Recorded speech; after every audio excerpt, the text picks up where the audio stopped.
have no clue the exact number, but it is a lot. Okay, we have about 2 minutes. And we are live on YouTube right now, so they can hear us. All right.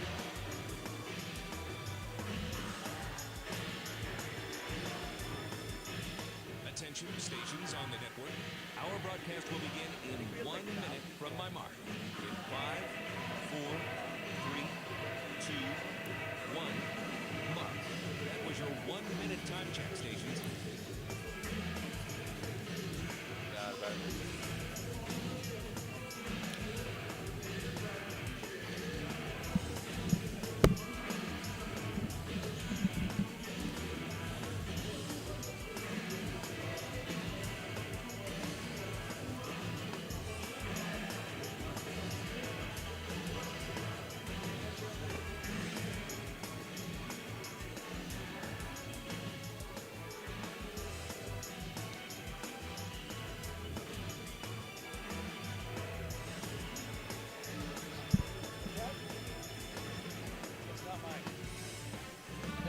Talking about that sack? Oh no, it's done.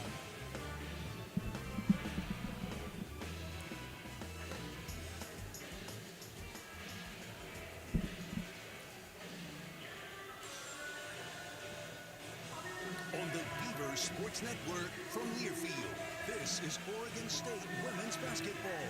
Brought to you by Reese's Fine Foods, proud sponsor of Game Day. Your local Toyota dealers. Toyota, let's go places. Pacific Source Health Plans. Doing what's right, not just what's required. PacificSourceMembersFirst.com. Oregon State Credit Union, the official credit union of Oregon State Athletics. Safeway. Stop in to Safeway. Your exclusive Oregon State Athletics. And by Pacific Office Automation. Problem solved. PacificOffice.com. Now to courtside, here's Ron Callen. Good afternoon from the beautiful island of Maui. It's the 9th annual Maui Classic, sponsored by the Oregon State Beavers. This is game one. The Beavs taking on the Montana State Bobcats. Hi, everybody.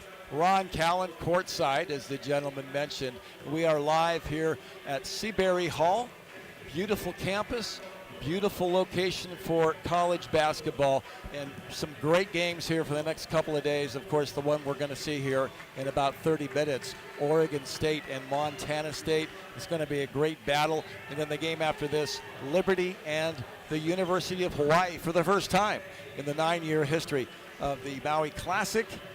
Hawaii's taken the hop from Oahu over here to Maui to be involved. And involved is what makes this tournament so special, because you go to a lot of continents to play basketball, Thanksgiving weekends, all over the place.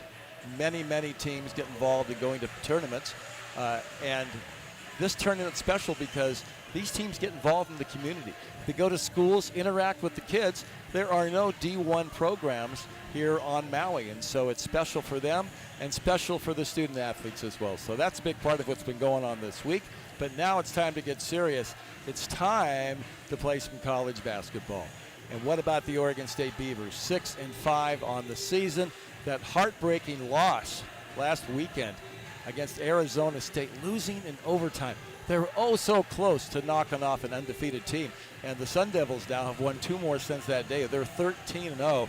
But the Beavers have had a tough schedule, but they're preparing themselves for the West Coast Conference, which begins on December the 28th when they head to San Francisco to take on USF, and then 2 days later they'll be over in the East Bay in Moraga and take on St. Mary's. But the story here tonight is all about the Beavs and the Bobcats from Bozeman. Maybe the Bozeman team will be distracted because their football team's playing tomorrow against Montana for a right to get to the finals of SCS. But seriously, they're a tough team. They're a gritty team. One of their players on the team, we'll talk more about it later on, had a triple-double just last week. So they've got talent, and it's going to be on display tonight here. And I want to welcome all our listeners on 1240 Joe Radio in the Willamette Valley, 1190 KEX in Portland. And, yeah, you can see us. We're on YouTube on the Oregon State stations. We hope you're with us. We hope you enjoy the broadcast. And we've got some special guests coming up next on the pregame show. We're going to have the scouting report. Jared Vetus will be on to talk about the Bobcats and Maui and what it's been like for the Beavers. So stick around. It's right here on the Beaver Sports Network from Learfield. Pacific Office. All right, you're clear for like. Thank you. Let us help you create your total office solution with copiers and printers, security systems and cameras, managed IT and cloud services, unified communications and telephones, including carrier services, plus temperature sensing kiosks and more. The one source for all your office technology solutions. Go to PacificOffice.com. Pacific Office Automation. Problem solved. The game clock is winding down, and so is that plate of piping hot steak nachos. Your eyes are on the last play, but they're also on that last chip, piled high with succulent steak, blending its deep flavor to all the fixings. Just as you reach in, so does your buddy. Game on. Beef, it's what's for dinner. Brought to you by the Ranchers and Farmers of Oregon and the Oregon Beef Council. Hey, Beaver Nation, there's nothing like celebrating a big win, right? Generations of OSU families know that you can't win in sports or life without a strong team to support you. When it comes to your health, P3 Oregon is proud to support Oregonians and the Beaver Nation. The P3 Care Team works alongside your provider to connect you with the care you need in between doctor's visits. Medication management, nursing support, health questions. Our team has got your back. Celebrate a winning season of health. Visit p3oregon.org to learn more.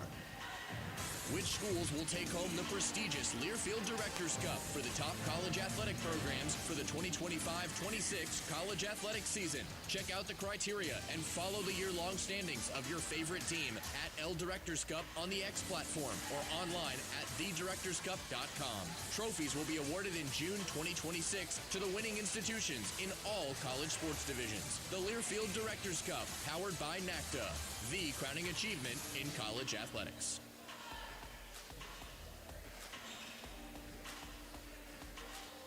On beautiful Maui at a classic resort right on the west side of this island. A beautiful day, and then a little while from now, it'll be all about basketball. Oregon State hosting their 9th tournament here, taking on the Bobcats of Montana State from Bozeman. It's going to be an intense game. Let's find out why Montana State is a dangerous opponent. Here's assistant coach Jared Vetus. Jared, how are you, and how's your week been on Maui so far? Hi, Ron. It's been great. The weather here is beautiful, of course. It's super cool for us to be able to go into the community and kind of give the kids here a role model, and our girls do that really well, so it's been really fun. Thought the day at the schools was pretty tremendous, and the kids, the Oregon State players, they know what it's all about. Yeah, I think, obviously we have our kids camp every year in the summer, and so it's very similar to that from a basketball standpoint. Tiara on our team was doing a defensive drill and having the kids take charges, and so that was really fun to watch. So what's a bonus for you is that your parents are here. Just tell the fans who are listening and watching on the YouTube about your parents and what's it like for them to be here with you. Yeah, Joe and Penny, they were here with me last year as well, so we all feel very fortunate that they're able to travel with us, and it's cool. I've never been to Maui before last year, and so exploring the island, different things, staying at the same hotel as us, they were able to come to the welcome ceremony yesterday, so it's cool, and I feel very lucky to be able to include them in things like this. Towards your evaluation, let's get to the game. Montana State, what makes them tick? What do you have to do to beat them? Yeah, they're a tough, gritty team. Defense, they fly around, cause a lot of turnovers. Their point guard has like 39 or 40 steals on the year. And so ball security today is going to be very important for us. And they have a lot of veterans on their team, and they shoot well. So they have a perfect combination for a good game today. What advantage do you think you have inherently against a team like Montana State? I feel like the obvious answer is our size. We are fortunate to have a size advantage in pretty much every game we play. I think today is just going to be being able to get our bigs the ball and handle their pressure. And that should be a lot of fun. Against ASU, I think that was a win, but the shooting wasn't what it could be. That's another key to me is better shooting when the open shot's there. Yeah, we've talked a lot. I feel like we get good shots, but we talked a lot this week about getting great shots. And so it'll be fun to see how our preparation pans out in this game. And, all week we've been working on things like passing on time, seeing the defense, getting great shots. How can we get the best shot for our team possible? Next is Nene So. Obviously she's one of those bigs, and in the last game in 23 minutes she had 12 boards, so she can be a force. Yeah, in that second half against Arizona State, she held down the paint for us. I could be wrong, but it didn't feel like she got scored on at all. Rebounded, obviously, she had 12 boards in the second half. It's great, and it was really cool to see her kind of step into what we all know she can be, and she took a really big step forward last week. Jared Vitas, always a pleasure. Enjoy this game tonight. It's going to be fun. Thanks, Ron. Go Beavs. Stick around. When we continue, as promised, Nene So is going to join us. I asked her, I'll go sneak peek, if you were up by 50, would you step back and take a three? We'll find out her answer when we come back on the Beaver Sports Network from Learfield. Hi, Jan from Toyota with a holiday message. Toyota-thon, Toyota-thon, Toyota-thon is on. Dealer inventory may vary. Toyota-thon ends January 5th. See your participating dealer for details. Toyota, let's go places.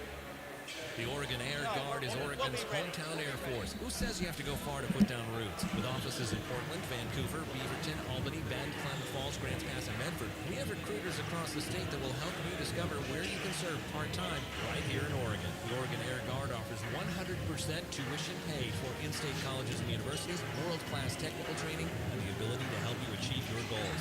The best way to predict the future is to write it yourself. We're proud to partner with OSU Athletics. Go Beavs! High-quality organic food should be available to everyone at a better value. That's why Safeway offers O-Organics. Hundreds of USDA-certified organic products exclusively in our stores. From fruits and vegetables to chicken and olive oil and frozen treats to baby food, you'll find a huge selection of organic items for the whole family at Safeway. Food you feel good about eating and serving. Look for O-Organics products throughout Safeway. O-Organics. Organic for all. When you're on the move and looking for nonstop college sports action, get the Varsity Network app and take the game with you everywhere. Stream live play-by-play from schools across the country right from your phone, free. Catch hundreds of weekly podcasts, including shows from your favorite teams, all in one place. From football Saturdays to midweek hoops, it's your all-access pass to the college sports world. Whether it's game day or just your daily drive, the Varsity Network app has you covered. Download now and listen live for free on the Varsity Network app. Hi, Jan from Toyota with a holiday message. Toyota-thon, Toyota-thon, Toyota-thon is on. Dealer inventory may vary. Toyota-thon ends January 5th. See your participating dealer for details. Toyota, let's go places.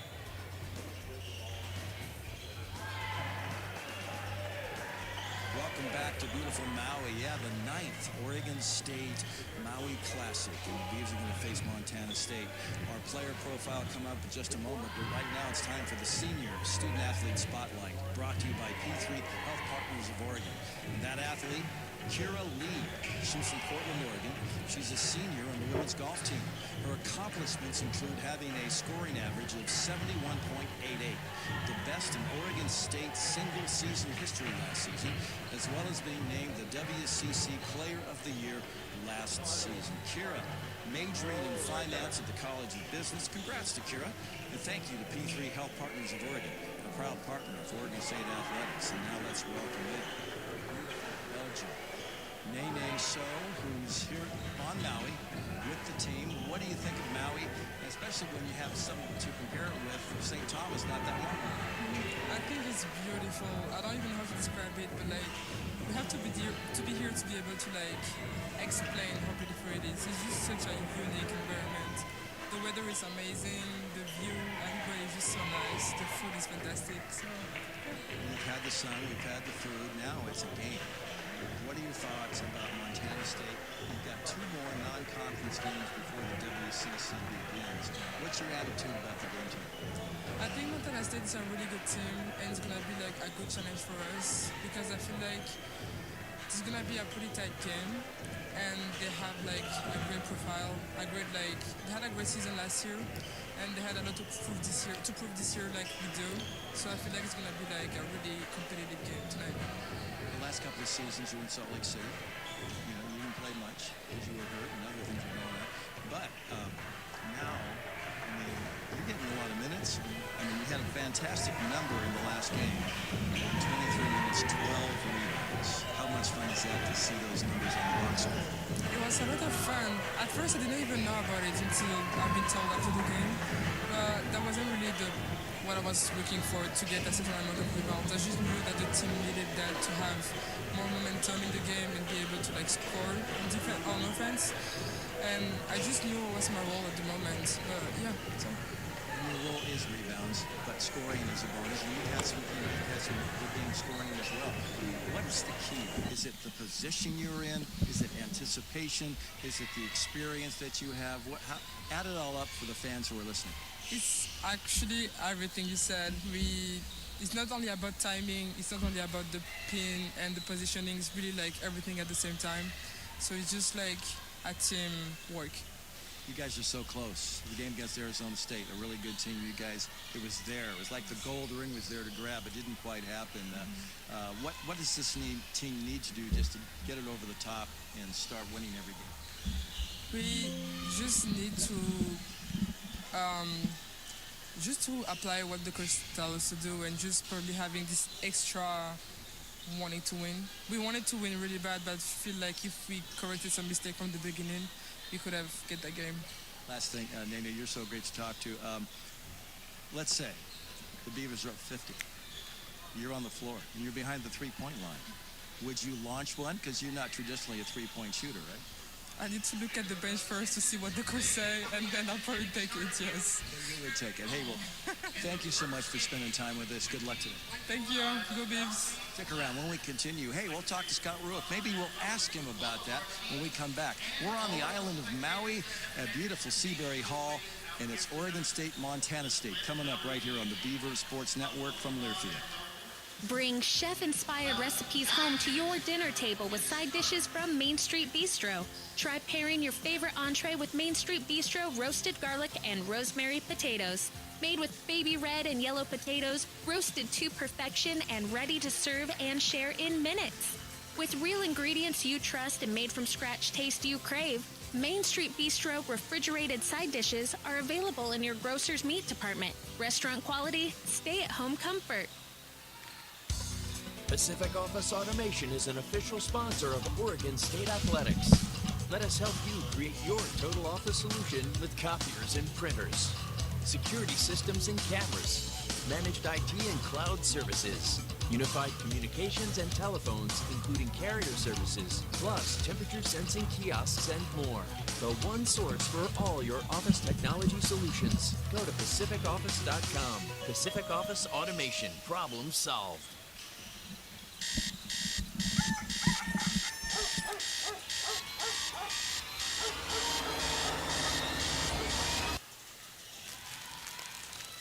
Hear that? Exactly. That's the sound of McDonald's Extra Value Meal. There he is. Sausage McMuffin with egg, hash brown, small hot coffee, and sweet golden silence. All for only $5. Price and participation may vary. Promotion pricing may be lower than meal pricing. Ba-da-ba-ba-ba. Aw, shucks. The game's on TV, but I can't listen to the call of my favorite team broadcasters. Never fear, Sync My Game is here.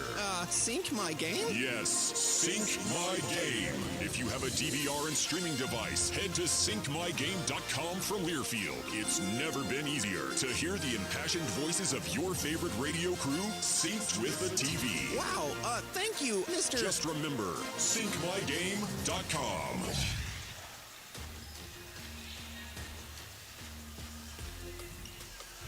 Welcome back to Maui. It's the 9th Maui Classic, and Oregon State is playing Montana State in about 15 minutes. Let's welcome in the head coach, Scott Ruick, for the Scott Ruick Show, brought to you by Fearless by Toyota, proud supporters of women's athletics at Oregon State University. Toyota, let's go places. Scott, there's something I want to talk to you about, because last night you had your opening ceremonies here for the 4 teams, Hawai'i, Liberty, Montana State, and you guys, of course. And you made the greatest point, and I've heard you say this before, but I think people took it to heart. So many tournaments all over North America for basketball. Very few get involved in the community like this one. where you have such interaction with the kids of this community who don't have D1 athletics at all on their island. You know, maybe in Honolulu, of course, but and it's created kind of a great bond between you guys and this community. Well, it's on brand for our program and what I believe this is all about. I mean, certainly it's about our students becoming the very best they can be, obviously competing at the highest level at their age group in their sport. But it's also, I mean, a lot of people care. It's an opportunity to make an impact. And that has been, you know, the underlying current of our program forever. Impact as many people possible through what we do. And so whether we're home, it's our field trip game, or our 8-minute mingle after the game, or the various community service activities we do, or it's here, how can we bring that same, you know, foundation, that same principle, you know, over here to Maui, which, you know, has a population that, you're right, they don't have the same level of or opportunity of interaction. They can't go to a game without, you know, flying to a different island or coming to the mainland.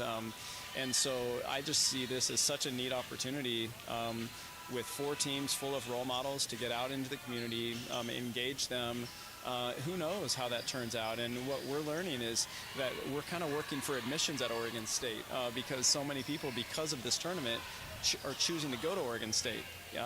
You know, as general students, we don't have yet to have a basketball player, you know, but we're building that bond and that bridge between this island and our school. But most importantly, you know, you're just coming in and putting smiles on these kids' faces, and you know how that works. If you give, you receive. And so it's really neat for me to see the impact on our players as well. And it was neat to hear, you know, the teams talk about their experience in the schools last night. We actually asked them to each share a little bit about what the experience was like, and all of their faces lit up. And it was just a really feel-good day a couple days ago. About 45 minutes ago, the Seabury Hill boys basketball team was working out, practicing, and afterwards one of the 9th graders came over to me and he said, you know, Oregon State, what is it about Oregon State? He goes, I want to be a broadcaster. And he goes, who's going to win this game? Tell me who's going to win this game. And I said, well, let's look at the rosters. And I showed him that the Beavers have a big size difference than Montana State. At the same time, Montana State has a player, despite the fact he's 5'11", had a triple-double on December 6th. So I said, hey, it's going to be tough to see who's going to win, but I said, I'm going Beavers because I know the Beaver team, and they're ready to go. Yeah, I mean, it's going to be a war tonight. They play as hard as anybody anywhere, and it's inspiring actually to watch Montana State. Obviously, Trish is a legendary coach, you know, 20 years now at Montana State, obviously a decorated player and now coach. And she does a great job with the program, and their culture is so strong year in and year out. You know, so when you see them on the schedule, you're like, oh man, you know, just because, you know, it's just going to be a 40-minute battle, and they're going to really test us in our ball security with the way that they play defense. They press, they trap, and it's relentless for 40 minutes. You know, and then they're so aggressive offensively and unselfish. The ball really moves well through their roster, and they've got weapons all over. And so, you know, it'll be a big challenge tonight. Last thing, what do you think will be the key? What's the most important thing? Is it the rebounding? Is it keeping the turnovers to a minimum? What's going to be the difference tonight? I think turnovers are a huge one, and you're not going to eliminate them in this game. It's too chaotic. You know, that we will have mistakes for sure. So it's weathering them. It's minimizing them and then weathering them. So defensive transition, getting back, and just setting the foundation for our defense each possession is going to be so important, and so then we're able to build that possession off of getting back and making sure it's 5-on-5. Holding them to one shot is huge, and then if we take care of the ball, because of the way they play, you know, they will give up shots, you know, because they are going to run 2 at the ball a majority of the time, and they certainly don't want to give up layups. And so you know, they're so committed to that if you see the floor and move the ball on time, you can find shots. But and that's what it will come down to for us. It's just court vision with ball security, you know, every possession possible. Scott, good luck against the Bobcats. Of course, you can listen to this game on 1190 KEX in Portland today and on 1240 Joe Radio, plus Oregon State's YouTube channel. be seen worldwide this game tonight. It's pretty exciting. Scott, good luck to you. I love it. Yeah, thank you, Ron. Go Beavs. Stick around. When we come back, starting lineups and the tip-off. Oregon State, Montana State from Bozeman coming up right here on the Beaver Sports Network from Learfield. Hey, Beaver Nation, there's nothing like... All right, you're in pregame break 4. You've got about 2 minutes. Sports or life without a strong team to support you. When it comes to your health, P3 Oregon is proud to support Oregonians and the Beaver Nation. The P3 Care Team works alongside your provider to connect you with the care you need in between doctor's visits. Medication management, nursing support, health questions. Our team has got your back. Celebrate a winning season of health. Visit p3oregon.org to learn more. Today we're going to talk about deep breathing, something new. And we'll need a station ID.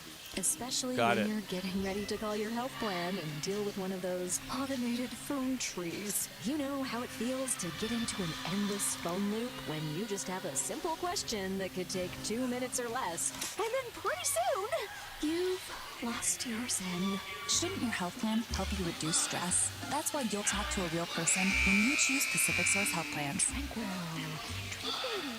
At Oregon State Credit Union, we weren't just founded in Beaver Country, we were born a Beaver and have been part of the OSU family from the start. And we're proud to be the official credit union of Oregon State University Athletics. Right now, you can earn a $300 bonus when you open any checking account. Get rewarded and bank where your Beaver pride runs deep. Join the credit union that was born a Beaver just like you. Open an account online at OregonStateCU.com/checking or visit your local branch. Federally insured by NCUA, limited time offer and some restrictions apply. Make week 30 seconds. with restaurant quality side dishes from Main Street Bistro. Try pairing your favorite entree with our baked scalloped potatoes. Made with whole milk, cheddar cheese, fresh potatoes, and ready to share in minutes. With real ingredients you trust and made from scratch taste you crave, Main Street Bistro side 10 seconds. an everyday meal into something special. Main Street Bistro refrigerated side dishes are available in your 5, 4, 3, 2, 1, and you're back.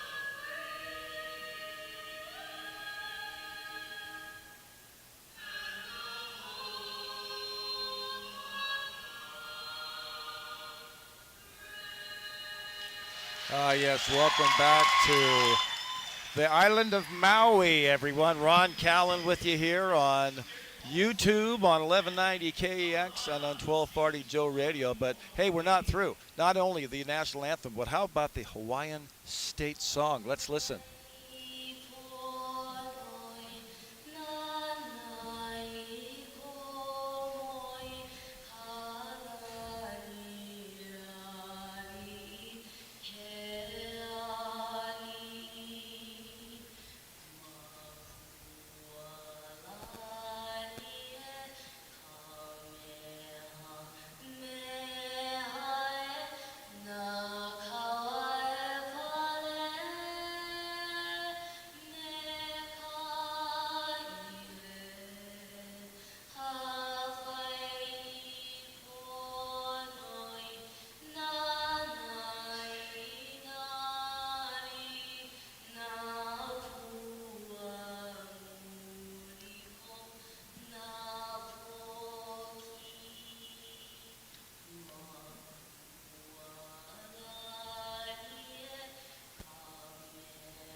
Tremendous job by the soloist here at Seabury Hill. And standing to my left right here is a native of Maui who's got a great message for all those fans across the country and who knows where else are listening or watching this game. Derek Sebastian, ukulele master, I've known you for a long time. What are your thoughts? What are your thoughts about this going on right now? This is amazing, man. This is amazing. What an honor for Oregon State to be back. Welcome home, guys. Welcome home. And man, you guys are part of the Ohana, the Maui Ohana. And that's all I can say, man. It's just such a cool thing to see all these college athletes back here inspiring the younger generation. So it's amazing. All right, well, stand by. We'll talk more. Their starting lineup is being announced right now. This is Montana State.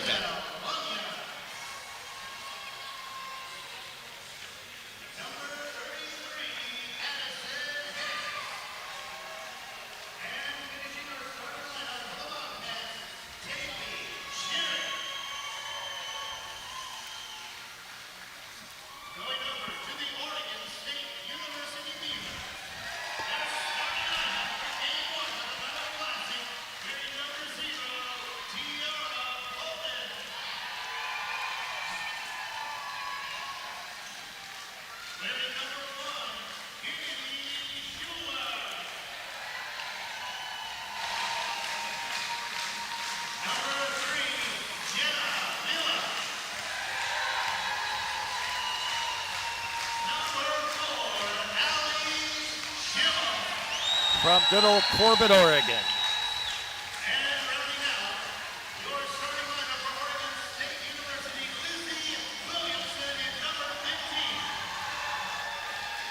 She, of course, from Adelaide, South Australia. Ron Callan with you, and, of course, the coaching staff, the four assistants, Eric Eli, Sidney Weiss, Devin Hunter, and Jared Vitas, and, of course, the head coach in his 16th year, Scott Ruick. And sitting next to me, Derek Sebastian. You remember when this started 9 years ago. How far has this thing come along as far as just how the interest in the community? It's so inspiring, man. So inspiring. Growing up here, born and raised on Maui, we dream of having athletes at this level to come Maui, and it didn't happen. We had to go all the way out to the mainland and watch women's, men's, anything, and now they're here, right in our backyard, right up country, beautiful Makawao, Maui, so. Hey, well said, and thanks for being here, Derek. Yes. Stand by. Let me get the officials in. Darren Kresnick, Danielle Johnson, McCall Judd will be in the striped shirts, calling things. And usually these games are good-natured, but sometimes, if you remember LSU here like 3 years ago, it was pretty crazy. Hey, the Bobcats in their dark blue uniforms with gold trim, gold numerals. And for the Beavs, their white home uniforms, black numerals, orange trim. And Lizzie Williamson, number 15, will be jumping against Addison Harris, the 6'1 sophomore. She's from Camas, Washington, just across the river from Portland. So she's got some Northwest in her as we get ready to get this going. The 9th annual Maui Classic, Makawao, Hawaii. And quickly, number 33, Harris, beats Williamson to the jump, and it's Montana State basketball first. That's Jamison Phillip, number 12, gets it back to Addison. She goes toward the right elbow, long pass that goes way over the head. And as I look across at the crowd, a lot of beaver orange over there, Derek. It's family, dude. Ron, it's no family, Ron. Kennedy Schuler, junior from Gresham. Barlow High School has the ball. She's had a fantastic season. Watch her drive inside. That's her specialty. The ball did not go down that time, and the rebound by number 12, that's Phillip. Phillip gets to the foul line, can't get a shot up. Back out on top, a long three-pointer by number 15. That's Isabel Bunyan, the junior from Wales. And that's the first basket of this classic, 3-0 Bobcats. Tiara Bolden having a fantastic season for the Beavs. Drives inside, back out to Schimmel. An open three, off no good. The rebound, the old board by Williamson. She's 6'5", and she is a graduate student from South Australia. And now the ball's lost by the Beavs. Here come the Bobcats. Ella Johnson, number 5. And then it's stolen by the Beavs. Great job by Schuler. Gets into Schimmel. She goes in, off to Kennedy, and they're going to call it travel. I think Allie didn't know whether she wanted to shoot it or pass it, and she got caught in the middle, and that's the, it's the first turnover officially in this game for Oregon State. Full court pressure put on by Scott Ruick's team here. Phillip, number 12. She goes in. Nice pass underneath to Addison. And it's 5-0 Bobcats. 8:38 to go in this first quarter. Beautiful school up here in central Maui in Makawao. And I was in Makawao earlier today. What a cute little village that is. As the ball, one of the things Montana State does, they press as Jenna Villa goes in, and they're going to call a quick offensive foul on Jenna Villa. That could have gone either way. The bottom line is, once again, Montana State gets the ball back. 8:22 to go. Scott Ruick gets up, checking out what's going on as far as the defenses. And here come the Bobcats. Number 44, that's Cherick, had the ball. She had that triple-double on the 6th of December against North Dakota. 17 points, 10 assists, and 10 rebounds. The second Bobcat in history to do that in the women's program there. Addison on top. Here's another 3-ball put up by number 5. That's Johnson. She does it again, and it's 8-0. Great start for Montana State here on this Thursday night. Pressure continues in the backcourt. Beavs need to get a good look here. They have struggled once they get across the 10-second line. Schuler, soccer player in high school, chose basketball over soccer, and I think the Beavers are happy. And now Schimmel says, I knocked down a 3, and it's in and out, no good. And the rebound once again, as this is Ella Johnson. She's had a great first quarter with 2 3-pointers and that great rebound there. A shot put up, and Bolden, I think, blocked it partially. Then it went out of bounds off of a Bobcat. So now it's early in this game. Beavs just need to settle down and open up that rim. It's almost like the rim has a cover on it right now, Derek. It seems like it. We're warming up. Exactly. Yeah. Villa, Schuler, Schimmel, Bolden, and Williamson on the floor. This game is the first of 2 today. The next game will be the University of Hawaii against Liberty University. And the Beavers faced Liberty back at a tournament in Miami in 2019 and beat them, but it wasn't easy. The thing about this tournament, Derek, there's always quality teams that come here. You know? It's amazing. Yeah. Yeah.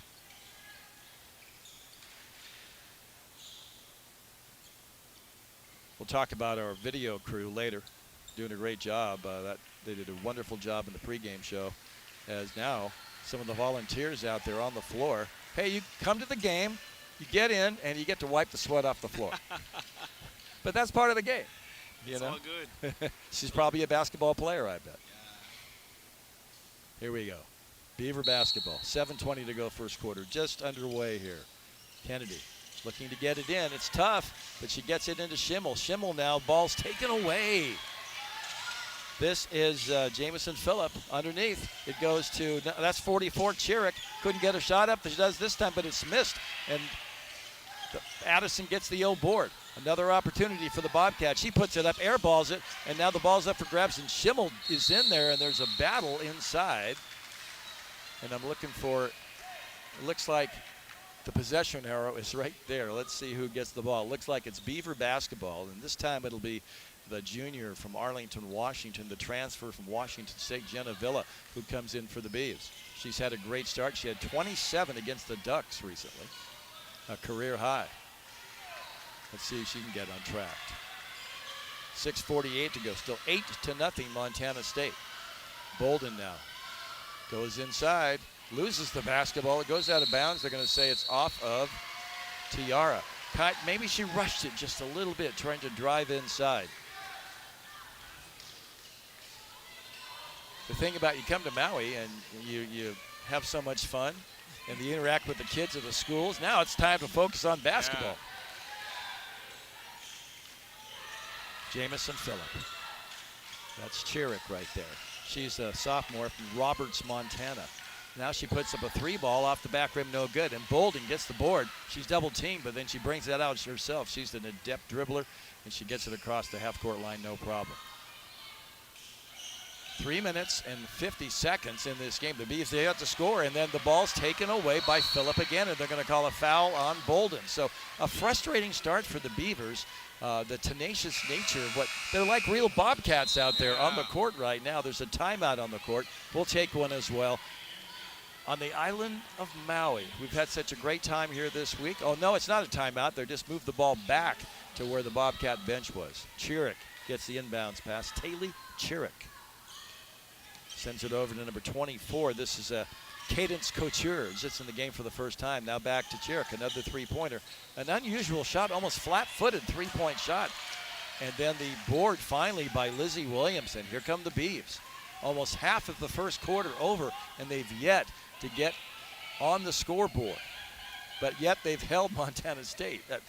They've really done a pretty good job overall, but it's the offense that's been the issue for the Beavs early. Venna, left-hand corner, Villa. Inside it goes to Williamson, and they're going to call a foul on a Bobcat. It's number 21, Breanne Bailey.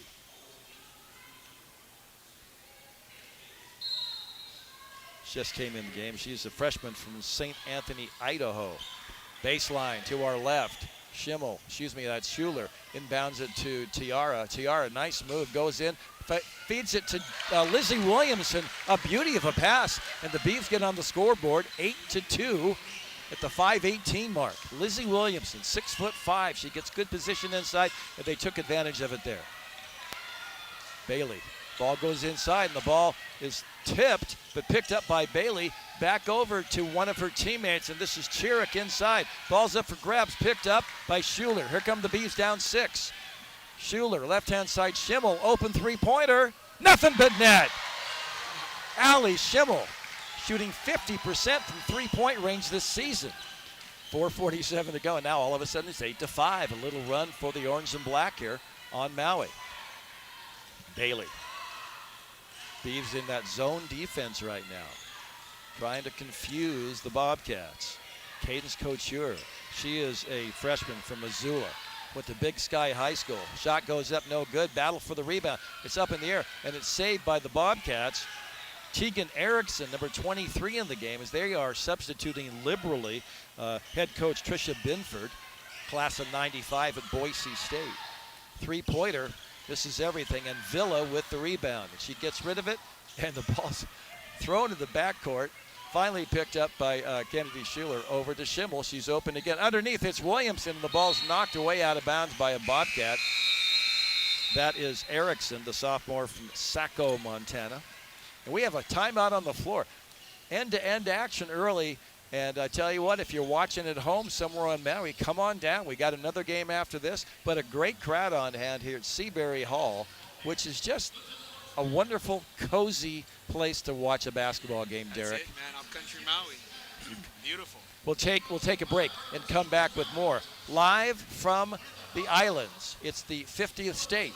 It's Maui, and it's college basketball, Oregon State style. 3:59 to go, first quarter. 8 for Montana State, 5 for the Beavs, right here on the Beaver Sports Network from Learfield. The game clock is winding. You're clear first half break, 1:90 seconds. Of piping hot steak nachos. Your eyes are on the last play, but they're also on that last chip, piled high with succulent steak, lending its deep flavor to all the fixings. Just as you reach in, so does your buddy. Game on.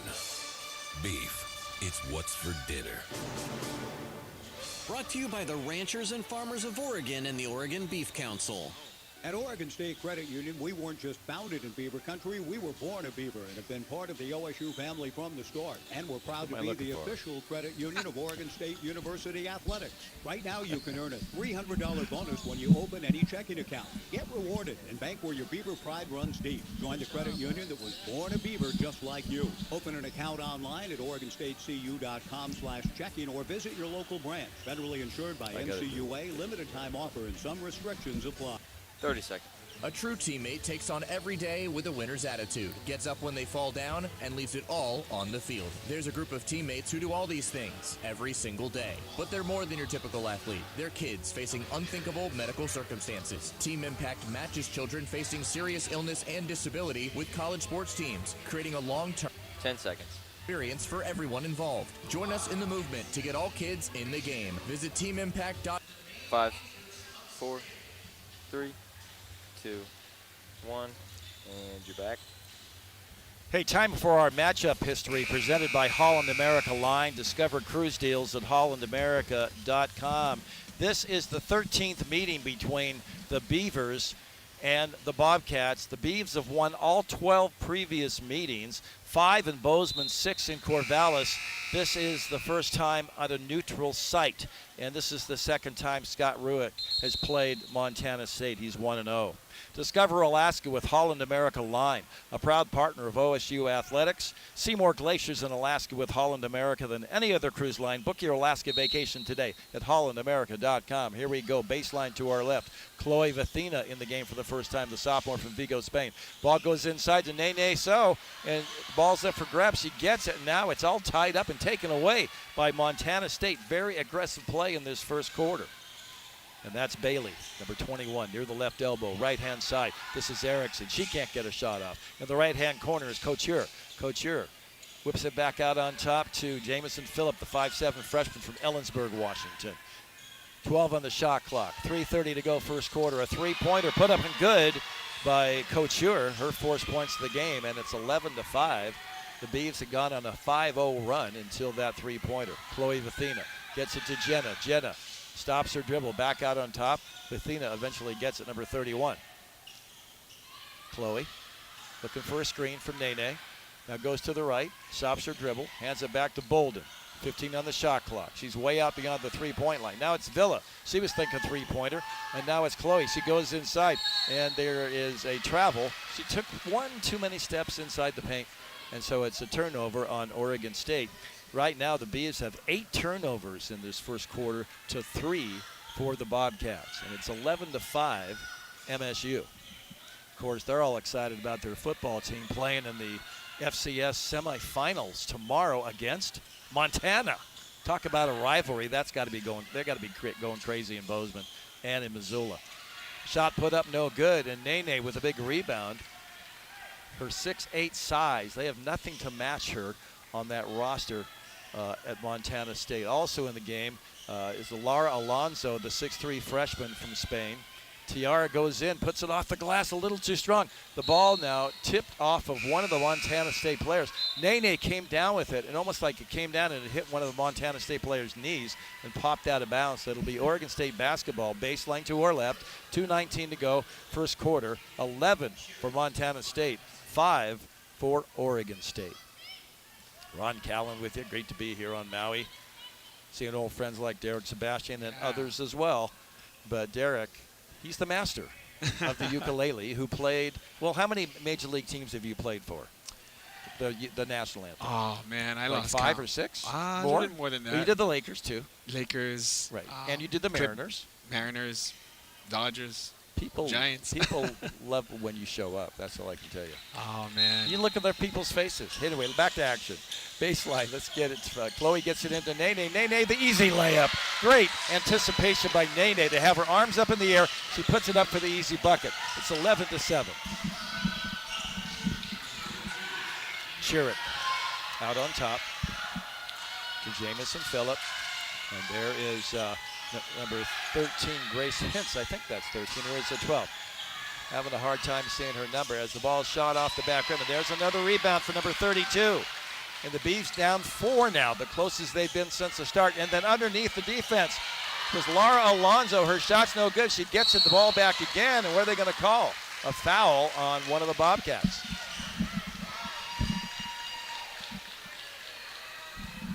Lara Alonso just has a knack for getting to the right place for offensive rebounds. And I know she wanted that layup to drop. But instead, she's going to have a couple of shots here. And she was red hot from the foul line early in the season, and she's struggled of late. Let's see how she does here. 1:44 to go, first quarter. This one's shaping up to be a good one here at the Maui Classic. First one's up, round no good. She's a lefty. And of course, since I'm a lefty, I'm always pulling for lefties to succeed. And she knocks this one down. So it's a 3-point game, 1 possession. The Beavers were down 8-0. Now it's 11-8. Its defense has made the difference in the second part of this first quarter for the Beavers and their comeback. Way out on top That is number 15. That's Bunyan. Bunyan. This is number 12. That's inside. That is Phillip. She can't get a shot off. Now it goes back out to Phillip. And guess what? The Beavers get another board. Bolden way out on top. Gets it to the right elbow. That's Laura, and she goes inside. Can't get a shot off. Now way back out on top to Villa. 14 on the shot clock.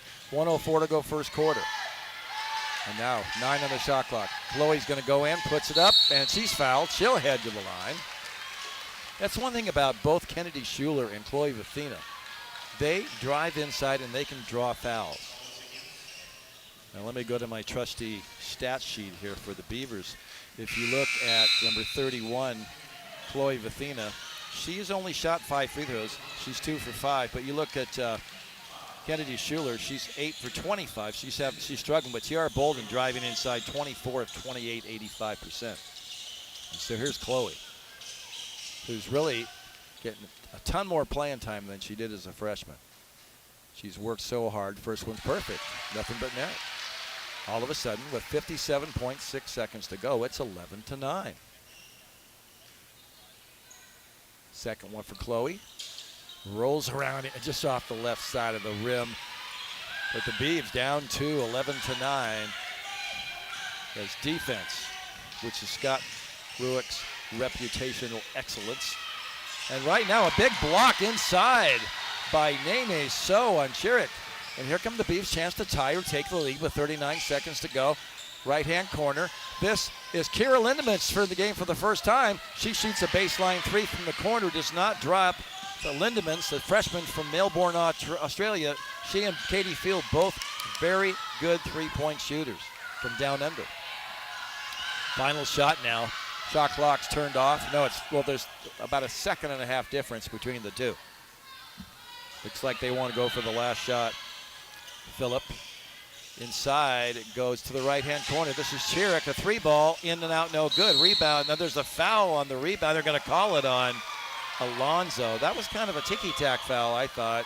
I mean, the clock's gone to 3 seconds. I don't think much was going to happen there if the Beavers got the ball. But since it was only team foul number 2, it'll be out of bounds with 3.5 seconds to go. Phillip. Looking, baseline, tries to get in now, way out on top. Gets it to Addison. Addison, right-hand corner with 8/10 of a second to go. The shot's off the mark. So, what a interesting first quarter. The Beavs down 8-0. And I want to say one thing before we go to break. Derek, Sebastian. Ron. Thanks for having us. Again. Pleasure to be here, man. Welcome home. Yes, and we'll Go talk Beavs. more with you tomorrow at halftime. Because Derek not only does national anthems, but he's written an incredible book. We'll talk to him about that. And about his son, Santana, who, well, I'm just teasing it. He's in Portland, and he's making waves in a positive way. Gotcha. All right, Derek. Thanks, Derek. Mahalo, Ron. Mahalo. Good to see you, and enjoy the rest of this game. You got it. Hey, and we'll look forward to talking to you tomorrow at halftime. Thank you. We'll take a break and come back to Maui. 11 for Montana State, 9 for the Beavs. And we'll be right back on the Beaver Sports Network from Learfield.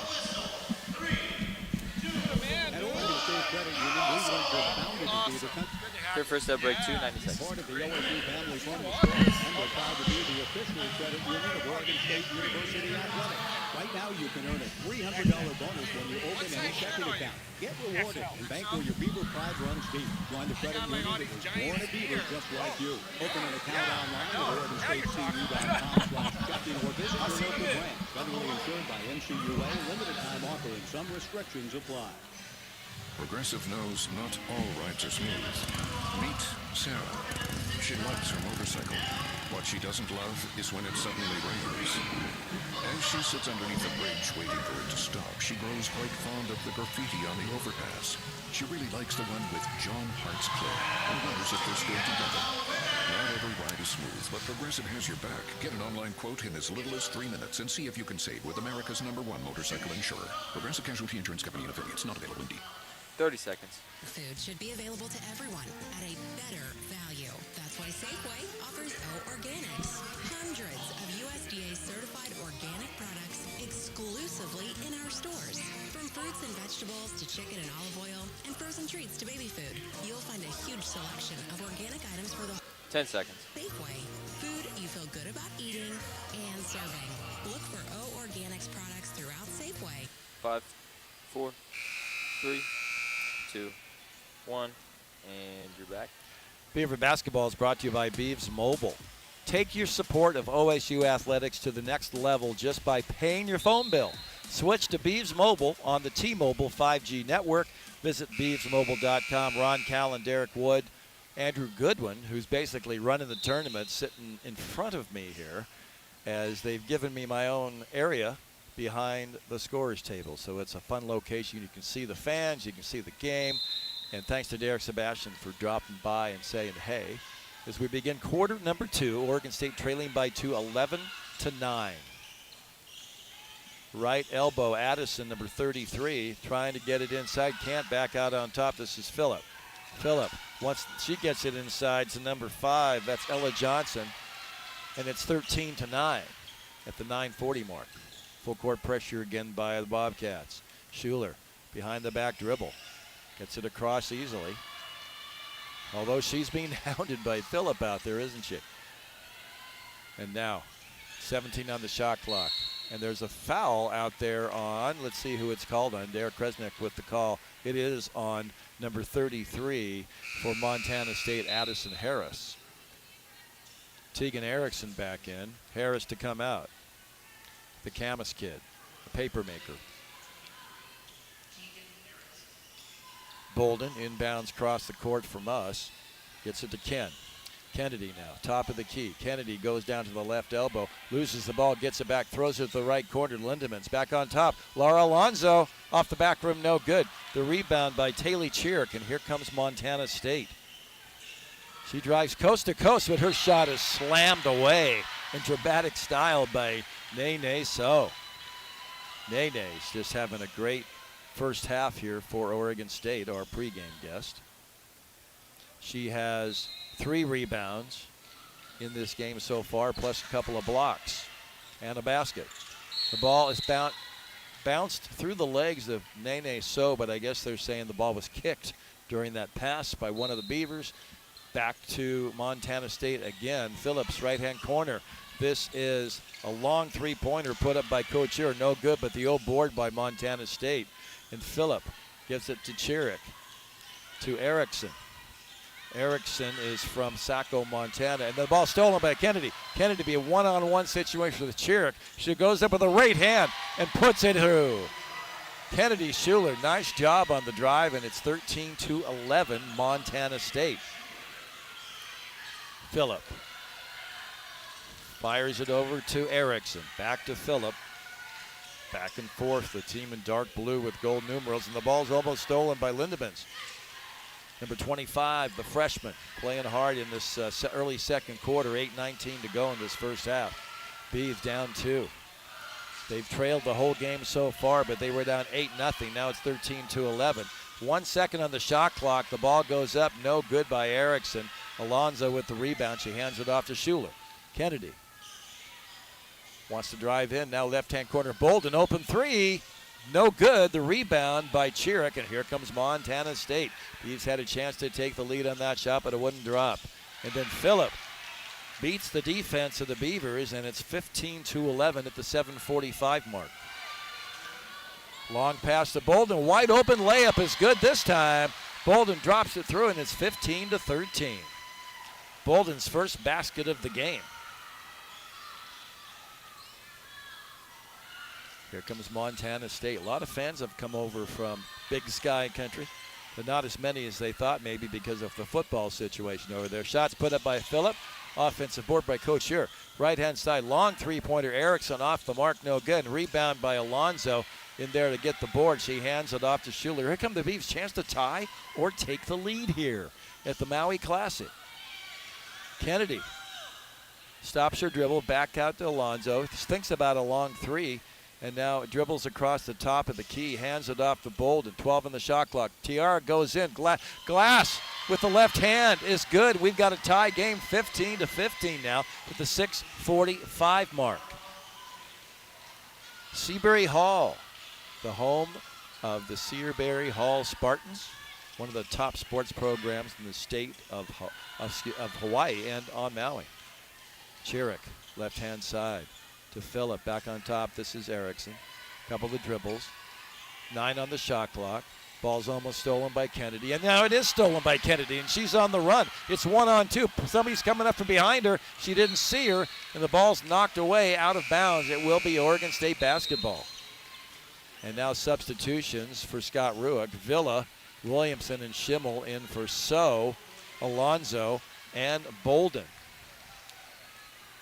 Bolden with 4 points to lead the Beavs. Schimmel has 3. Rebounding-wise in this game, 14-13 Oregon State. Baseline, Kennedy looking, left-hand corner. It goes to Villa. Villa goes in, puts up a little floater over the top and good, and the Beavs have their first lead of the game at the 6:10 mark. 17-15, Jenna Villa takes it inside. Phillip now, left-hand corner. Another 3-ball, put up number 24. Cadence Couture, no good. Beavs with the board. That was Villa handing it off to Schuler. 5:50 to go. Beavs outscoring MSU 8-4 in the second quarter as the ball was slapped out of the hands of Kennedy Schuler. And the Beavs will maintain it. 16 on the shot clock, 5:43 to go. And Schimmel waiting for the basketball, gets it. Cross court from us, and the ball once again knocked out of bounds by number 21. That is Breanne Bailey. Bailey playing some tough defense. Right-hand corner, the ball's passed to Villa. Villa double team, takes it through the legs of a Montana State player, but the Beaver player didn't see it. So Bailey now goes inside, gives it off to Couture, and it's tied up again, 17-17. Kennedy double teamed on that zone press over to a wide open Villa. She goes in, puts it off the glass, and good. Jenna Villa with another quick bucket, and it's 19-17 now. Oregon State in the lead again. Maui Classic, glad you could join us here on the Beaver Sports Network, and we have a foul underneath on Lizzie Williamson, and it'll be Montana State basketball. 19-17 Beavs.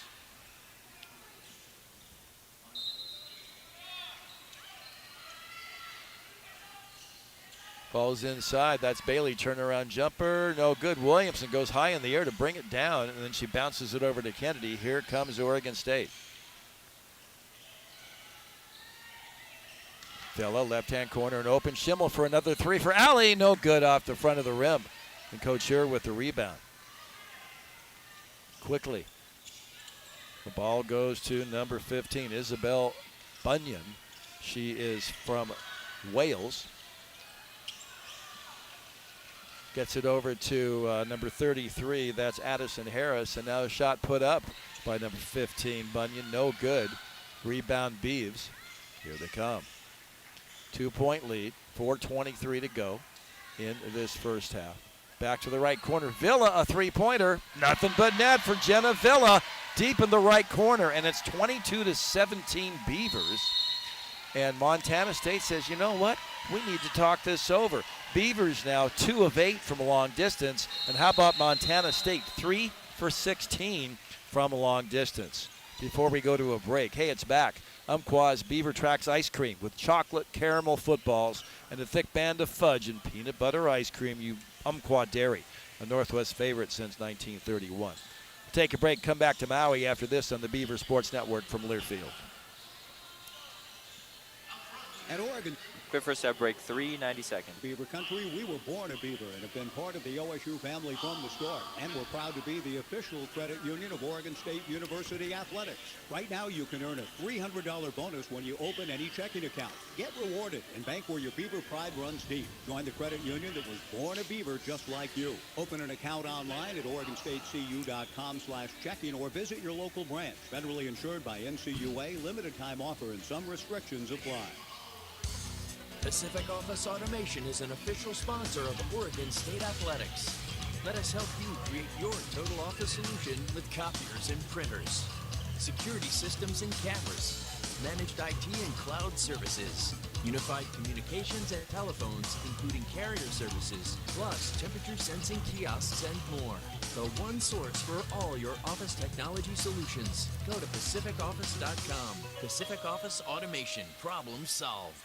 Hey, Beaver Nation, there's nothing like celebrating 30 seconds. win, right? Generations of OSU families know that you can't win in sports or life without a strong team to support you. When it comes to your health, P3 Oregon is proud to support Oregonians and the Beaver Nation. The P3 Care Team works alongside your provider to connect you with the care you need in between doctors. 10 seconds. Medication management, nursing support, health questions. Our team has got your back. Celebrate a winning season of health.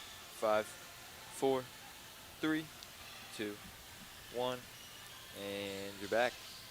Welcome back to Maui. Timeout right now. Beavers up 22-17. Hey, Beaver Nation, be part of Fearless, a program in partnership with Toyota that honors all past, present, and future female student athletes at Oregon State University. Together, we can elevate and enhance women's athletics at OSU for generations to come. Visit our website at ourbeavernation.com/fearless to learn more and show your support.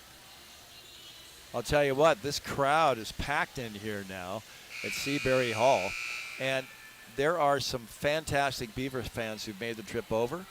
And, you know, Scott Ruick in the pregame show, I mean, there are a lot of Beaver fans over the 9 years who have become Beaver fans here on Maui. Yeah, they're fans of the team that's playing next, Hawaii. But the Beavers are right up there on Maui as far as fandom, especially through the school kids. They know Oregon State. Back to action. Montana State with the basketball. That number 21, Breanne Bailey, is a good player. Gets it to Addison. And there's a foul. They're going to call it on Tiara Bolden. That's her second personal foul. She's played 14 minutes in this game. 3:59 to go. 20 on the shot clock. Baseline to our right. Couture inbounds it to number 33, Harris. Puts up a three-pointer, no good. And the ball's rebounded by Katie Field. They're going to call a jump ball. Katie Field is battling for that basketball. The freshman from Melbourne just come in the game. Where's number 2? And so the Beavers get it on the possession of the held ball. Couple of substitutions. Chirick and Phillip back in for Coach Tricia Binford. And the Beavers will have it. It's Villa, Vathina, Field, Bolden, and Nene So's back in for Scott Ruick. 3:54 to go, second quarter. Beavs up 5, 22-17. Double team, and the ball's up for grabs. A turnover by Oregon State. Can Montana State take advantage? Chirick goes in. Yeah, we can. And it's 22-19. So the Beavers now with 10 turnovers to 5. And once again, harassment and another turnover by the Beavs as Chirick goes in with the left hand off the glass and good. And this zone press, the Beavs are having trouble handling it tonight. It's 12 turnovers now. This time it's Bolden says, I'll take it myself. Gets it to So, and So loses the ball out of bounds, but it was off a Bobcat. So it's 22-21 now. The Beavs are up 5, and it's been a 4-0 run for Montana State. Quickly, baseline, Derek Kresnick, the official, blows the whistle. Gets it to Chloe, floats it out on top to Villa, who had to knock it away from a defender. Fields saved it, throws it to the left corner. Vathina, three-pointer, off no good. So tips it. It's controlled by Montana State. And that is number 5, Ella Johnson. Johnson, left-hand corner. That is Erickson back on top to number 12, Phillip. Phillip hands it off. That is number 5, and that's Ella Johnson. She's having a great night for Montana State as they regain the lead 24-22. She has 6 points on 2 3-pointers, and the Beavers still struggling. But then Field says, give me the ball, I want a 3, and she almost knocks it through as the ball was rebounded by Villa, knocked out of her hands, but the Beavs will get it. So nice job by Villa to follow up that shot with 2:37 to go. Montana State 24, Oregon State 22. Chloe, baseline, looking, and finally gets it to So inside. So double team, back out on top to Katie Field. She goes in, puts up a little shot off the glass, and she takes an extra step. So she and Chloe both one from Spain, one from Australia, with an extra step going through the paint. And there are some variations in what you can do when you're playing basketball in Europe and Australia and the Americas, something they're still getting used to sometimes. 2-point game, 2:20 to go in this first half. Ball's floated inside to Chiric. Chiric floats, and the shot's blocked by Nene So. Another one with authority. Chiric didn't have a chance. As number 12, that's Phillip. She gets tied up. 5 on the shot clock. Bounces it around. Ball's up for grabs. Finally, with 1 second to go, and that's a 30-second shot clock violation. Good defense by the Oregon State Beavers. 2 minutes to go. Beavs have had their moments, but they haven't scored for 2 minutes and 18 seconds. They've also had 3 turnovers in that same amount of time, while Montana State's been on a 7-0 run. Allie Schimmel will inbound it right next to Scott Ruick. Floats it in the backcourt to Kennedy, and here come the Beavs. Still a zone press. She'll be double teamed. She gets rid of it to Bolden. Bolden beyond the right three-point line on the right side. Back on the top to Kennedy with 19 on the shot clock. 1:45 to go. She gets rid of it to Schimmel. Three-pointer. Allie rattles in and out, and the offensive board by Villa. Back to Schimmel. Now it's Kennedy. She's looking inside. Now left-hand corner. Villa three-pointer. A little too strong on that shot. And the rebound by number 23, Tegan Erickson, the sophomore from Saco, Montana. Phillip, who's good point guard, tries to get it to Erickson. Erickson can't get a shot off. And now this is number 15, Bunyan. Bunyan way out on top. 13 on the shot clock. Back and forth with Phillip. Bunyan inside now. Tries to get it to Erickson, and there's a battle for the basketball. Picked up by Nene. Nene double teamed, and then kind of a sidearm pass to Kennedy. Here come the Beavs trying to tie or take the lead with a minute to go in the first half. And the ball's taken away from Kennedy, and she thinks she was fouled as she comes up. Looks like she was stepped on, I believe. I don't know if they've called a foul or what, but she's okay. She's okay. She had quite the grimace, and she kind of feels the right knee on the way away from that huddle, and now it's stoppage of play because of wiping up the perspiration on the floor.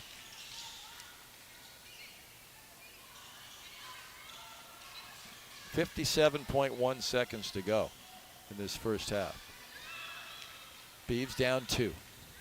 Phillip, cross half court. Schimmel on her. Back over to Bunyan for 15. And now this is Chiric. 18 to go on the shot clock. 43 on the game clock. And Montana State trying to be patient. This is Johnson putting up a shot, no good. Bolden with a rebound as Kennedy takes a tumble again, but Bolden keeps going. She goes in, stops, triple teamed inside, trying to get something happen, and they're going to call a jump ball, and this time it'll be, looks like it's going to be Oregon State basketball with 25.6 seconds to go, 21 on the shot clock. And Scott Ruick holding up the one. He called a play, but I'm not sure if it's try to work it down to 4 seconds to get a shot or go quickly. Let's see. Kennedy, baseline to our left, gets it to Nene, right corner, back to Kennedy, and she'll bring it out on top with 16 on the shot clock, 19 on the game clock. Beavs down 24-22. Chiric out on Kennedy. 8 on the shot clock. Now Kennedy looking to go, and the ball's knocked away. Now it's 4 seconds to go, and she goes in again, puts it up with the left hand too strong. Nene puts it back up. She goes down hard, but she was fouled, and she'll head to the line with 2.8 seconds to go. And Nene So will head to the free throw line, 4 for 9 this season. So 2 for Nene. So she can potentially tie this game. And then it'll be intermission time. We have a special guest at intermission, so you're going to have to stay tuned for that. That's going to be awesome. I'll tell you about that in a sec. But right now, Nene at the line. First one's up. No good. One more for number 32. Brussels, Belgium. I heard the Belgium national anthem the other day. It's pretty cool. Second one's no good, and it did not hit the rim or the backboard, so it will be Montana State basketball. 2.8 seconds. They've got to go the entire length of the floor. Let's see what Montana State comes up with. Beavers have some, both Schimmel and Schuler in the back court to try to slow it down. The ball's passed over to Phillip. Phillip, a little 40, maybe a 30-footer, but she's fouled right before the 0-0 sign, and she gets a couple of shots. Tough break for the Beavs. Clock's at 0, and now they're going to talk and see if it is a shooting foul. Let's see. Derek Kresnick.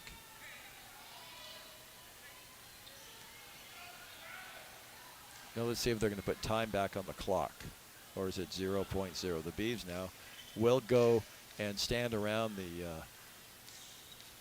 foul line area. And here's Phillip. Oh, 0.4 seconds to go, so there's, and her first shot's no good.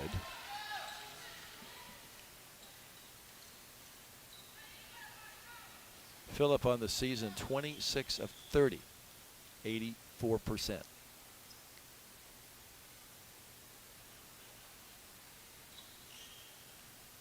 The 9th annual Maui Classic. We're having a blast this week here on Maui. The second one is good, and it's 25-22. And they're saying that was a 3-point shot, so she gets a chance for a third foul shot to give Montana State a 4-point lead. This one hits the front rim and drops through. 0.4 of a second. And so the Beavs struggling from the area of turnovers in this game, and it's cost them. And they trail at halftime, 26-22. But it's only halfway to go, and this game's up for grabs here. A great first game for the 9th annual Maui Classic. 26 for Montana State, 22 for the Beavs. Coming up next, we have a special guest, the Director of Basketball Operations for Oregon State. We'll introduce her next, right here on the Beaver Sports Network from Learfield. So halftime break 1, and you're clear for about 7 minutes. I shall return. All right, sounds good. Hear that? Exactly. That's the sound of McDonald's Extra Value Meal. Sausage McMuffin with egg, hash brown, small hot coffee, and sweet golden silence. All for only $5. Price and participation may vary. Promotion pricing may be lower than meal pricing. Ba-da-ba-ba-ba. Pacific Office Automation is an official sponsor of Oregon State Athletics. Let us help you create your total office solution with copiers and printers, security systems and cameras, managed IT and cloud services, unified communications and telephones, including carrier services, plus temperature sensing kiosks and more. The one source for all your office technology solutions. Go to pacificoffice.com. Pacific Office Automation. Problem solved.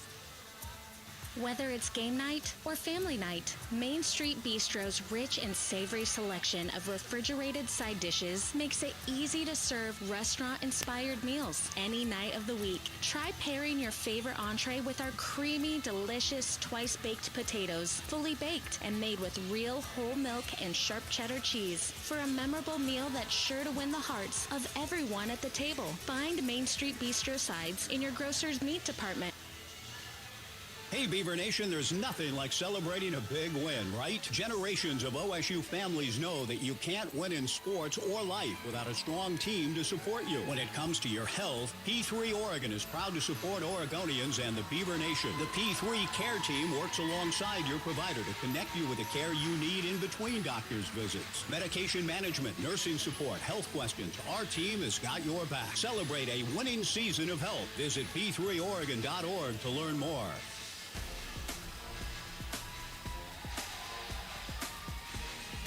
Welcome back to the island of Maui. Yes, indeed, the 9th Oregon State Maui Classic. Ron Callan with you. It's so much fun to be back here. And what a game we've had going in the first half. The reason I say that's because we have to tape our interview with the Director of Basketball Operations, Elizabeth Rudisil, because this is a tradition. We always have it, the first game over here, with what they call the DOBO, Director of Basketball Operations. And so, Elizabeth, welcome to the Beaver Sports Network. Thank you so much, Ron. Thanks for being here. This is basically so Beaver Nation can get to know you. I know that you're from North Carolina. Take us back to those days, and how do you end up working basketball when a little birdie told me that you spent years working for the State Department in D.C.? All of that's correct, Ron. So I was born and raised in Charlotte, North Carolina. Grew up playing basketball, going to Hornets games, going to Duke games because my parents went to Duke and Duke basketball camps in the summer. I went to Duke myself. I was nowhere near good enough to play at that level, but I went to lots of games when I was there. And then after college, I joined the State Department. As you mentioned, I spent 16 years working in U.S. embassies and consulates overseas. I used to say if you met me in my professional capacity, your trip had gone very wrong because a lot of what I did was helping U.S. citizens kind of in dire straits overseas. As you can imagine, I lived in 5 different countries, but I think I had 9 or 10 moves in those 16 years, and it was getting to be a little much. It's really tough to like start over in a new place every couple of years or even, twice in a year. And I was exploring, what did I want to do if I didn't do that job, which is really the only real job I'd had. And through a series of, reflections and different things, decided to try breaking into basketball. And here I am. I'm very lucky that Oregon State and Coach Ruick gave me an opportunity here. Well, you're doing a great job, just to let you know. Don't tell anybody I said that, but you're doing a great job. And you work hard, you're smart, and you have the experience of that State Department job that I think you really keep you cool in stressful situations, because there are stressful situations. Maybe not somebody who calls the embassy trying to get out of jail. That could be really stressful, I'm sure, at times. And that's real life. This is more fantasy life. But what about you must be loving this? I'm just guessing, but I think that's the case. Oh, for sure. I mean, my desk is 20 feet away from our beautiful practice court, so I get to hear basketballs bouncing all day long. And it's just a really great environment at Oregon State. The group of girls are amazing, and I think it's a testament to who they recruit and who is attracted to this program. You know this from being with us on the road, but one of the things I do is, create itineraries for all of our road trips. And I don't think anybody's ever been late. Out of, a team of 15 people, you would expect like there's one or two who is, dragging out of bed late in the morning or a chronic lateness kind of person, but, all of them are on time. So it makes my job a lot easier when you have great people. And the last thing, I know that she's very talented on water slides, because Eric Eli, myself, and Elizabeth went on the water slides here yesterday, and that was the ball. Yeah, I mean, that was a lot of fun, and I was able to film you and Eric coming out the bottom, so that was embarrassing. No, so everybody could appreciate. No, but I've heard that that's a tradition that you guys always go down the water slides here, and that's certainly, I know, one that you two look forward to every year. Indeed we did, and thank you so much for doing that. Elizabeth Rudisil, thanks for spending time with us, and hey, and good luck in Corvallis with the Beavs. Thanks, Ron. Stick around when we come back. The play of the first half. Is it a drive? Is it a big three? Stay tuned. We'll be right back on the Beaver Sports Network from Learfield. At Oregon State Credit Union, we weren't just founded. All right, you are clear halftime break 2. You've got 2 minutes. Family from the start. And plus a disclaimer. Credit Union of Oregon State University Athletics. Right now, you can earn a $300 bonus when you open any checking account. Get rewarded and bank where your Beaver pride runs deep. Join the credit union that was born a Beaver just like you. Open an account online at OregonStateCU.com/checking or visit your local branch. Federally insured by NCUA. Limited time offer and some restrictions apply. Hello, is this Pacific Source Health Plans? This is a health plan. I'm trying to reach Pacific Source. I know I'll get a person on the phone when I call them. What do you think I am? I mean, you sound like a person. That's what counts. Automated systems can do a lot, even sound a lot like people. What automated systems can't do is offer the quality our members rely on, empathy. When you call Pacific Source Health Plans, you'll talk to a person who cares. What did you say your name was? Lexa 9000. Aw, shucks. The game's on TV, but I can't listen to the call of my favorite team broadcasters. Never fear, Sync My Game is here. Sync My Game? Yes, Sync My Game. If you have a DVR and streaming device, head to syncmygame.com from Learfield. It's never been easier to hear the impassioned voices of your favorite radio crew synced with the TV. Wow, thank you, Mr. Just remember, syncmygame.com. Pacific Office Automation is an You've got 30 seconds. in state athletics. Let us help you create your total office solution with copiers and printers, security systems and cameras, managed IT and cloud services, unified communications and telephones, including carrier services, plus temperature sensing kiosks and more. The one source for all your office technology. 5 till highlight. Pacific Disclaimer, sorry. Office Automation. Problem solved. Yeah, we'll do the highlight in the next segment. Okay. Not this one.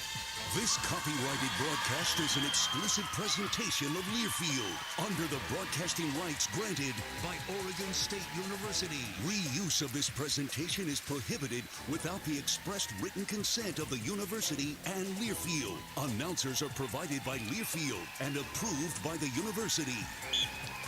Welcome back. Ron Callan with Derek Wood. Live coverage. A great crew, video crew we'll talk about in our next segment. But right now, just looking at the last, 4 minutes of that second quarter, the Beefs didn't score. They had 4 turnovers, and they were 1 for 7 overall in that stretch. And Montana State, a 9-0 run in the final 3:43. Shooting-wise, both teams struggling. I mean, Montana State, 28%, 10 of 36. The Beavs, 39%, 9 of 23. Three-point range, both teams. 4 of 18 for Montana State, 22%. The Beavs, 2 of 12, 16%. Turnovers, 13 for the Beavs, 7 for MSU. Total rebounds, the Beavs 22 to 17.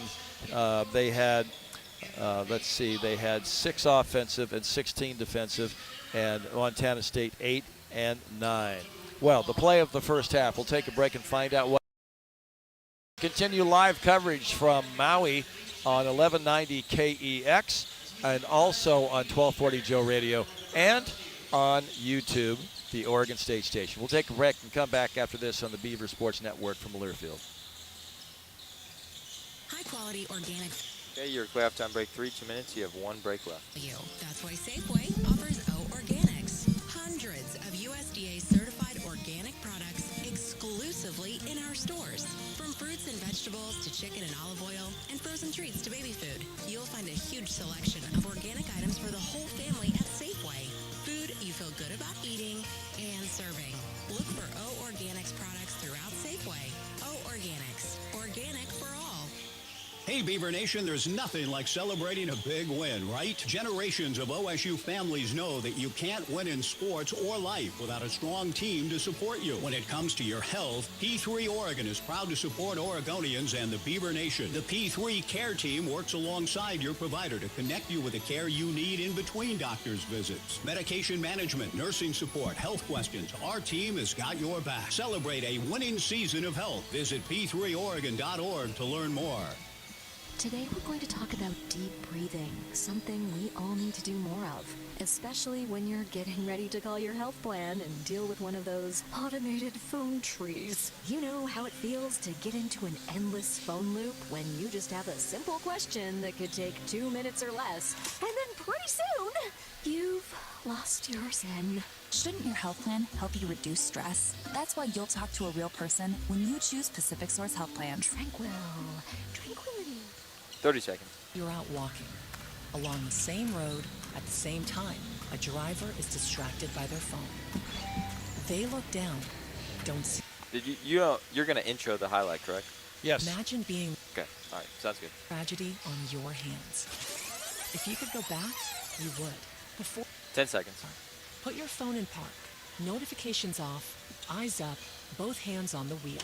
Because we all just want to get there. 5, 4, 3, 2, 1, and you're back. Live from Seabury Hall on the island of Maui. This is the 9th annual Maui Classic. Montana State, Oregon State at halftime. It's 26-22 Montana State. One of the bright spots in this first half is our play of the first half, brought to you by McDelivery. Let's listen. Back to the right corner, Villa, a three-pointer. Nothing but net for Jenna Villa, deep in the right corner, and it's 22-17 Beavers. And then, of course, they didn't score another point for the rest of the half. Beaver basketball is brought to you by McDonald's, the official breakfast of the Beavs. Have your McDonald's favorites delivered right to your door with McDelivery. And yes, we'll take a quick break and come back. Quarter number 3 is underway pretty darn soon. A couple of minutes away. We'll be back with it live for you on the Beaver Sports Network from Learfield. All right, you're clear halftime break 4. 2 minutes is your last break, and we need an ID coming back. Exactly. I was going to do it. I'll do it right when I come back. Thank you. Okay. If you could give me just a little bit, like 15 seconds to fade the bump music, just talk for a second. Yep. Let's. All right, thank you.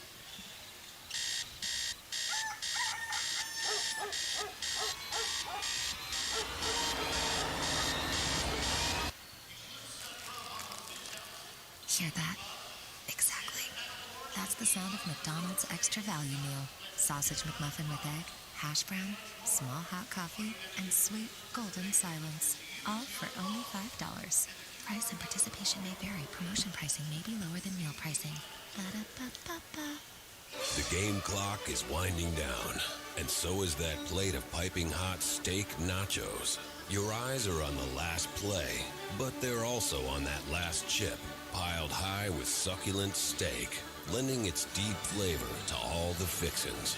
Just as you reach in, so does your buddy. Game on. Beef, it's what's for dinner. Brought to you by the Ranchers and Farmers of Oregon and the Oregon Beef Council.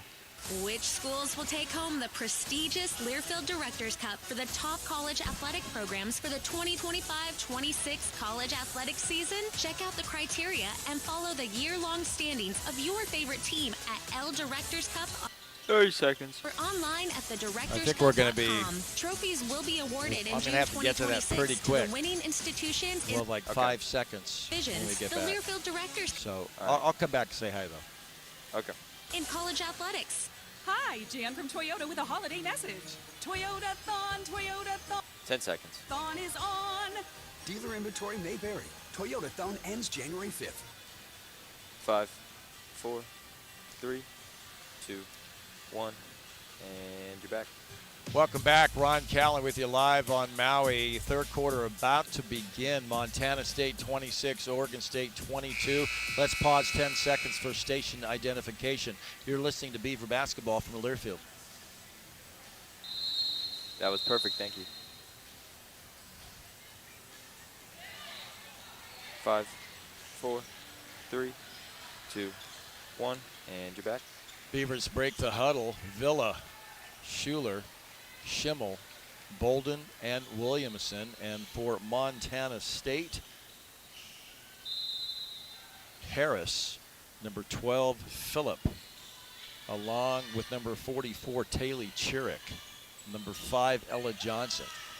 Chirick has it on top, hands it off to Phillip, back to Chirick, back to Phillip. Their leading scorer is Johnson with 6.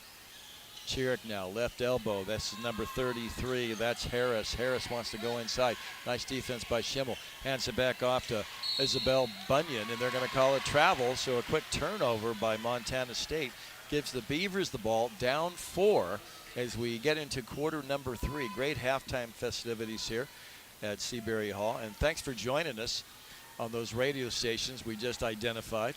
And, of course, on the Oregon State YouTube station. Great to bring you live video from Maui for this 9th annual Classic.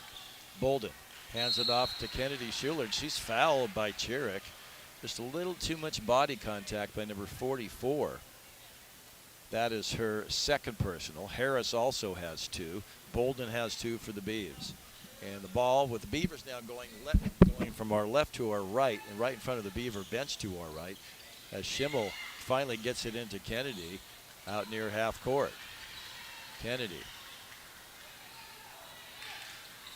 Over to Bolden. Bolden right side wants to get it inside, but overthrows Williamson right into the arms of Addison Harris. And now it's Montana State on the run. Phillip falls down, gets rid of it in time as Johnson on the left side. Inside goes to Harris for a turnaround jumper. No good as Williamson had the rebound, but it was popped out of her hand. And then she blocks the shot by Chiric.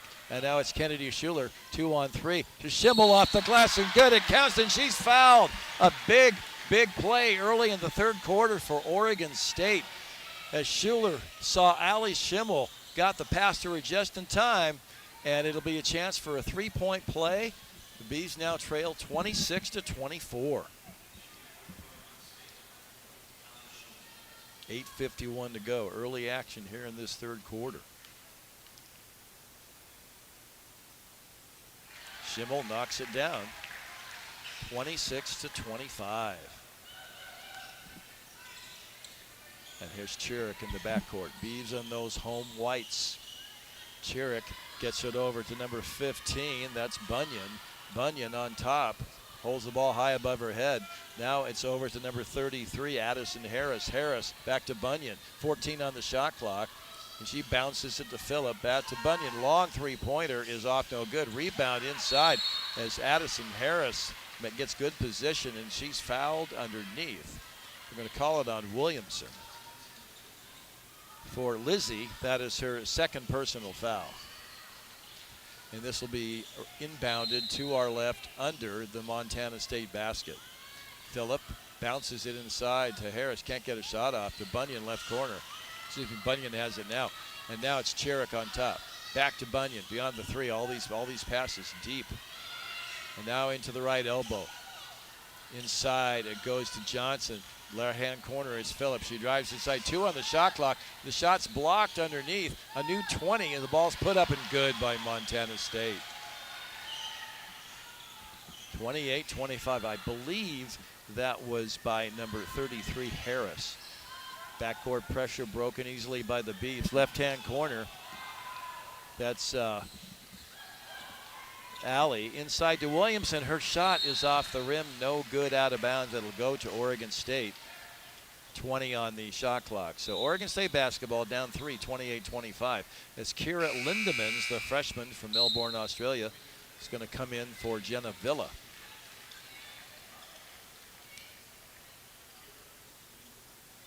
.46 to go, 28-25, and it's perspiration time to wipe up some of it by the Volunteers, having a blast here tonight at Seabury Hall. Beaver basketball. As Schuler, baseline, looks, long pass out on top to Lindemans. Right-hand side to Schimmel, beyond the 3. Fires it back to Kennedy. Kennedy looking for a drive inside, goes up, off the glass, no good, but she's fouled. She'll head to the line, and the Beaver bench stands up in support for number 1, Kennedy Schuler.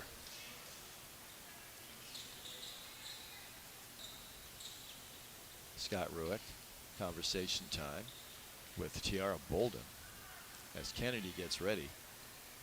Up and nothing but net. Nice shot by Kennedy Schuler. It's a 2-point game. She struggled from the foul line early this season, but that's a real good sign. One dribble. Puts it up.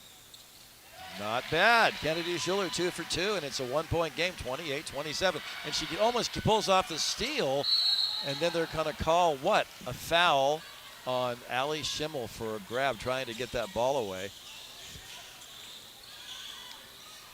Schimmel looks like, trying to see if it's the second or third on her to see if the scoreboard switches. Looks like it's number 2 on Schimmel, and it's 7:28 to go, third quarter, 28-27, Montana State. Phillip, way out on top. Inside, it goes to Johnson. A nice pass to a wide open, great pass to Addison Harris, and it's 30-27. Good ball movement by the Bobcats in that play. Long pass down there by Williamson, who was all alone, but the pass was deflected. And now the Montana State player, Emma Johnson, smiles because she stepped out of bounds in control of the basketball, and the Beavs get some good fortune there as Lizzie Williamson comes out. Nene So comes back in. So she has 4 rebounds. Alonzo has 4, and So Williamson has 4, and So has 4 as well. 17 on the shot clock, 30-27 Montana State. Beavs with the basketball. Schuler shoots the left corner. It's Schimmel. She drives in off the glass. No good. No foul call. Lindemans, though, with the board. Back to Bolden. Three-pointer. Perfect!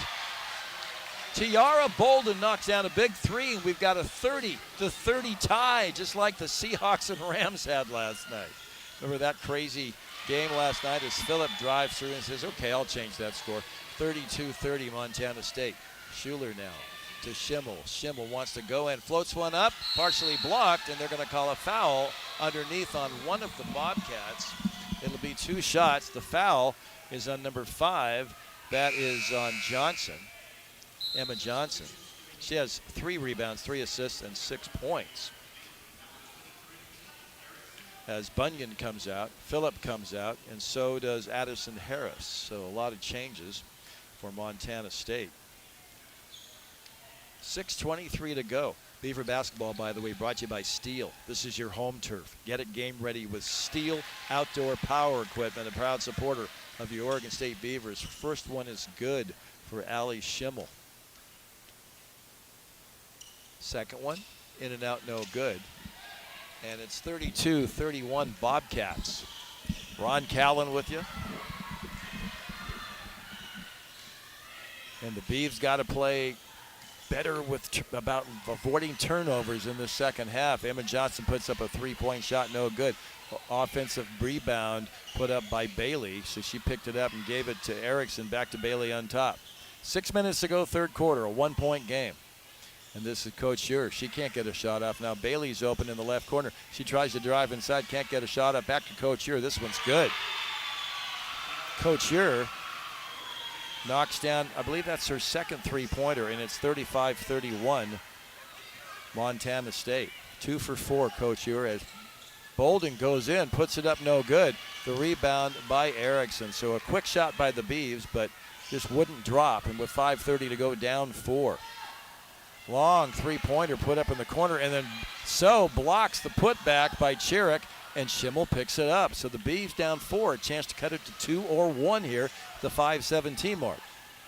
Ball's passed inside to a wide open Nene So. Great pass by Kira Lindemans to see her wide open underneath, and it's a 2-point game.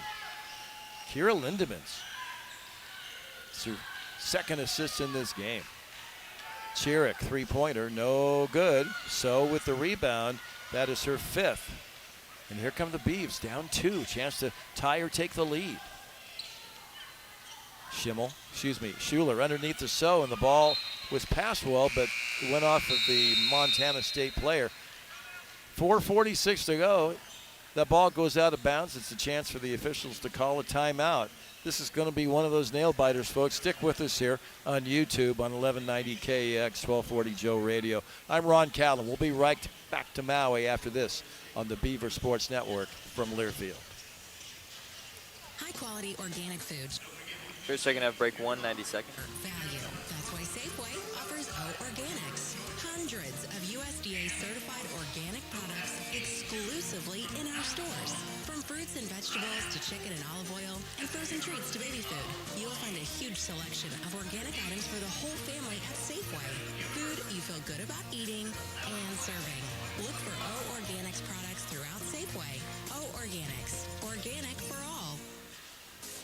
Look, I'm not going to tell you how to live your life, but if you're a Beaver fan like me and you haven't switched your phone service to Beavs Mobile, then you're leaving points on the field. Here's the deal. You get exclusive game day perks, and Beavs Mobile contributes to OSU athletics every time you pay your monthly bill. No contract, no hidden fees, no reason to wait. Switch now to the only phone plan built for Beaver Nation and powered by T-Mobile. Visit BeavsMobile.com. 30 seconds. It takes on every day with a winner's attitude, gets up when they fall down, and leaves it all on the field. There's a group of teammates who do all these things every single day. But they're more than your typical athlete. They're kids facing unthinkable medical circumstances. Team Impact matches children facing serious illness and disability with college sports teams, creating a long 10 seconds. Experience for everyone involved. Join us in the movement to get all kids in the game. Visit teamimpact.com. 5, 4, 3, 2, 1, and you're back. Beaver basketball is brought to you by Pacific Office Automation. Local people respond. Local people make decisions. Local people make sure you're happy. Pacific Office Automation, problem solved. And also, one of our great sponsors is Safeway. Save time and shop online at Safeway.com. Safeway, your exclusive grocery partner of Oregon State Athletics. And, you know, I was thinking about the rain in the Northwest, and it's been a tough go, I know, for a lot of you, whether it's travel, whether it's high water, and we wish everyone the best. Here on Maui, you know, it's just been typical December in Hawaii.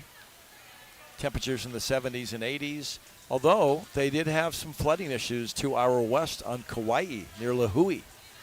But here, we had like a rain shower today, and it's humid inside this wonderful hall here tonight. A little humid.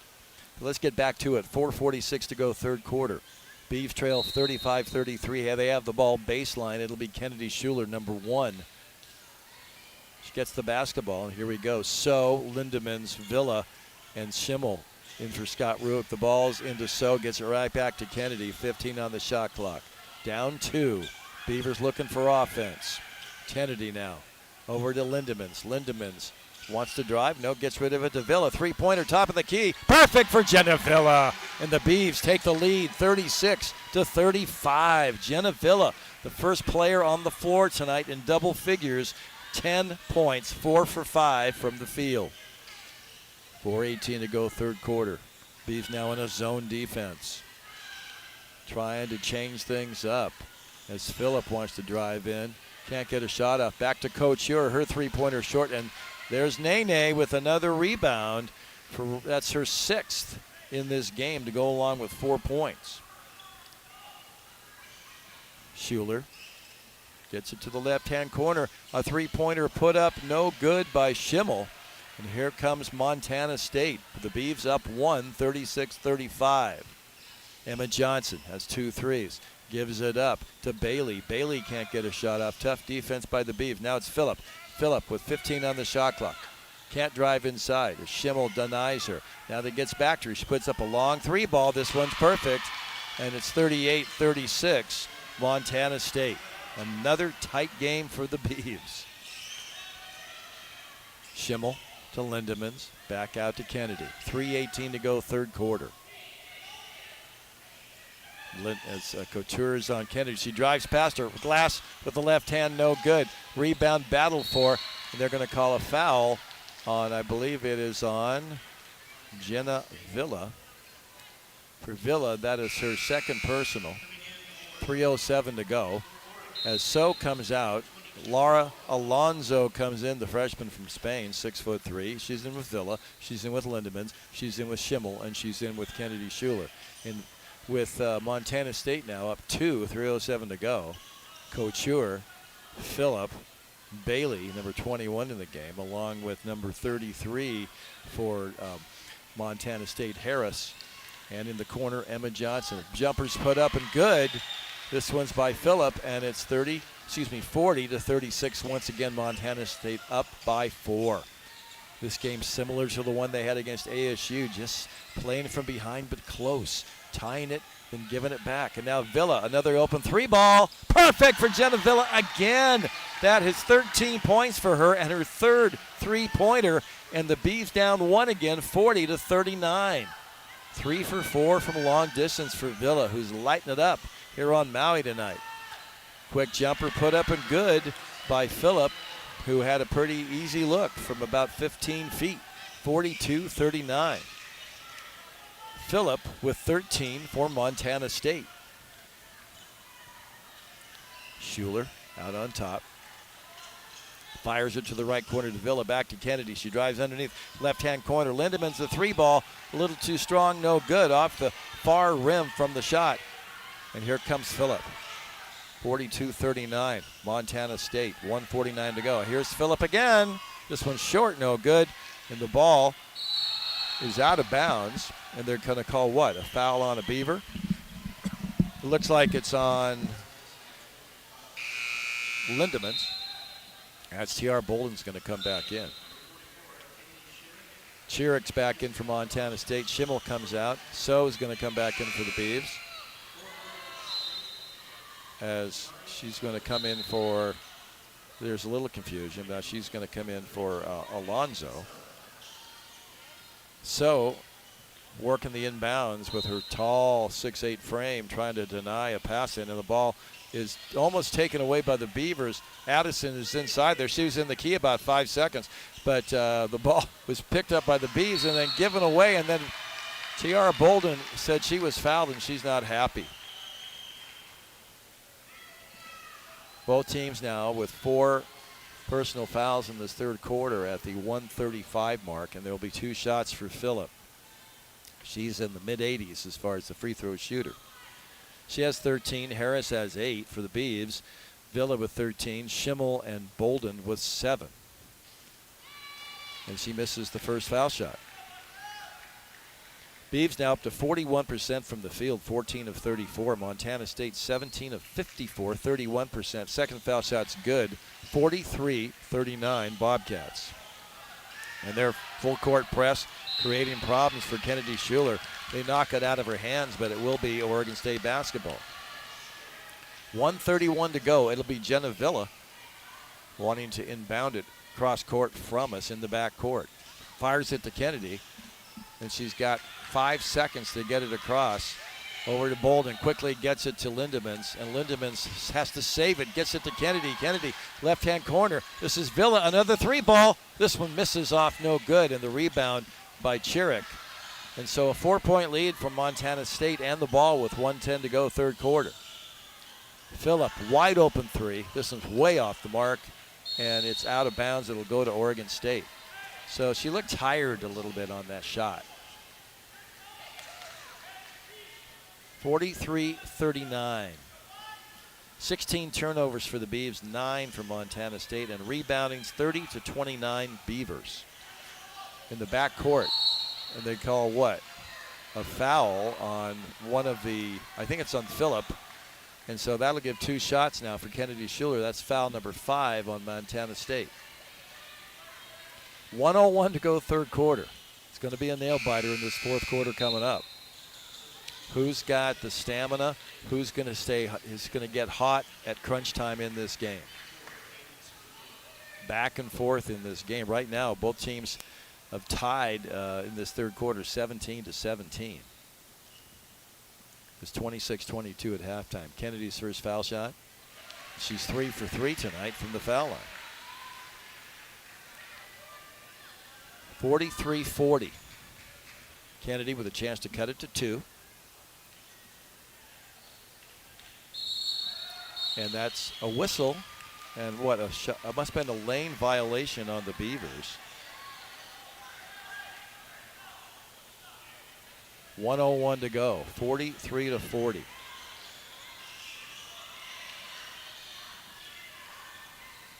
Chirick, way out on top. Gets it to number 15, Bunyan. Bunyan has it on top. Can't get a shot off. 15 on the shot clock, 44 seconds to go. Now Bunyan says, maybe I'll shoot. No, she didn't. Now it's Erickson. Back to Bunyan, 8 on the shot clock. Floats it to the left elbow to Chirick. Chirick, good guarding by Lindemann's. And then an open 3 put up from the corner by Couture, no good. And the rebound, and it's Nene Snow with the rebound, and she was fouled. And it should be, let's see who was fouled. It might have been Lindemann's. Let's see. Maybe if we have a replay, maybe we can look at it. Bottom line, our crew doing a great job tonight here. Of course, Jeremiah Rickert, Will Santos, and Marcus Burkholtz. What a trio! They're doing a fantastic job for us tonight here at Seabury Hall. We're proud to have them with us. as part of our Oregon State broadcast team. 29.5 seconds to go. And so, who's just been dynamic again tonight. She has 7 rebounds, but she's 0 for 3 from the foul line, something she knows she's got to work on. One more foul shot for Nene. Shot clock is turned off. This one's no good. Rebound battle for Lindemann's almost got it, but Erickson gets it, and so it looks like Montana State will take their time and try to get the last shot of this third quarter. Beavs trailing 43-40. Bailey way out on top, right side. She's from St. Anthony, Idaho. I've been there. It's been years. Cool spot. And she loses the basketball. 6 seconds to go. 5 seconds. And Kennedy across half court, and the ball's knocked away from her, but I think there was a foul. Let's see. No, they're just going to say out of bounds with 1.4 seconds to go. And Scott, they work on a 1.4 second to go play. Let's see what he comes up with. Down 3. Three-pointer would tie it at the buzzer, but it's only 1.4. Not a lot of time. Let's see what happens. Schuler looking to go inside. Or is it Bolden right corner? That's to Nene, and the ball's overthrown. And it will go to Montana State. Good try, good idea, but just too much mustard on the pass, and so wasn't quite in the right position to make an effort to get it. 0.7 to go now. Montana State barely just has enough time to get the ball in bounds. I don't know if they can get a shot off. Let's see if they even try. Couture in front of the Beaver bench. Right in front of Sydney Weiss, assistant coach. Couture. And that was the slowest clock to ever start. But it would not have counted if it had gone in. So this 18 for the Beavs in the third quarter. 17 for Montana State. And for the Beavers, no field goals in the last 2:36. Montana State 0 for 4 in their last shot. So this is going to come down to this fourth quarter. It's going to be pretty interesting to see what transpires. We'll take a break, come back on YouTube, come back in Portland on 1190 KX, come back in Corvallis and Albany, and Independence on 1240 Joe Radio. We'll be right back on the Beaver Sports Network from Learfield. At Oregon State, Clear second half break 2. You've got 1 minute. Born a Beaver and have been part of the OSU family from the start, and we're proud to be the official credit union of Oregon State University Athletics. Right now, you can earn a $300 bonus when you open any checking account. Get rewarded and bank where your Beaver pride runs deep. Join the credit union that was born a Beaver just like you. Open an account online at OregonStateCU.com/checking or visit your local branch. Federally insured by NCUA. Limited time offer and some restrictions apply. 30 seconds. Nation is an official sponsor of Oregon State Athletics. Let us help you create your total office solution with copiers and printers, security systems and cameras, managed IT and cloud services, unified communications and telephones, including carrier services, plus temperatures, 10 seconds. and more. The one source for all your office technology solutions. Go to pacificoffice.com. 5, 4, 3, 2, 1, and you're back. Welcome back. Beautiful Maui. Down on the beach this morning at sunrise just because I could do it. And, you know, it's one of the great parts of being on Maui this time of year. Beaver basketball, by the way, brought to you by Oregon State Credit Union, the official credit union of OSU Athletics. Join today. Visit OregonStateCU.com. Another game tomorrow will be a 6:30. No, it'll be a later start. We have a 7 o'clock tip here, I believe. So it'll be a 9 o'clock tip. But let me double check that before I put any money on that guess. It'll be 1 hour later. So it'll be 8 p.m. Pacific time, 6 p.m. here. Liberty, who will play Hawaii after this game here on Maui. Ron Callan with you, having a blast calling this game tonight. It's so much fun to see old friends that we've got to know over the years here on Maui. And you look at who's played the most in this game. For the Beavs, Tiara Bolden, 24-53. Ella Johnson from Montana State, 25-49. And rebounding is now Oregon State, 8 offensive, 23 defensive for 31. 14 offensive, 16 defensive for 30 for Montana State. And the Beavers will get the ball first to begin the fourth quarter, down 3. Let's see if they can turn on the Jets and get going here in this fourth quarter. Kennedy gets the inbounds pass from Schimmel, and she brings it across half court. Couture on her, out between the circles. She stops her dribble, left-hand corner now. Schimmel can't get a shot off. Back on top to Kennedy. 17 on the shot clock. Kennedy wants to drive inside, goes in, stops, fires it to the right corner to Bolden. She can't get a shot up, but she drives in, gets it underneath to Williamson. Great pass by Tiara Bolden to to Lizzie Williamson, and it's 43-42. Bobcats by 1. Tiara to Lizzie. Great way to start the fourth quarter. Couture fires it over to Erickson. She's way out. She says, I'll take a long 3. Off the back rim, no good. And Bolden in there for the rebound for Oregon State. Beavs can take the lead on this possession. Bolden hands it off to Schuler. Schuler wants to drive inside, puts it up. A floater, rolls around, can't get it. The ball's up for grabs and is picked up by Couture. 8:55 to go in the fourth. A 1-point game here at the 9th Maui Classic. And that's number 12, Phillip. Can't get a shot up. Back to Couture. Left-hand corner, Erickson, a 3-ball off the mark. The ball's picked up by Schuler. That missed everything. And with 8:35 to go, once again, Beavs a chance to take the lead here on Maui. Schuler stops at the top of the key. Villa says, I'll shoot a 3, and I'll make it. A 3-pointer by Jenna Villa, and the Beavs now take a 2-point lead, 45-43. And Jenna, her 4th 3-pointer of the night here at Seabury Hall. Couture with the ball for Montana State. Inside it goes to Addison Harris. Her shot misses. Williamson, good position to get the board. And the Beavs now up 2. Important possession, a chance to put a couple of baskets together and extend the lead a little bit. Let's see if they can do it. Bolden right-hand side, beyond the 3. Now she says, I'll drive right baseline. Little spin move back out on top. And that's Kennedy. Back to Bolden for a 3-pointer. Short, no good. Rebound by Phillip. Here comes Montana State.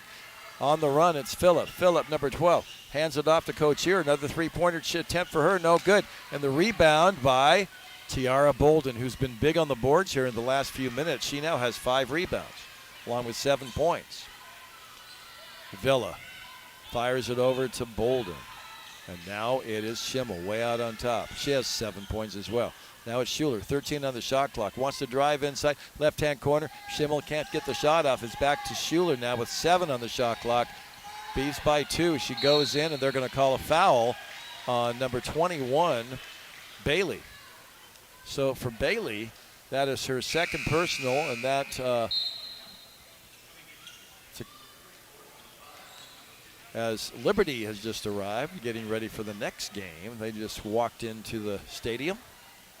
And it's Beaver basketball, baseline, 1 team foul now on Montana State in the fourth quarter. Kennedy looking to get it in, floats it to Williamson. Williamson can't, now left-hand corner, Schimmel, long 3-pointer, off no good. Williamson bats the ball out of bounds, and they're going to say the ball should be going to Oregon State. And everybody in the stadium said, what happened? That looked like a real bad call by the officials. And Eric Eli, Devin Hunter, the assistant coaches for Scott Rueck, expressing their displeasure. 6:55 to go. Beavs 45, Montana State 43. Cherick with the ball to the foul line. This is a turnaround shot by Addison Harris, and the shot was blocked by, I believe it was Lizzie Williamson. If we have a replay, let's look at it. 6:45 to go. All right, real quick now, we'll get back to the action. Phillip, baseline, looking, gets it out on top to Johnson. Inside, it goes once again to number 33. That is Addison Harris. 46-45 on that 3-pointer. And the Beavs now down 1, 6:30 to go. Schuler quickly gets it to Villa. Villa, ball's knocked out of her hand. She gets it back and then gets it to Bolden. And now it's Schimmel. Underneath it goes to Williamson, off the glass, no good. A little forced shot, a little quick And now it's Schuler stealing the ball, flips it back to Villa. Great hustle by Kennedy Schuler with the steal for Oregon State. Kennedy drives inside, stops, ball's taken away, but she's fouled. That's team foul number 2. Will it be a shooting foul or will it be out of bounds? It was on number 15, and it looks like it'll be inbounds. Foul was on Bunyan. Couture's back in, Bunyan comes out. That's she has 3 fouls. Chiric has 3 fouls. Bolden has 3 fouls for the Beavs. Here we go. Kennedy floats it to the left corner to Lizzie. Lizzie back to Ken. Ken wants to go inside, and she's got an open look off the glass and good with the right hand. And the Beavers back on the lead, 47-46 with 5:52 to go. Back and forth. This has been a wild one tonight. 7 lead changes in this game. Phillip wants to go inside. Good defense, zone defense by the Beavs on this possession so far. 13 on the shot clock. Ball goes inside to Harris. Back on top, it's Phillip. Right-hand side, Couture. She can't get a long 3 off. And now it's Emma Johnson, left-hand corner. Chiric with 4 on the shot clock. Hands it into Harris. Her shot's no good. Williamson goes up for a big rebound. Then is picked up by Kennedy Schuler. She should get credit for that rebound, and then Kennedy picked the ball up when she lost it. 5:15 to go. Beavs by 1, 47-46. Bolden, 7 points, 5 rebounds. She goes inside, tries to get it into Williamson. Instead, the ball's knocked out of bounds by Montana State. 5:07. As number 33, Harris, comes out. Number 23, that is Erickson, comes in for Montana State. Beaver basketball, 12 in the shot clock. Baseline, Kennedy bounces it to Williamson. She's double teamed, the ball's stripped from her, and here comes Phillip wanting to go coast to coast, and the ball's knocked out of her hands by Allie Schimmel. A nice clean block by Allie Schimmel. Good hustle by Schimmel to get back and deny the basket. Exactly 5 minutes to go in this fourth quarter, and Scott Ruick's wanting to know from Darren Kresnick what the deal is on the foul calling. We'll take a break and come back. Timeout on the floor. Exactly 5 minutes to go. Oregon State 47, Montana State 46. A wild one here on Maui on the Beaver Sports Network from Learfield. All right, clear second half break 3, 1 minute.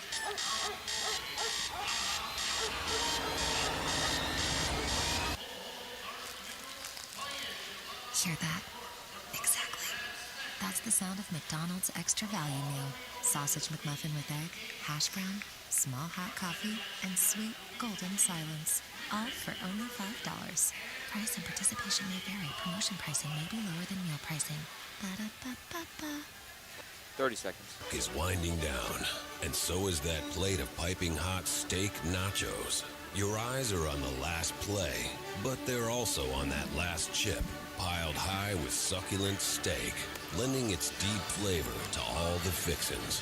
Just as you reach in, so does your buddy. 10 seconds. On. Beef, it's what's for dinner. Brought to you by the ranchers and farm. 5, 4, 3, 2, 1, and you're back. Beaver basketball brought to you by Kohl's. Find holiday gifts on their wish list and yours with ease this season and get great deals along the way at Kohl's. And Kohl's.com, Ron, Cal, and Derek Wood bringing you this is a high-quality basketball game tonight here at the Maui Classic. Yeah, turnovers are a factor. 19 for the Beavs, 11 now for Montana State. Teams are tied in rebounds, 36-36. 11 steals for Montana State. The Beavs have 7. And you look at the individual scoring, Jenna Villa with 16 to lead Oregon State. And for Montana State, she's having a great game, number 12 for them. That is Jamison Phillip, the freshman from Ellensburg High School. That's like milepost 105 on I-90 between Seattle and Spokane. I think Ellensburg's biggest claim to fame is the Ellensburg Rodeo. But here on Maui, this Maui Classic is becoming quite the attraction. The second game, Hawai'i and Liberty. But right now, this one reaching its climax with 5 minutes to go in the fourth quarter. The Beavs lead 47-46. Schimmel, Villa, Bolden, Schuler, and Lizzie Williamson. And the ball is Montana State's in the end zone to our left. So it'll be a throw way out on top to Cherick. She almost loses it, gets it back with 22 on the shot clock, and now it's handed off to Erickson. Erickson, Couture. She gets it to Emma Johnson. Back to Erickson. 12 on the shot clock now. Ball's inside to Emma Johnson. She almost loses it, gets it back to the Couture. 7 on the shot clock. She puts it up. Shots blocked by Allie Schimmel. She picks it up. Or it might have been a Kennedy Schuler on the block. They were both right around the basketball, but it's going to come to the Beavers up 1. Great defense by Oregon State. Inbounded to Kennedy. 4:35 to go. Regulation. 47-46 Oregon State. Bolden back on top to Kennedy. Couture on her. She's been tough all night on all the defenders. As a left-hand corner, Villa says, I want a three-pointer. It's off this time, but Kennedy with the old board. Great hustle by number 1, and it's back to Jenna. Inside now to Lizzie. Lizzie puts it up too strong. Gets it back again, and she's fouled. She'll head to the line. As she got that ball, and she wanted to get it up so quick, she kind of rushed it, but she got the offensive rebound. She followed up, and now she's got a chance to extend the Beavs' lead just a little bit. On the season, she's 11 for 17, 64%. And watch this ball. This is a high arcing foul shot. She likes to shoot the high arcer. And a little too much on that one. Hits the back rim. Let's see if she can give the Beavs a 2-point lead at the 4:13 mark. Dribbles twice, 3 times. This one's up. And that one hits. So it's 48-46 Beavers. And here comes Phillip. Kennedy on her. Beavs playing zone. Phillip can't go inside. Back on top to Emma Johnson. Johnson. And the ball stolen by Kennedy Schuler. Great effort by number 1. She can't go inside, but she'll wait for her teammates. With 25 on the shot clock, 3:50 to go. Beavs by 2. Schuler. Way out on top. Looking, and hands it off to Villa. Schuler, 7.7 assists, 4 rebounds. Playing a great game tonight. As Villa loses the basketball, gets it to Schimmel in the left corner. And the ball is out of bounds off of Oregon State. Their 20th turnover in this game at a bad time. 3:31 to go. They're up by 2 as So's going to come in for Williamson. So you got So, Bolden, Schimmel, Schuler, and Villa. Here we go. Phillip with the ball for the Bobcats. 14 points and 5 rebounds for her. Also 4 personal fouls. Johnson floats it to the right elbow. Back out to Johnson. Shots off the front rim, no good, and the rebound to Schuler. Schuler with her 5th rebound. 3:04 to go. Let's make it 3 minutes. 2-point Beaver lead. Need some offense here. The ball's knocked out of Villa's hands. So picks it up, gets it back to Jenna. Jenna wants to drive inside, puts it up off the glass, no good, but they're going to call a offensive foul, I believe, on Jenna Villa, and that is her 3rd personal foul. I thought it was a pretty decent drive, but good position. I believe it was Emma Johnson. So once again, Beavs up 2, 2:51 to go. It's time to step up the defense, but they've been, it's 48-46. This has been a defensive struggle, right? 27% shooting for Montana State. The Beavs at 39%. Johnson out on top, back over to Phillip, back to Johnson, 20 on the shot clock, back to Phillip, and now hands it off to number 33, that is Harris. Now it's Phillip shooting a long 3 ball, no good, and the ball's going to go out of bounds. It'll go to Oregon State. So the last couple of times Phillip has shot, and let me see how many minutes she has played. I know she's played a ton of minutes in this game. We have a timeout on the floor.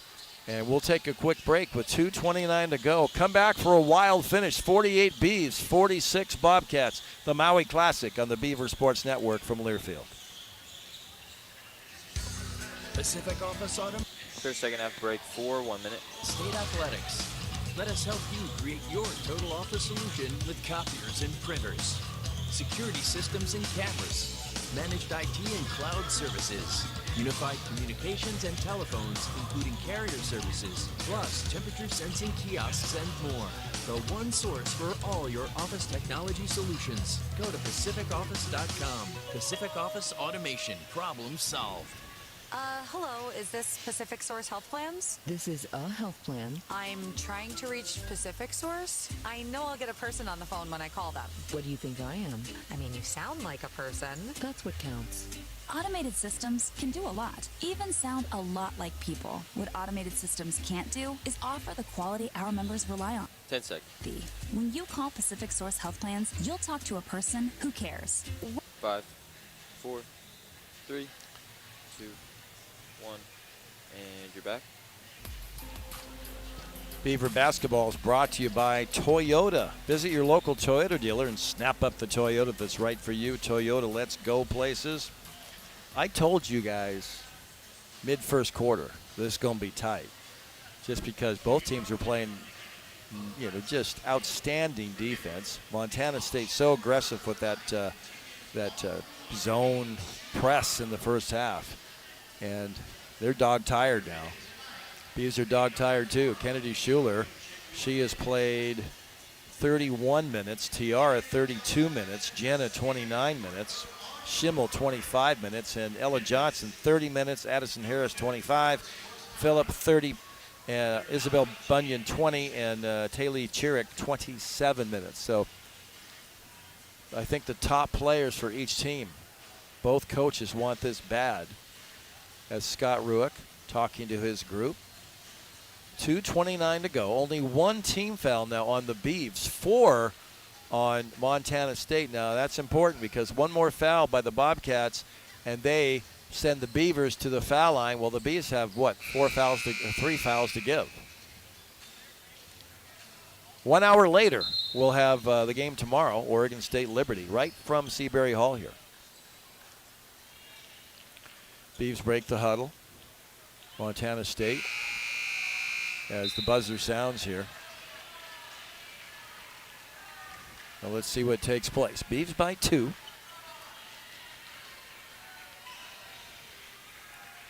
And Beavs get the basketball in the back court. Inbounds play goes from Schimmel to Schuler. Schuler with Bunyan on her in the back court. Brings it across no problem. Kennedy bounces it to Villa. Villa looking. Wants to drive to her right, hands it off to Tiara. Tiara, left-hand side to Schuler.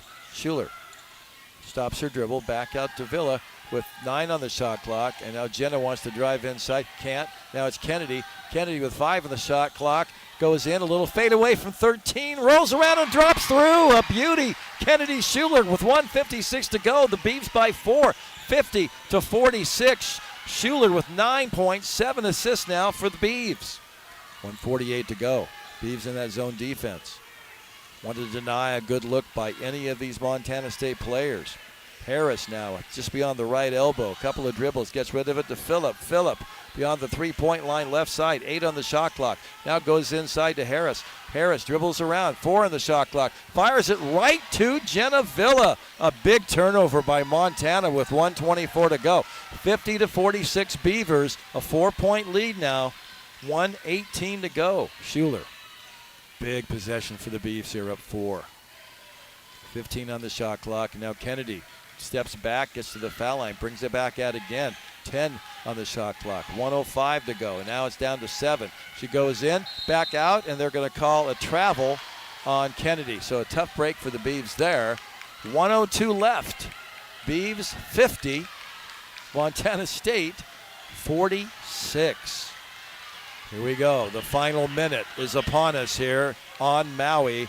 A great open to this tournament. Let's see what happens now. 52 seconds to go. Phillip out to Harris on top. Back to Phillip, left-hand side. Villa on her. 15 on the shot clock. She stops just outside the left elbow. Now Chirick puts up a 3-ball. No good. The offensive board back to Phillip. Another 20 now. With 35 seconds to go, Phillip gets it back to Emma Johnson for a 3-pointer, no good. The ball is rebounded by Allie Schimmel. Schimmel loses the basketball, but they got to call a foul on somebody. It looks like it is on Montana State, I believe. And it will be Oregon State basketball. But that's the 5th foul, so it's going to be foul shots for, I believe it's Ali Schimmel. 50-46, 27.4 seconds to go. Both teams have played their hearts out in this game, man. I'll tell you.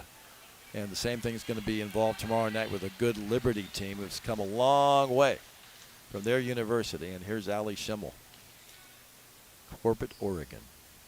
First one's no good, 27.4.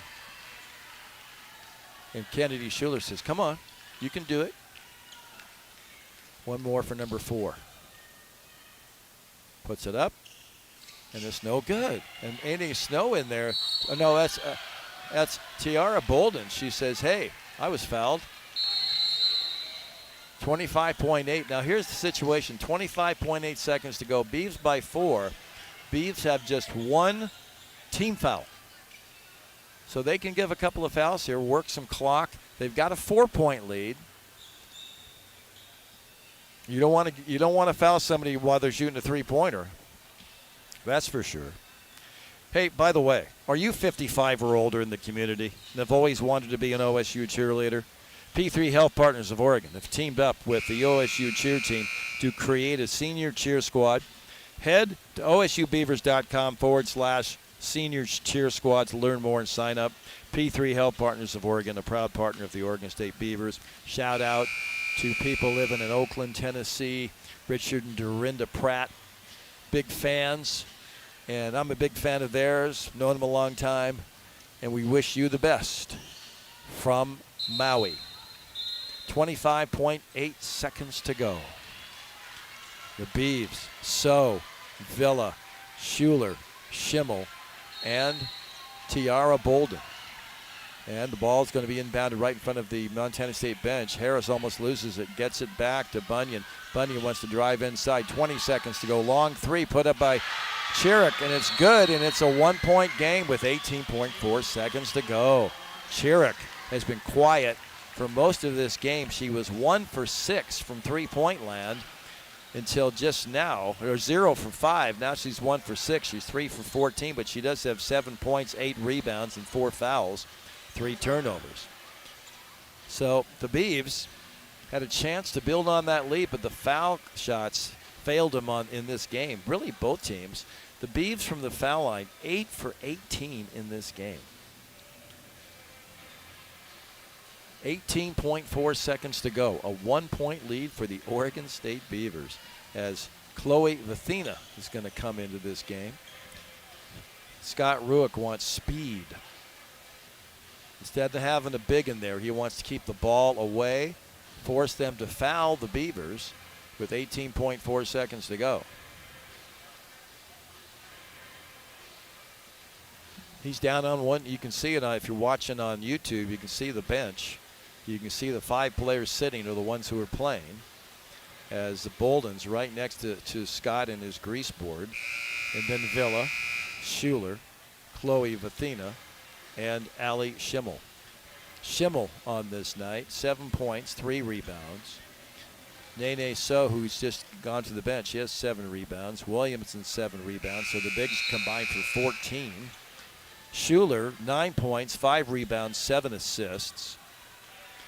Bolden, 7 points, 5 rebounds, 2 assists. So here we go. Far side across from me, it's Schimmel. And of course, Montana State wants a steal. They want a turnover. They have forced 22 on the Beavers tonight. Beavs have given up.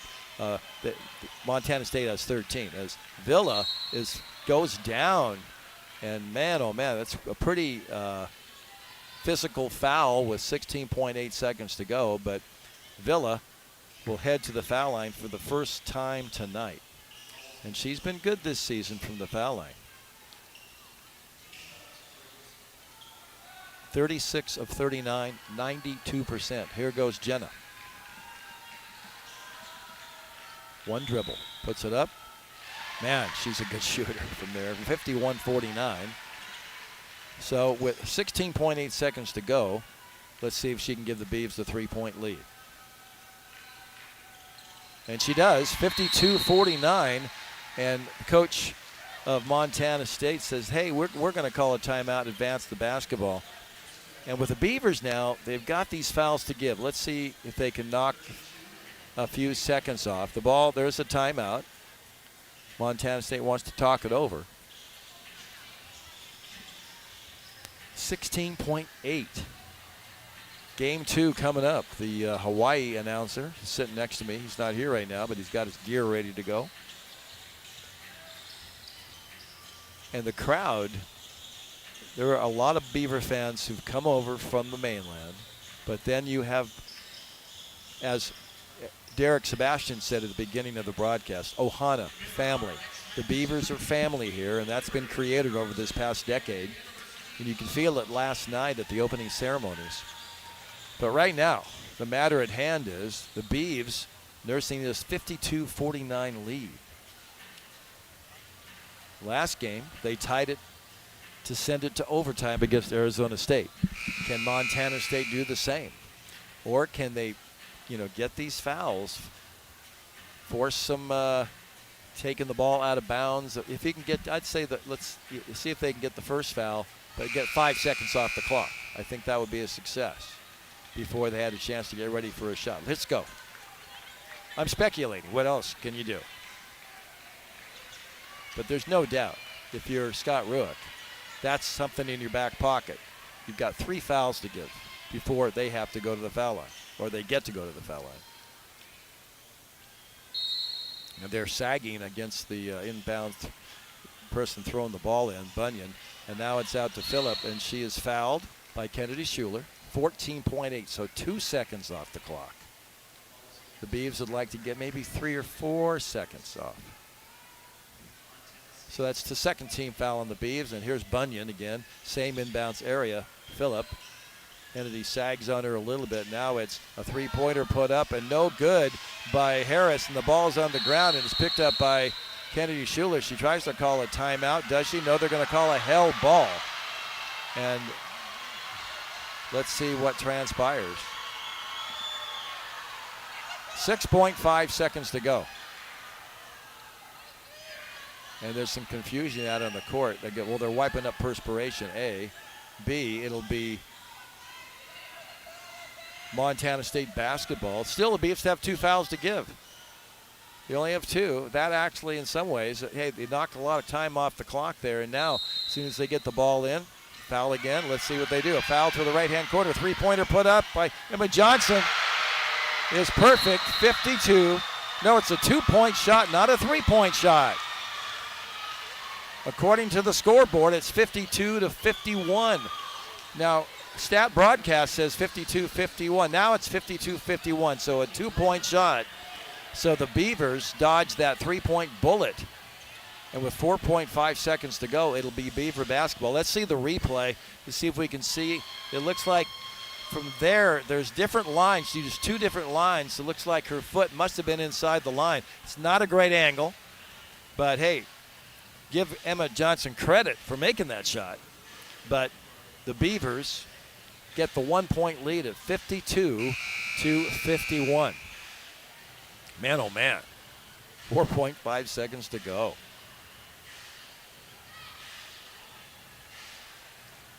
All right, Montana State breaking their huddle. The Beavers will break their huddle. 4.5 seconds, Beavs by 1. And you would think an immediate foul by Montana State, because if the Beavs make 2, it'll still be a chance for them to tie again. And for the Beavs, they would love to get a few seconds off the clock here. And you don't want Nene So to get the ball because she has struggled from the foul line. Let's see where this ball ends up going. And it goes to Jenna Villa, and she's tied up with 2.8 seconds to go as Jenna with 18 points in this game. 6 for 9 from the field, 4 for 7 from three-point range, 2 for 2 from the foul line with 3 rebounds and 3 fouls. 2.8 seconds to go. Scott Rueck. Another nail-biter game in the low 50s. This is so much like the game the other night against ASU. Villa, though, puts up the first one. Good. 53-51 now with 2.8 seconds to go. And, of course, ASU misses the second shot. Ball now is up for grabs. A long 60-footer will go 50, and the Beavers hold on to win Game 1 of the Maui Classic by a score of 53-51. And both coaches smiling about what a great game they played. Congratulations to Montana State. They're a good team.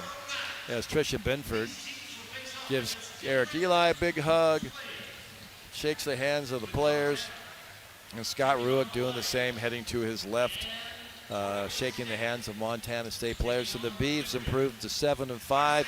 Montana State drops to 6-4. And of course, what we're going to do is wait here, and Scott Ruick will join us to talk about this game, and then we'll talk to a couple of players about this big win by the Beavs.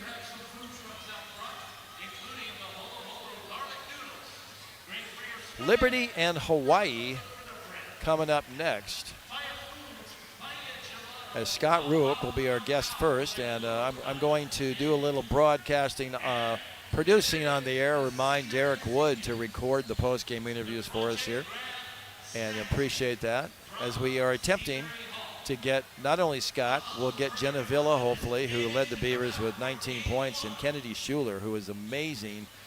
I'm going to look at her numbers in this game as far as not only the points, but I want to look at the little stat numbers. Like Schuler had 4 steals, 2 blocks, 7 assists, 5 rebounds, 2 offensive, 3 defensive.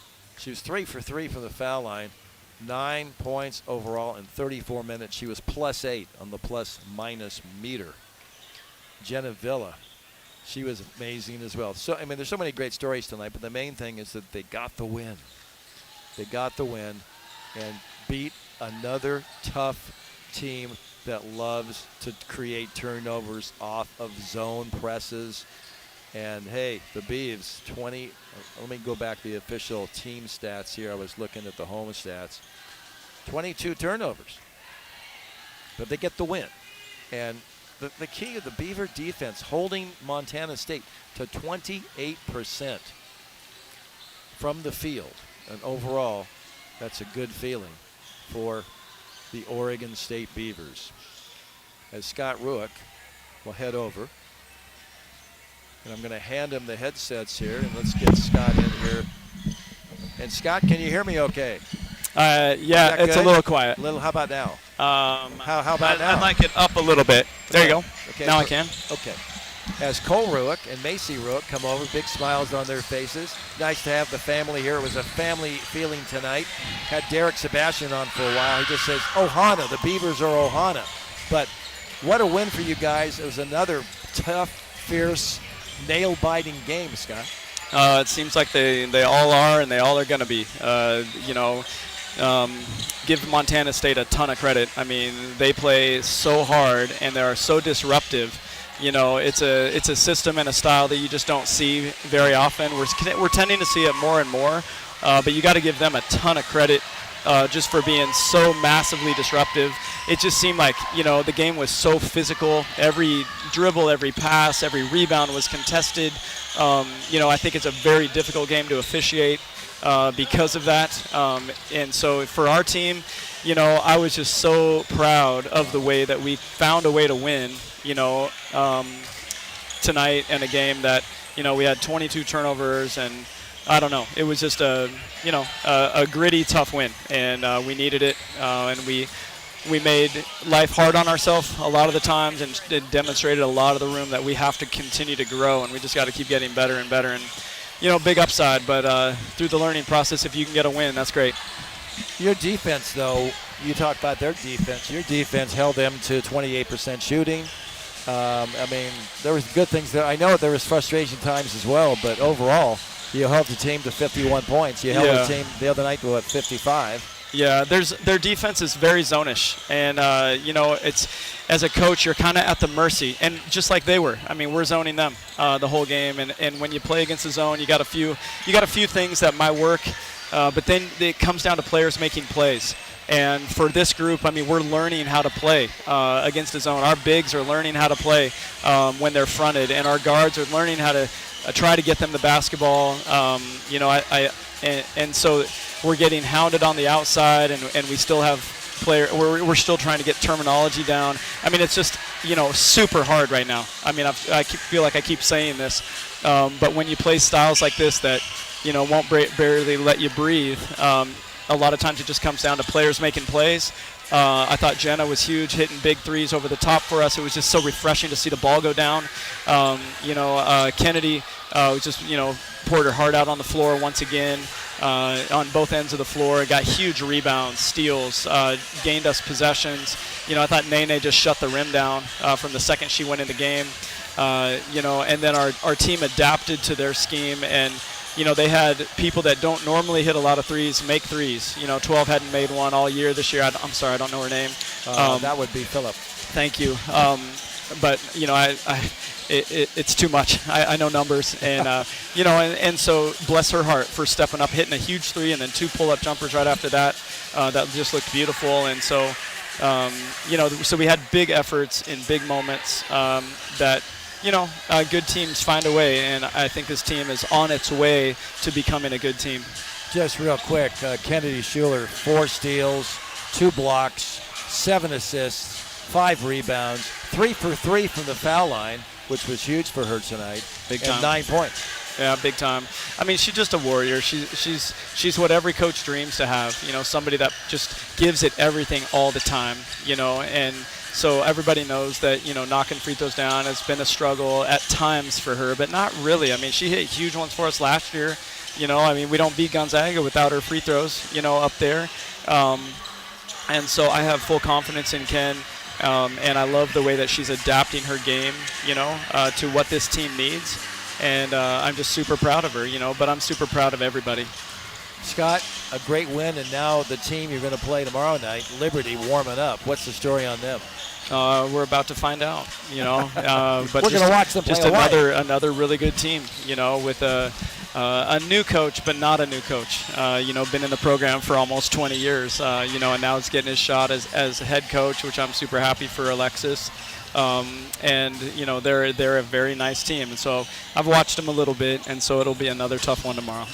Last thing, congratulations on a great crowd, a great evening here, and an exciting game for everybody to watch. Yeah, thank you. And I totally agree with you. I mean, this was if you go to a game, you would love to see one like this, that kind of comes down to big plays and sideline outs. As coaches, it'd be fun to play in one that's not quite like that every once in a while and get away from an opponent with a win. So maybe those days are coming for us. Well, maybe I'm hallucinating. I was talking to Nene in the pregame show, and they said, okay, just suppose you're up by 50. You don't shoot 3-pointers, but would you step back and shoot a 3? And her answer, well, I'd have to look over and get permission from the coach first. No, that's awful nice. Yeah, that's awful nice. And coach would say, yeah, go ahead. If we're up 50, do whatever you want. Right. If we're up 20, I mean, I wouldn't even know what that's like at the moment. And so if we were up 20, I'd take it. Do whatever you want. But right now, we just got to continue to get better possession by possession. And, if we defend, and that's the thing, we saw a great effort again tonight defensively, just like our Arizona State game. These 50-50 games are, they're hard on the heart. But, man, what an amazing, just a gritty defensive performance. And when your defense shows up like that, you're going to have a chance to win every night. And so I know they had they end up with 52. 51. 51, okay. Yeah, 50, well, they had 51. 46, at the 5-minute media to go in the game. And, our goal is we'd love to keep teams under 50, and I think the team rose to the challenge. And, if not for that last shot, we would have done it. And so, just proud of the grit and toughness, and all their hard work is paying off. Scott, appreciate the time. Wave to the camera. Everybody on YouTube up there. It's right there. That's awesome. You're on TV right now. Yeah, awesome. All right. Yeah, thanks everybody for watching and supporting us. We'll see you tomorrow night. All right, go Beavs. All right, we'll take a break and come back with our post-game show. We're going to try to talk to Jenna Villa and Kennedy Schuler when we return to Maui Beavs win at 53-51 on the Beaver Sports Network from Learfield.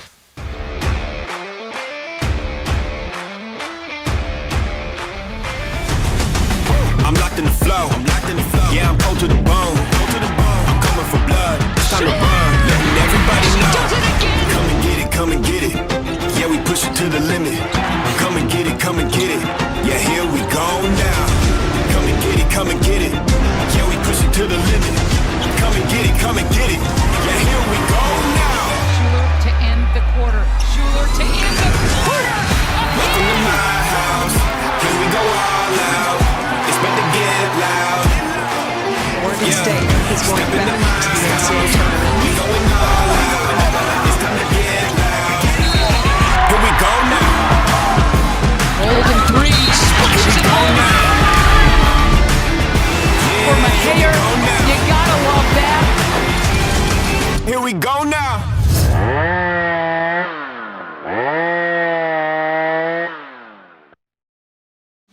Video.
Test us 1, 2, 3. Testing. Sound check. 1, 2, 1, 2, 3.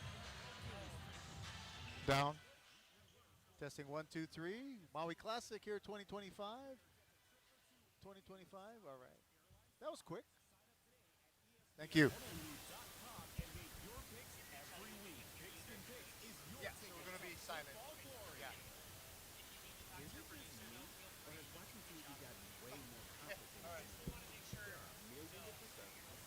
All good.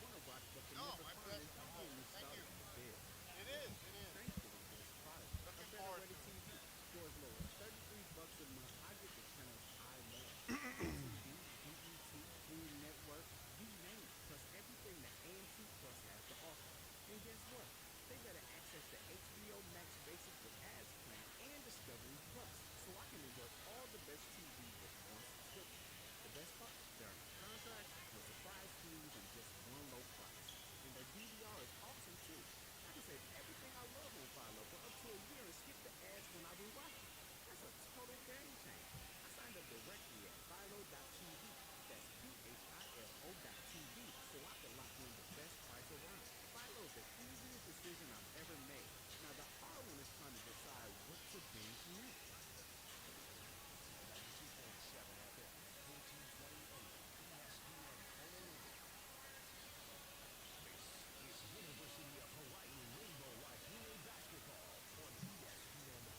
And good evening, basketball fans. Coming to you live from Seabury Hall, the campus here in Makawao, Maui, the Seabury Hall Athletic Center, and specifically the James C. Castle basketball and volleyball courts. This is the site for the 2025 Maui Classic, an event hosted by Oregon State and Hawaii for the first time participating in this tournament, along with Montana State, and they'll be playing Liberty today. And in the earlier game, it was Oregon State in a close one, defeating Montana State 53-51. So a two-day tournament, a tournament that has gone on for several years, and more recently here on the campus of Seabury Hall.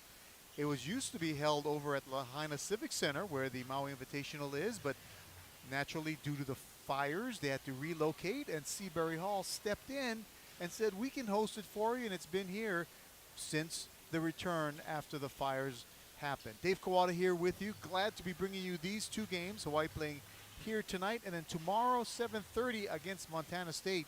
That team was just lost by 2 points to Oregon State, so they will not play the host. You play only 2 out of the 3 teams here in the tournament. It's a 2-day format, and it's going to be good competition because Liberty is one of the top, if you want to call it, mid-major teams. And along with Montana State, by the way, they have both are ranked in the mid-major top 10. In fact, Liberty ranked number 10 in the College Insider mid-major top 25. And this team is off of a winning streak, if you will. They have won 4 of their last 5 games. Hawaii trying to reset themselves. Aside from that victory over UH Hilo last week, they have lost 5 of their last 6, including their road trip they went on a week prior, where they lost the 2 opening games in the Big West Conference. So Laura Beeman and her crew trying to regroup. They've had a good week of practice since the Hilo victory, and they feel very confident coming in for today's match against Liberty. We'll take a break and take a look at this matchup. Hawaii taking on Liberty in the Maui Classic. This is Rainbow Haney Basketball on ESPN Honolulu.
welcome back here to the campus of Seabury Hall. Dave Kawada here with you. And today, Hawaii in the 2025 Maui Classic taking on Liberty, the Lady Flames, coming all the way from Virginia. By the way, it is 37 degrees. Correction, 36 degrees in Lynchburg, Virginia, where they're from earlier in this afternoon when I checked. So they are happy to be here nonetheless. And so is Hawaii. Both teams playing in this tournament for the first time. So it is the first time also these two teams are even playing against each other. So a lot of firsts in this matchup. Liberty comes in with a record of 6-3. Hawaii at 5-5 overall. Liberty of the Conference USA, and they were predicted to be second. They had a great season last year in their conference. They won the regular season as well as won the tournament and played in the NCAA tournament, losing in the first round to Kentucky. Hawaii, as you recall, did win the regular season, lost in the first game of the Big West Conference tournament, and played in the WNIT, which has that new WBIT tournament now. So this is going to be a good matchup for Hawaii, good challenge. This is a young Hawaii team, as we've talked about in all of our games leading up to this point. But if we think about what is the injury report, which is brought to you by Hawaii Pacific Health, creating a healthier Hawaii, all of Hawaii's players are healthy, although minutes are being increased for Jovi Lefotu, who has gone back into the starting lineup since the Hilo game, and in fact saw action on the road trip against their Big West Conference opponents earlier in the season against UC Davis and Cal State Fullerton. So she is back in the starting lineup. She is wearing that heavy brace, and the minutes are going to increase for her as the season progresses in the build-up until the Big West Conference starts, or into January. So she is healthy. Also, Imani Perez getting back into full form. Even Vittoria Tamilo getting back into full form as far as on-court conditioning. Izzy Forsyth, another one, the transfer from UC San Diego, who did miss a couple of games earlier. All players are not playing, but they're just increasing their minutes. So that is a very good sign. The keys to the game brought to you by Napa Auto Parts. We've got you covered. Well, Liberty, they got to concern themselves with Avery Mills. She is averaging 16.2 points a game, a 5'9" sophomore, right from the hometown of Liberty at Lynchburg, Virginia. She also has 5.1 rebounds per game, so she is their dominant player. In fact, they have two players that average double digits, the other player being Emily Stout at 15.7 points per game, also throws in almost 7 rebounds a game and 9 blocks, tied for the lead on her team. So defensively, this Rainbow Wahine team will need to have to really focus on that. Liberty, a team that really had a lot of turnover from the roster of last year, which was very successful. They only have one returning starter in Elizabeth Alex's daughter, a 6'2" junior forward. Whereas on the Hawaii side, we're going to see how much Jovi Lefotu will get more minutes in this game. Also, Bailey Flavel, how she continues to improve as a freshman. She is Hawaii's leading scorer at 14 points a game, the only player averaging double digits for the Rainbow Wahine. But the concern has been turnovers. They committed a lot of turnovers on their road trip. They still commit much more than they should. And that's one area they want to really drop down, is their turnover averages. And again, Imani Perez and Vittoria Tamilo getting back into game shape, how soon they can add more to their offensive side and take advantage of their height. So far, Hawaii hasn't been able to take advantage of the height. Some games they've been out-rebounded. They sure haven't scored as much from the post. But one of the strengths this Hawaii team has had is bench score. They have played a lot of players go very deep, and therefore their bench scoring has been really good. They got a lot of support there, so they are going 10, 11 players deep. So that's something that Liberty will have to contend with. We'll take our final timeout for the national anthem in Hawaii Pono'i. Back for the starting lineups. This is Rainbow Wahine basketball on ESPN Honolulu. It's the year-end sales event with the Ford Group. It's sales event time, Sam. Temperatures are dropping, but the deals are just getting hot. Time for our annual Ford Holiday Gift Guide. Oh, yeah. Hard to go wrong with great deals on trucks and SUVs from Ford, America's all-time best-selling auto brand. Don't forget the first rule of holiday gift giving, hey? What's that, Sam? Always remember, treat yourself too. Well said. Based on automatic news almanac store today,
Welcome back. Moments away from the opening tip. Let's give you tonight's starting lineups, fueled by Heli Gas.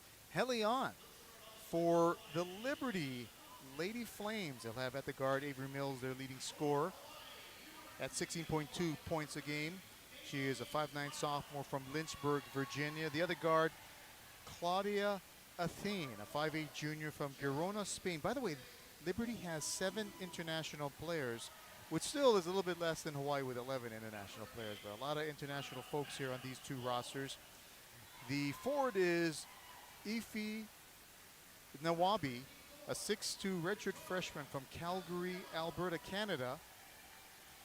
The other forward, Elizabeth Eisdottir, a 6'2" junior from Grindavik, Iceland. And in the post, Emmy Stout, a 6'3" sophomore from San Diego, California. The head coach is Alexis Sherrard. Alexis Sherrard in his first season as the head coach, but 18 years prior to that as an assistant coach here at Liberty. The starters for Hawaii. At the point, Jovi Lefotu, the 5'8" junior from Kaneohe and Iolani School. Bailey Flavel, 5'10" freshman from Auckland, New Zealand. The forward, Sanaya Neverson, a 6' senior from Surprise, Arizona, a transfer from Northern Arizona.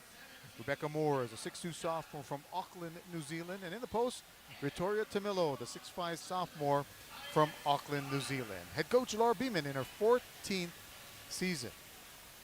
I mentioned head coach for Liberty, Alexis Sherrard, in his 18th year prior to this as the assistant coach.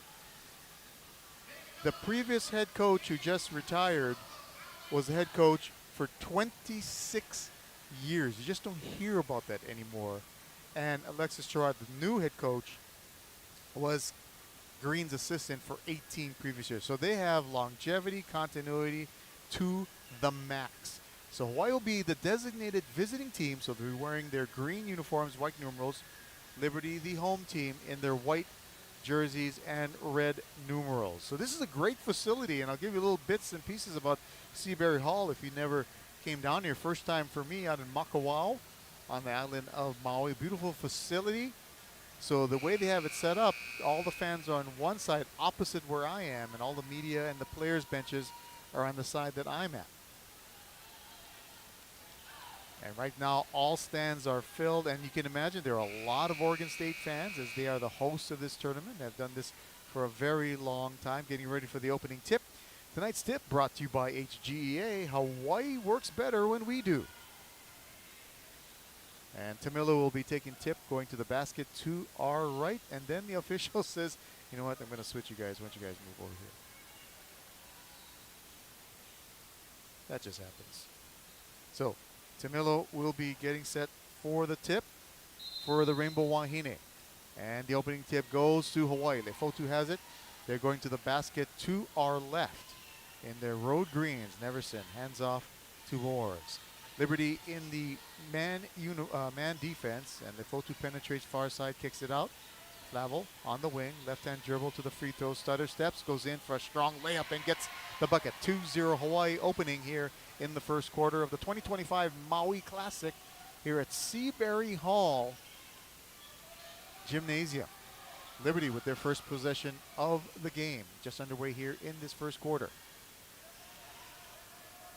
Liberty from Conference USA, trying to get into the post, deflected out of the way. Neverson has it for Hawaii, breaks it down, and she lost it back to Liberty. Back we go to the basket to our right. Pass up ahead to Athene. Over to the far side to Eisdottir. Eisdottir dribbles to the elbow, takes a shot there. Back of the rim, no good. Loose ball rebound comes out to Liberty. Another 20 seconds. Was near Tamilo. She couldn't quite get to it quick enough. Kick out far wing to Nawabi, and then a drive by Eisdottir, and there's going to be a foul called on Hawaii.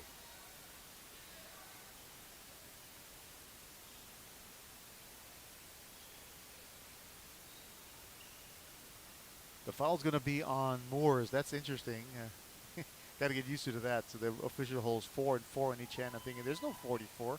Total 8. I've seen officials go 5 and 3.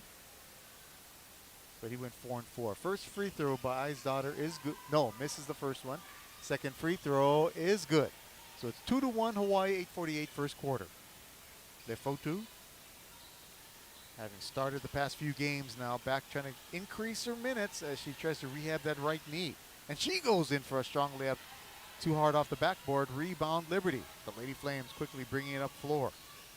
18 in the crowd. Tried to get it back up top. Mills has it into the post. Stout working in, kicks it out quickly. Wing, Eisdottir for a shot. That's no good. Tamila with the rebound.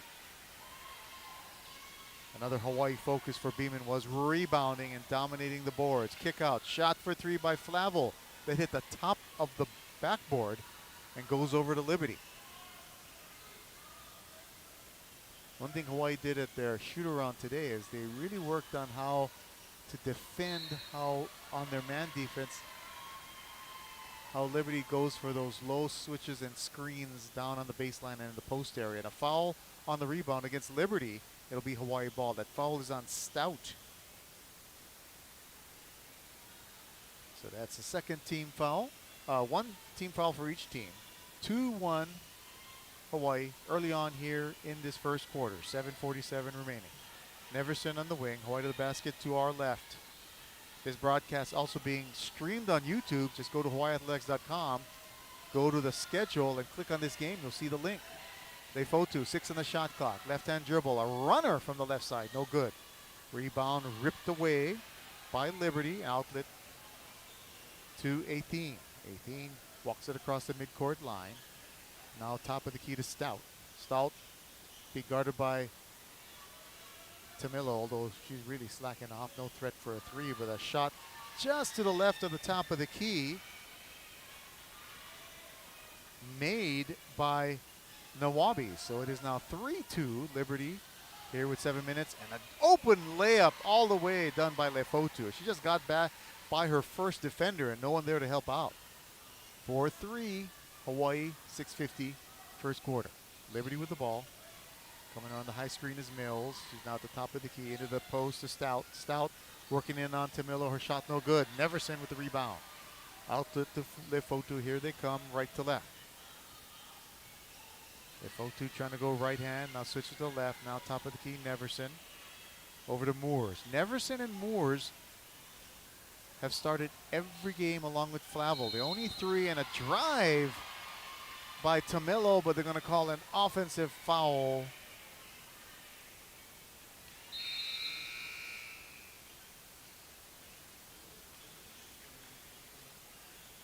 So make sure who that foul is called on. It is a Hawaii foul. It'll be Liberty ball. They called it on Neverson. Yeah, she was the one who drove, so she got the offensive foul. Substitution now coming in for Hawaii, coming in for the first time today, is one of the freshman guards, Kiara Curtis, a 5'8" freshman from Seattle, Washington. Also checking in and playing defense right now is Kyra Webb, the 6'1" freshman from Melbourne, Australia. Liberty with the ball near side corner to Jakayla Thompson, who checked in at the break. That bounce pass underneath to Stout. Shot is blocked by Tamilo, goes out of bounds. Actually, that was Imani Perez who checked in at the break as well. Perez, 6'4" senior from Denver, Colorado. And for Perez, that was her 95th career block. She leads the team in that category. Currently 8th on the program's list. And an errant pass breakaway for Hawaii. Kira Webb all the way in for the layup. It was an inbound pass trying to go up top and missed their player way over the head. And it was an easy catch, run, and layup for Webb. 6-3 Hawaii, 5:47 first quarter. Lady Flames with the ball, high screen for Thompson. She kicks it back on top, trying to get it into Stout again. She got triple teamed, and it's going to be a jump ball. She got tied up, so it'll be Hawaii ball with the arrow as Tamila will come in. Neverson will come out. So some quick substitutions for the bigs there between Neverson, Perez, and Tamilo. Those substitutions brought to you by the Hawaii Ford dealers. Perez to Tamilo. Hands off to Flavel. As we get close to 10 seconds on the shot clock. Flavel still with the ball. Tried to go between two defenders. Almost tied up. Lost it. they're going to say she traveled. She tried to force her way in, and the coach is now telling her she had players to move and rotate the ball around rather than do that.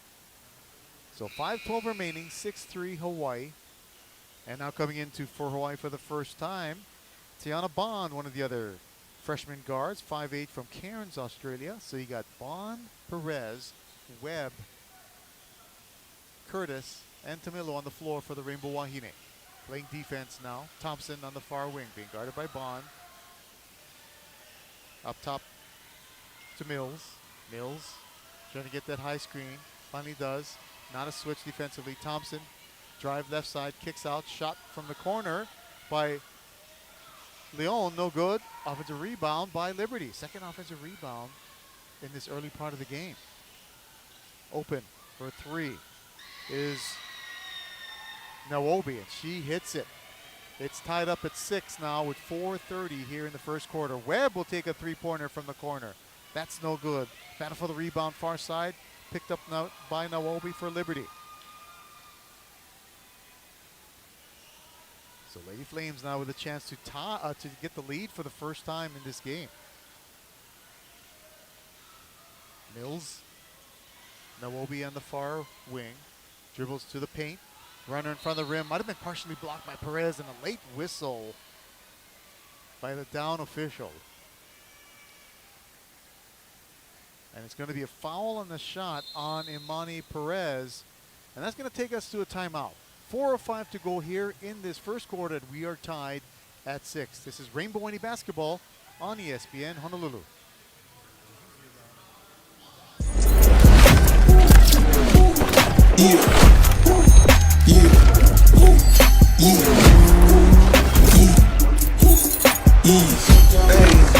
That red Malibu Roberta packed it like a Chevy, cause of 10 busted stains, swapping stereos. I oblige, bumping Mary. Merry Christmas round this week, I'm really merry. Halloween like every day, more ordinary. Okay, platinum slugs and princess cups.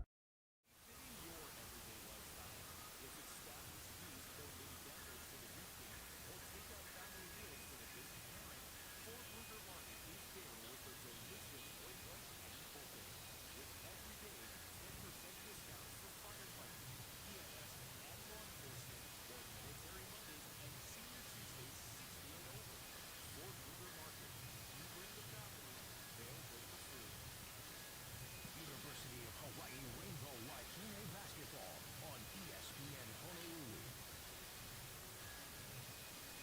Honolulu. 4:05 remaining here in this very first quarter, and we are tied at 6. This is the day 1 of the 2025 Maui Classic. Rainbow Wahine basketball is brought to you by Melona. Stay cool and go green this U8 sports season with Melona ice cream. Try Melona's new Pina Colada flavor, which is exclusive to Hawaii, and beat the heat while cheering on the Bows. Find Melona at any Costco, Foodland, Safeway, or 7-Eleven near you. Go green and enjoy Melona, the coolest way to cheer on the Bows. If you've never been to this part of Maui, rural but very, very scenic. It's more mountainous. So as you're driving up here, you're getting elevated, so it's nice and cool outside. Comfortable here in this gym. They have one of those big-ass fans circulating, but it's cool outside here, as you can imagine.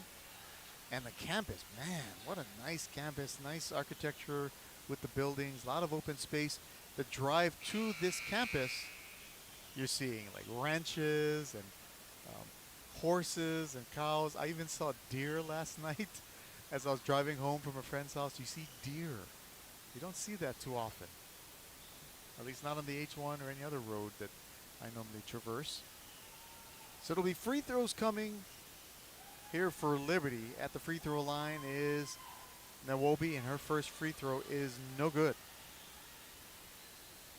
Tied at 6. Liberty with a chance to try and lead for the first time here tonight. Second free throw is good, so they do take the lead 7-6. 4:05 to go here in this first quarter. Curtis with the ball for Hawaii. Basket to our left. We got Curtis, Perez, Bond, Webb, and Tamilo. The same crew that was on there before the timeout. Curtis penetrates in, kicks out Bond, far side. She attacks the rim, kicks out to Webb. Webb near side, right-hand dribble. Now back out to Bond. 8 on the shot clock. Bond on the far wing. Got the ball almost stripped away and does get it stripped away by Thompson.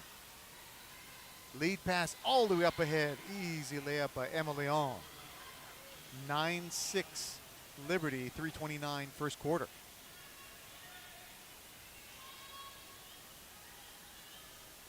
Curtis, top of the key. Perez, high post, Bond trying to lob it underneath to Tamilo. She got it after it's tipped and she gets the easy bucket. Nice transition there offensively, and she got it over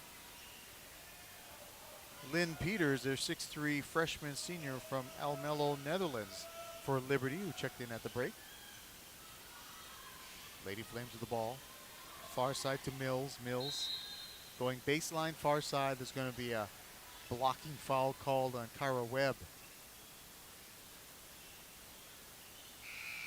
So for Hawaii, that's the third team foul, and back into the game will be Jovi Lefotu, also Bailey Flavel. And now coming in for the first time for Hawaii will be Izzy Forsyth, the 6-foot senior from Vancouver, British Columbia, and a transfer from UC San Diego. So those three, along with Tamilo and Perez on the floor for Hawaii, as Liberty will inbound underneath their basket. Bounce pass in to Eisdottir. Swing it up outside. Under 3 minutes to go first quarter. Athene over far side to Leon. 7 on the shot clock. A drive by Leon. And she's going to be fouled.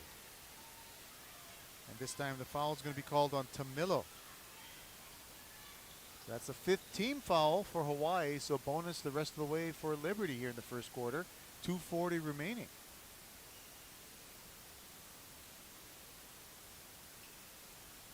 So more of the whistles venturing on the Hawaii side as Leon makes the first free throw. Leon a 60% free throw shooter. As a team, they're a 68% free throw shooter. Now coming in for Hawaii for the first time will be Jade Peacock, a 6-foot junior from Gold Coast, Australia. And she gives Tamilo a breather. And Liberty going to put on some full court pressure as Forsyth will inbound, gives it to Lefotu in the backcourt. Lefotu over far side to Flavel. Now across the mid lane to Peacock, back to Flavel as she goes to the top of the key. 2:30 to go, first quarter. Hawaii down 11-8. 3-pointer by Flavel. That's good. Bailey Flavel. That 3-pointer brought to you by BMW of Honolulu, the ultimate driving machine, and we're tied at 11. High screen coming around is Athene. Athene tried to penetrate in on Lefotu, kicks it out. Leon now swings it up top. Reverse it all the way to Liddy Mwamba, who checked in at the break. For Liberty, a 5'11 senior from Kinshasa, the Dominican Kinshasa, the Congo, and a basket made by Leon. Gives Liberty the lead 13-11, under 2 minutes to go here in the first quarter. Peacock swinging up top, Flavel. She'll take another 3 from the near side wing. Second 3-pointer made by Flavel. That's an area that she was not exploiting in the early part of the season. More attacking the rim, but boy, she really improved on taking that shot. She now has 8 points to lead Hawaii, and it's 14-13 Rainbow Wahine. 1:24 to go first quarter. Athene, left-hand dribble. Jump hook over Lefotu is good. And that's a little bit of a mismatch, a little bit, although they're both listed at 5'8", with Lefotu guarding. Athene, a little bit bigger body, so she can probably try to post Lefotu, and an errant pass, it'll go out of bounds, turnover. Haven't had much of turnovers so far for Hawaii. That's only their 4th, although they would like to have kept it even lower.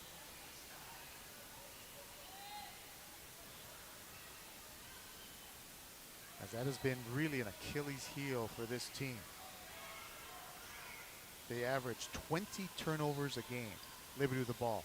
Shovel pass into the paint. Almost went out of bounds. It did go out of bounds. Trying to save it was Eisdottir, but she stepped on the baseline. So turnover to Hawaii. That's the 3rd turnover for Liberty. So Lefotu will bring it up. 42 seconds remaining in the first quarter.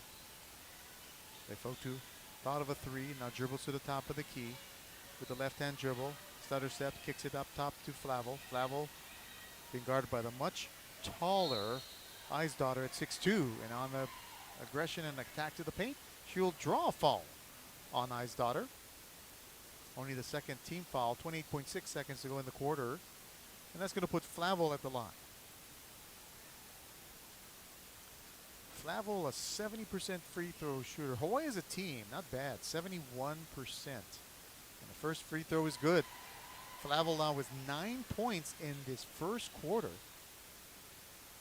3 of 4 from the field. So she has one more, tied at 15 with 28.6 seconds to go in the quarter. Second free throw, good. So 10 points for Bailey Flavel in quarter number 1. Gives Hawaii the lead 16-15 with 28.6 seconds remaining in the first. So Thiem gives it to Mwamba, who leaves it for Eisdottir. Doing the handoff around the perimeter. Now Athene goes with the left hand. Nice dump pass. Shot is blocked by Perez. And it was going out of bounds. Perez tried to save it, but she too stepped out of bounds. But a second block here today for Imani Perez, who now has 96 total blocks as she moves her way up the program stat leaders. And another shot partially blocked, wasn't blocked by Perez, but it was definitely disrupted. Hawaii with the ball now. Flavel attacks the rim, and her shot is blocked before the buzzer sounds to end the first quarter. And Hawaii has a 1-point lead, 16-15. We'll take a timeout, back for quarter number 2. This is Rainbow Hawai'i Basketball on ESPN, Honolulu.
Welcome back, Dave Kawada here on the campus of Seabury Hall, the venue for the Maui Classic. Hawaii first time participating in this tournament, as is Liberty. This tournament has always been hosted by Oregon State, and they were able to defeat Montana State in the earlier game, 53-51. Some of the first quarter numbers for Liberty. The leading scorer is Ifi Nwalbi with 6 points, 4 points coming from Emma Leon. Liberty shooting 42% from the field and 1 of 4 from the three-point line for Hawaii. Great quarter for Bailey Flavel, 10 points, 3 of 4 from the field, 2 for 3 from the three-point line. And only 2 other Rainbow Wahine have scored. Jovi Lefotu with a bucket, Kara Webb with a bucket. Hawaii shooting 60% from the field, 2 of 4 from the three-point line.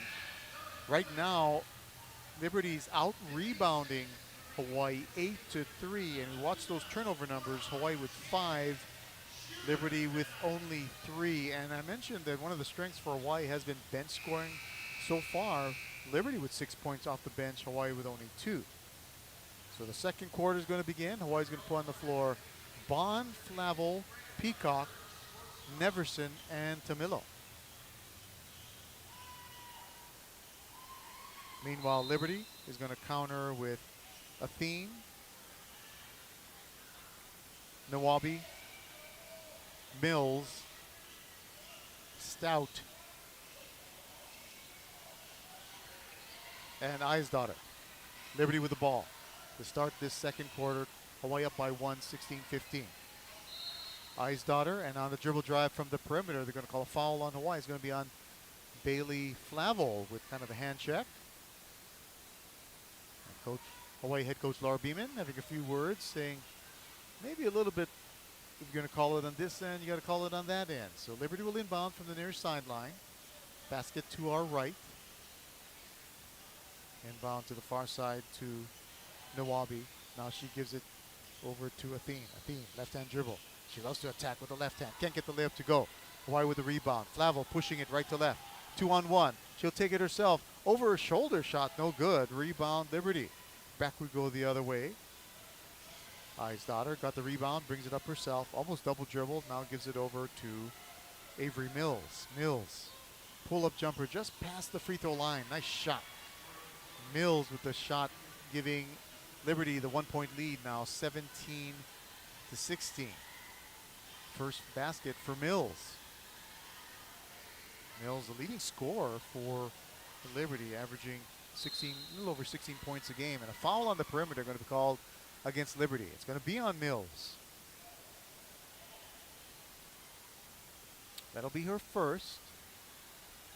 One team foul for each team here in the second quarter. And checking back in for Liberty will be Lynn Peters, the 6'3" freshman from Almelo, Netherlands. As I mentioned, Liberty with 7 international players, or 58% of the roster. Hawaii with 11, or 73% of the roster.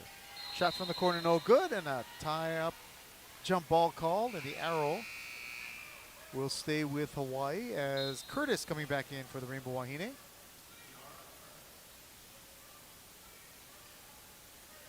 And so Hawaii will inbound underneath their basket. Peacock will do the honors. 17-16 Liberty, 8:49 second quarter. Up top to Neverson. Tamilo now far side. Peacock on the wing. Peacock. Back up top, Curtis. Back over to Peacock. 10 seconds on the shot clock. Three-pointer by Curtis, top of the key. No good. Offensive rebound. Neverson can't get it to go. And the ball goes out of bounds. It'll stay with Hawaii. Neverson, we've seen a few games where she's missed a couple of shots right there in the paint. I mean, in due time, as the process continues, she'll get that rhythm and nail down those shots. Inbound to Neverson. Gives it back to Peacock in the corner. Good shot for 3. Jade Peacock with some defense right there. Got it in, and that three-pointer made. And brought to you by BMW of Honolulu, the ultimate driving machine. Penetrating is Nawaba, and she traveled, dragged her pivot foot going down the right side of the lane, and she has a few words to disagree with that call. 8-11, second quarter, Hawaii up by 2, 19-17. Curtis will bring it up for the Rainbow Wahine. Top to Tamilo. Tamilo will take a 3. That's off the mark. Rebound comes out to Liberty. I's daughter brings it up the near sideline, left to right. Goes baseline. Loses the ball, out of bounds. Turnover. Defended nicely there by Tamilo for Hawaii as she went baseline drive. Yet not committing the hand check or blocking foul. Curtis now brings it back for the Rainbow Wahine. 7:45 here in this second quarter. Trying to get to a cutting Tamilo. She gets triple team. Got the ball knocked out of her hands. Comes loose out to the near wing. Diving for the floor, jump ball call. Arrow points to Liberty. Quickly, Monty Perez coming in for the Rainbow Wahine. 7:36 remaining in the half. Hawaii up by 2, 19-17. As Tamilo will come out. Liberty will have the ball. They led once so far in this first quarter, trying to see if they can tie it up or get the lead back. Athene dribbling around, comes up to the near side wing. Over to I's daughter on the far side. Trying to look into the post, can't get it. Back to Athene, now into the post to Peters. Peters makes a move, drop step, lost the ball out of bounds. They say it was last touched by Hawaii though. Liberty ball underneath the basket with 11 on the shot clock. 7:16 in the game clock, 19-17 Hawaii.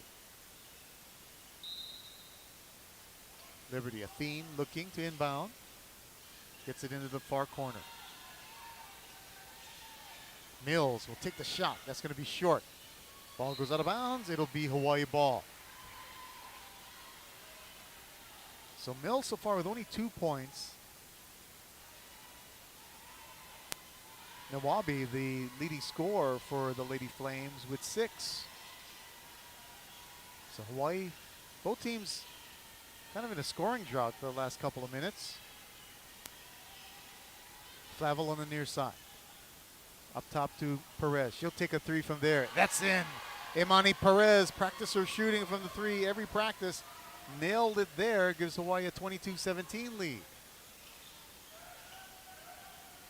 A feed for Liberty. High screen, top of the key. Goes right, then goes left. Now needs to get rid of it. Over far side to Nawabi. Nawabi lost it, but there was a thing to pick it up. And as she tried to make a move, there's going to be a foul reach call on Curtis for Hawaii. Second team foul for the Rainbow Wahine. Coming in for Hawaii now. Back in is Kara Webb. Also checking in for Liberty will be Jakayla Thompson. Also Emma Leon. So Thompson will inbound into the back court to Nawabi as she brings it across. 6:23 to go in the half. Hawaii up 22-17. Dribble to the free throw line, trying to dump it, trying to get it underneath to a cutting Nawabi, but it was too high, out of bounds. Turnover. 8th turnover for Liberty compared to 6 for Hawaii. So Liberty has turned the ball over more in this second quarter. More than Hawaii anyway. And there's a whistle away from the ball as Perez and Nawabi battling underneath, but they're going to call a foul on Liberty's Lynn Peters. For Peters, that is her first. Team second. Hawaii inbounds, far side to Flavel, brings it up top. Near side, wing to Perez. Now they swing it back far side to Curtis. Liberty showing zone defense here. That leaves Perez open. Her shot no good. Rebound Liberty. 5:50 to go in the half. Mills will bring it up, dribbling far side. Basket to our right, being guarded by Webb. Comes around a high screen. Right hand dribble to the elbow. Pump fakes, up, shot, no good. Perez with a rebound for the Rainbow Wahine. Curtis pushes it up far side, Flavel. Flavel, left hand dribble in the paint, kicks it to a cutting Webb underneath the basket. Muscles one up, can't get it to go. Rebound Liberty. And now slowing it down is Thompson as she just strolls it across the midcourt line, being checked there by Flavel. Hawaii with the lead by 5. Liberty with the ball, 5:13 to go in the half. Leon dumps it into the post. Nawobi tries to go for a shot, blocked by Neverson. And as Neverson tried to outlet, there's going to be a reach foul called on Nawabi. And Nawabi now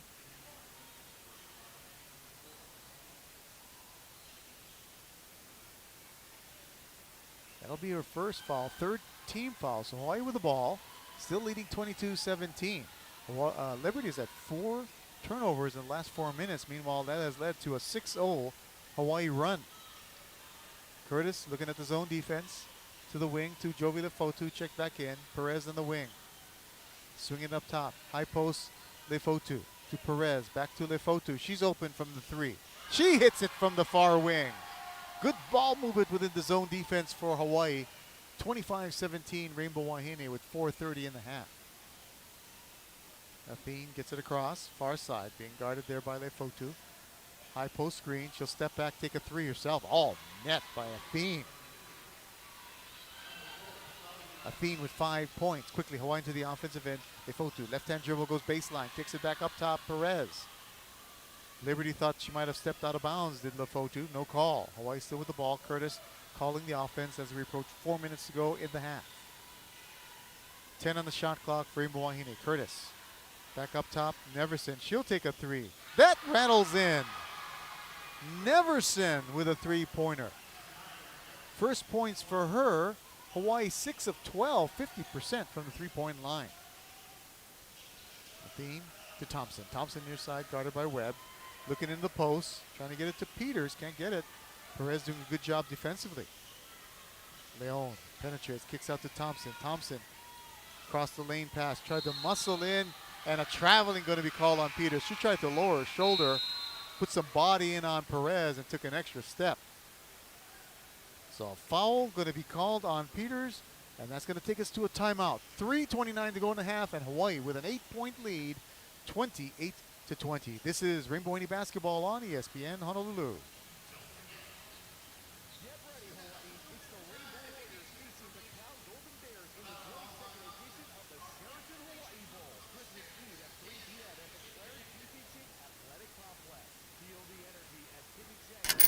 Player number one.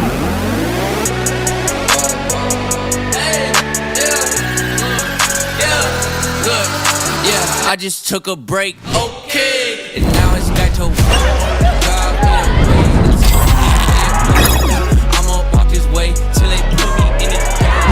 They'll come as in heaven on this. Tryna break through like halfback. Don't need the lights, you can have that. I'ma run the other way, that's backtrack. As I get bigger, I'm in the minds. Had to take me a break, it's too many lines. Now I'm back to it like a 9. I just took a break, okay, and now it's back to work. God made a way, that's the only way it works. I'ma walk this way till they put me in it.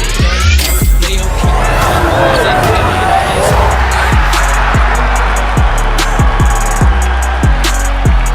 as in heaven on this.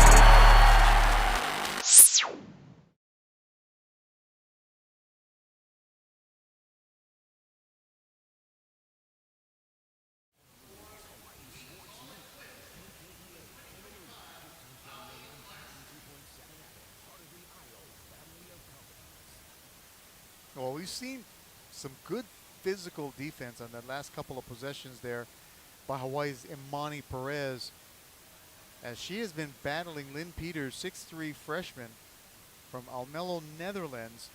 Lynn Peters a little bit more of a wide body compared to Perez, much more lean, and that's one of the things about both Perez and with Tamilo. They're lean players. Can they be physical in the post defensively?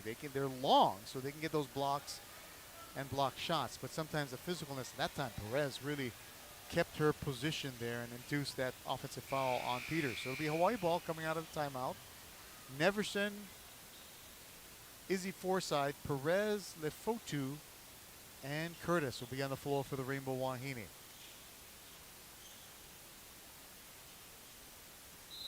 Liberty's going to counter with Thompson, Mills, Athene, Nawabi, and Stout. Hawaii with the ball, Lefotu near the top of the key, over far side to Curtis. Liberty still going with the, looks like back to the man, and a layup by Jovi Lefotu. She read the defense, thought she'd get by her defender, and she did. Goes with the left hand, very good for the left hand dribble. 3:02 remaining. Hawaii's biggest lead now, 10 points, 30-20. Into Stout in the post. And she travels as she tried to make a move. And again there, Imani Perez defending in the post and being there, being physical, sometimes leads to those travelings as the offensive player on the post is so concerned about making that drop step, they shuffle it. Curtis with the ball, far side wing. She will take it all the way to the rim. And again, Hawaii's guards are beating the Liberty defenders, whoever it is, on that dribble drive. 32-20, Hawaii with a 12-point lead, 2:34 to go in the half. Athene, as she got around the high screen, there's going to be a armbar foul going to be called on Jovi Lefotu. Checking in for Liberty will be I's daughter, coming in for Nawabi. Lady Flames will inbound from the near sideline. Basket to our right. 2:30 to go in the half. Hawaii up by 12.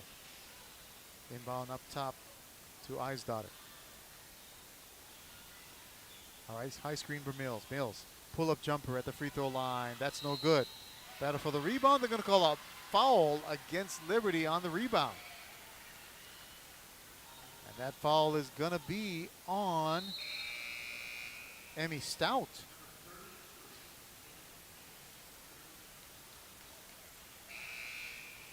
So that is number 3 on Stout. She's going to have to come out. Peters comes back in.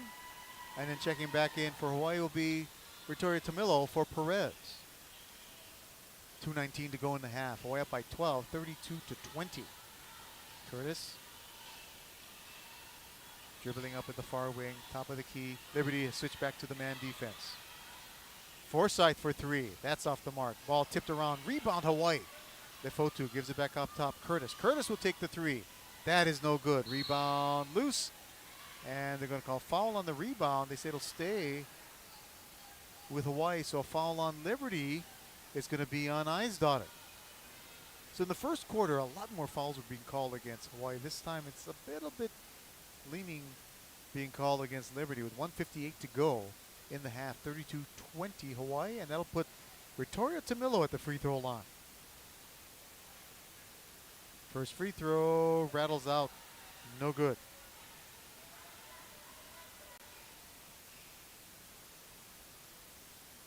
This trip to the free throw line brought to you by Hawaiian Financial Federal Credit Union for life. Second free throw is good. And checking in for Liberty will be Lidi Muamba, the 5'11 senior from Kinshasa in the Congo. Transfer from New Mexico. Two transfers on this Liberty squad. Muamba from New Mexico and Thompson from Boston College. Trying to get to a high post pass to Mills. Too high. Stolen away by Hawaii. Here comes Curtis. She'll slow it up on the wing. Up top, Lefotu. Hawaii looking to see what kind of defense Liberty's going to put out there. Looks like it's a zone again. Neverson, right-hand dribble to the post. Kick out. Forsyth for three. Far corner bounces. No good. Rebound Liberty. Mills will have it. She'll bring it up herself. Mills has been held in check. Only 2 points here with 1:18 to go in the half. Averaging 16 points. Meanwhile, drive from the left side by Thompson. Correction by Mwamba, but her shot is blocked, goes out of bounds. It'll stay with Liberty with 14 on the shot clock. Thompson will inbound underneath the basket. 1:10 remaining in the half. Far corner to Mills, guarded by Curtis. Mills, crossover goes baseline, pull-up jumper, short corner, that's short. Rebound goes right back to Mills though. She has it again, new 20 seconds, under a minute to go in the half. Deep three by Mwamba. That's no good. Rebound Hawaii. Curtis will slow things up. As Hawaii leading by 13, doesn't need to rush anything here with 46 seconds to go in the half. Curtis up top to Neverson. Neverson looking into Tamillo, can't get it. Gives it to Forsyth instead. Forsyth lost the dribble. Ball is on the floor. Diving for it is Thompson. Gives it to Mills. Mills going one-on-one with Curtis. She's going to go in. Blocked by Curtis. Goes out of bounds. It'll stay with Liberty with 28.8 seconds remaining in this half. And Rebecca Moore is going to check back in now for Forsyth. Liberty 0 for their last 4. They've had 3 turnovers in the last 4 minutes. Right now that leads to a Hawaii 7-3 run. Meanwhile, some perspiration being wiped off the floor. 28.8 seconds remaining. 26 seconds on the shot clock, so Hawaii will get about a second plus, theoretically. Liberty inbounds it to Peters in the near corner. Swing it up top to Mills. Mills comes around the high screen with the left-hand dribble, goes on the left side of the lane, goes in for the layup, good. Work that screen, good. 33-22 Hawaii. Hawaii can play for the final shot of the quarter. Half, rather. Well, quarter and the half. Lefotu up high. 7 seconds. Lefotu dribbles to the right side. Gives it to Neverson. She'll take the shot. Top of the key. No good. Rebound, Liberty. 1 second, and that will end the first half. And Hawaii pulled away in the second quarter and lead by 11, 33-22. We'll take a break, come back for some halftime. This is Rainbow Wayne basketball on ESPN Honolulu.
there in terms of the overall elements of this tournament. As I mentioned earlier, this tournament used to be held over at the Lahaina Civic Center, but just like the Maui Invitational for the men's tournament, when the fires hit and that tragedy happened, this tournament also had to scramble and figure out where could they hold this tournament, and credit Seabury Hall. They stepped up and offered their facility as a place to do it, and it's been held here ever since. And even though Lahaina Civic Center is now available, the Maui Invitational was held this past November, it seems like this tournament is happy with this location. And it's a beautiful campus. The Seabury Hall folks here, the staff, very hospitable, great setup, working very hard. Obviously, there's a YouTube live stream that people could enjoy. So it's a very nicely run tournament, very hospitable, very organized, and very community-oriented. And I'm sure Oregon State, they serve as the host of this tournament. Great opportunity for them and their fans and their boosters to make this travel. So you see a lot of orange, and the stands were full in the game earlier, in which Oregon State squeaked by Montana State 53-51. Hawaii leading it here 33-22 here at halftime. And what we've seen is a little bit of, first of all, we've seen more of Bailey Flavel shooting from the three-point line, and she's a leading scorer at the moment with 10 points, but 2 3-pointers made in that first half. In the first earlier part of the games, you could tell her game is really a lot of dribble drive. She can attack the rim, and it's been a while since Hawaii's had a player that is athletic enough to consistently create offense, beat defenders off the dribble, and attack the rim. So that was good, but you didn't see that three-point range. And in fact, if anything, in the early few games, the one question about Hawaii's offense was, could they be a threat from the perimeter? Because they just weren't. They didn't have too many consistent shooters, and part of it was the freshmen just getting used to the pace of Division I college basketball, getting their legs under them and all the fundamentals. And as the process continues and their confidence continues to rise, you're going to see a little bit more of that step up. But we've also seen how the bigs have really attacked the three-point line. Tamilo, Perez, Neverson hit one in the early part of the first half as well. Defensively, I think one of the question marks we've seen kind of beef up a little bit was the physical defense in the paint that we've been seeing exhibited by Imani Perez. We expected it from Neverson. She can give you that. We're kind of waiting maybe for her to kind of get the offensive side for her to get some points in the paint that way, which she can really do, and that'll come. But we saw Perez in that first half really stand her ground, take it in the chest. She's a lean player, long. She'll get the blocks, but in the previous year, she can be moved. Her base can be moved, but today, against a kind of wider body like 6'3" freshman Lynn Peters for Liberty, she stood her ground even against Emmy Stout at 6'3" and even Elizabeth Eisdottir at 6'2". Those players were trying to get at her, but she stood her ground and was able to hold on and not get into any kind of foul trouble. So that was a good sign defensively for Hawaii. But if we think about what's going to happen for the second half, you want to hope that Hawaii can continue that kind of diverse offensive fluidity that they had. They were able to move the ball quickly. Liberty switched on them defensively, went to a zone. Hawaii was able to identify it, read it, adjust themselves, move the ball quickly. And Coach Laura Beeman has said one of the things in the early game so far is that the ball movement offensively hasn't been as consistent. Players want to attack the rim, want to do some one-on-one, more dribbling than they need. We saw Bailey Flavel try to go through and split the zone defense. She got tied up when 3 players dove on her, and quickly the coach said, you can't do that. You got to move the ball around in the zone, and then after that they did. So we'll see if that kind of continuity will maintain itself into the third and fourth quarters. We'll take a break and come back with the first half numbers. Hawaii leading it 33-22 here at halftime. This is the 2025 Maui Classic, and this is Rainbow Wai'ni basketball on ESPN Honolulu. The University of Hawaii at Manoa will give you the tools to follow your dreams, to create change and cultivate growth, to transform through innovative research, making a difference locally and globally. Eia Ke Kahua, it starts here. Go to TakeMeToManoa.org today.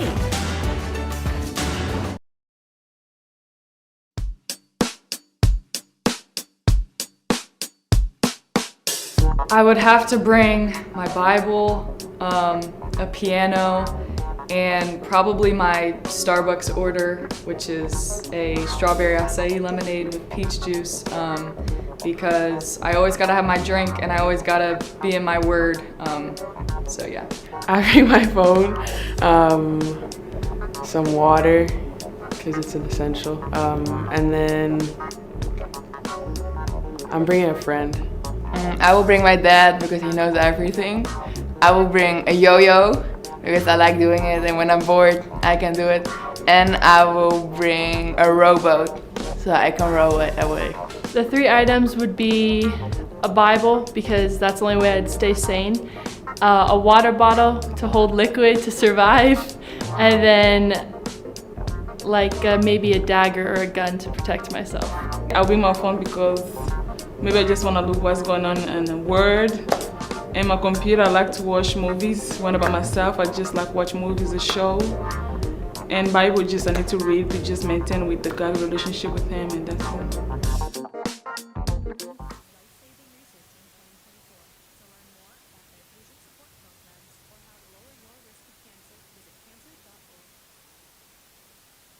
University of Hawaii Rainbow Waikine Basketball on ESPN Honolulu.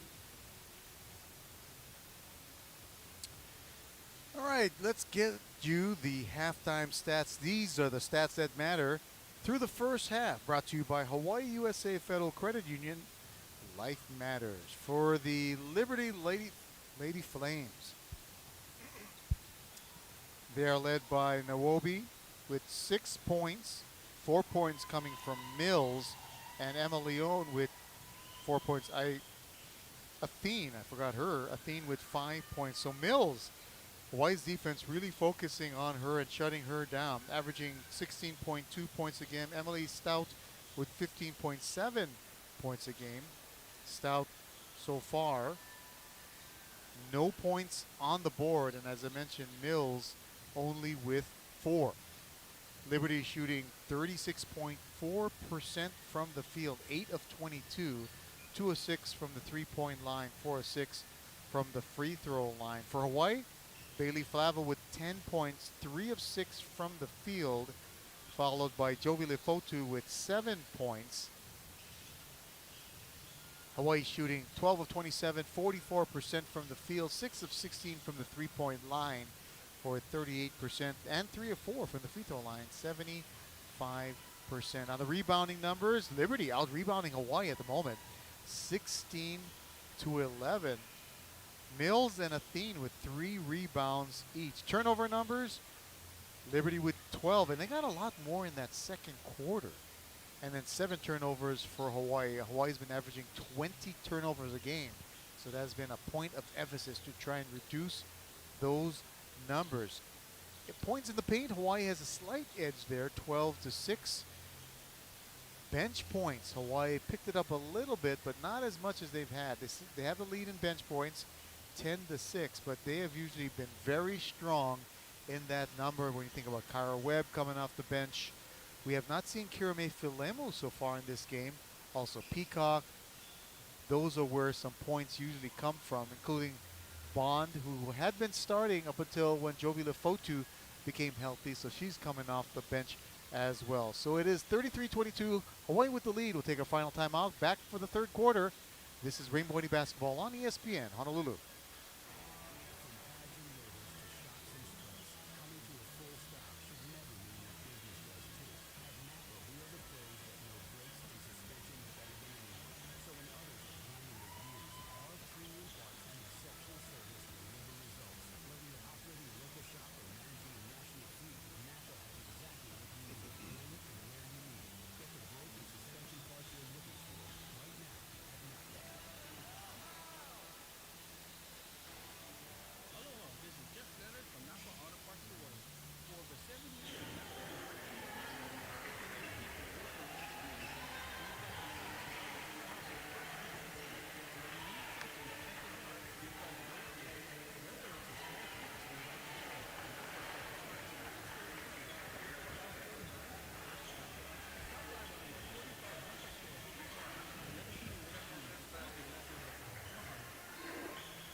Dave Kawada here on the campus of Seabury Hall, the 2025 Maui Classic. This game brought to you by H-Camp, the Hawaii Concussion Awareness Management Program. Also brought to you by Enterprise Rent-A-Car and Truck Rental. Proudly serving the islands for over 30 years as we start the third quarter. Hawaii with the ball and the lead, 33-22. This time to the basket to our right. Flavo, Tamilo, Moores, Lefotu, and Neverson on the floor for Hawaii. Pull-up jumper from the elbow by Flavo, no good. Rebound, Liberty. Liberty will have their starters, Mills, Athene, Nawabi, Eyesdaughter,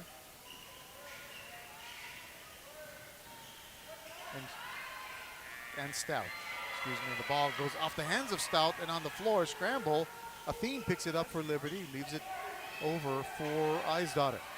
5 on the shot clock though, quick shot by Mills, top of the key, that's short, no good. Rebound Hawaii, here comes Flavo left to right. Up the far sideline, dribbles to the top of the key. Now gives it to Lefotu far side. Moores, back up top. Liberty in a man defense, and on the shot by Hawaii, there's going to be a defensive foul on Liberty. But a foul on Mills. Quickly coming in for Liberty is Lynn Peters for Emmy Stout. Hawaii will inbound. Moores gives it up top to Lefotu. Back to Lefotu. Lefotu from the wing. Dribbles to the free throw line. Kicks out Neverson for 3. That didn't even move the net. That's how accurate that shot. Neverson with a 3-pointer. She now has 6 points. 36-32 Hawaii with the lead extending.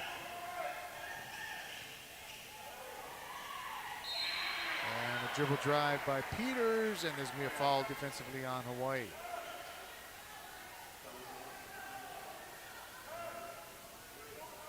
Foul will be on. Incidentally, though, the 3-pointer made by Neverson, brought to you by BMW of Honolulu, the ultimate driving machine. Peterson at the free throw line misses the first one. Foul was on Tamilo. That is her second foul here with 8:38 in the third quarter. Second free throw is good. 36-23 Hawaii, 8:35 third quarter. Lefotu to Moores. Moores gets the handoff at the top. Liberty in the man defense. We saw some zone in the first half. Flavo fakes left, goes left. Can't get it to go. Tip, rebound, out to Liberty. Eyesdaughter now leaves it to Athene, who gets across the midcourt line. Athene being guarded by Lefotu, gets the high screen, step back, shot, good. Just inside the 3-point line, so that's a 2-point shot. Makes it 36-25, Liberty, 8 minutes to go, third quarter. Athene with 5 points now. Lefotu up top, Neverson, open moment, kicks it out far side, Flavo, pump fakes, short corner shot, riddles around, no good. Rebound, Liberty. Eyesdaughter goes far sideline, right to left, leaves it for Athene. Athene lobs underneath to Peters. Peters under the basket. Easy bucket for Peters. Hawaii's defense couldn't get down quick enough on that. 36-27, and a timeout going to be called by Hawaii. A little mini run there by Liberty, and Coach Laura Beeman doesn't like how her team is countering with that run. So a timeout on the floor, 7:31 here in the third quarter. We will take a break as well. This is Rainbow Waiting Basketball on ESPN Honolulu.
Hawaii with the lead, but it's Liberty getting some momentum to start this third quarter. 7:31 to go.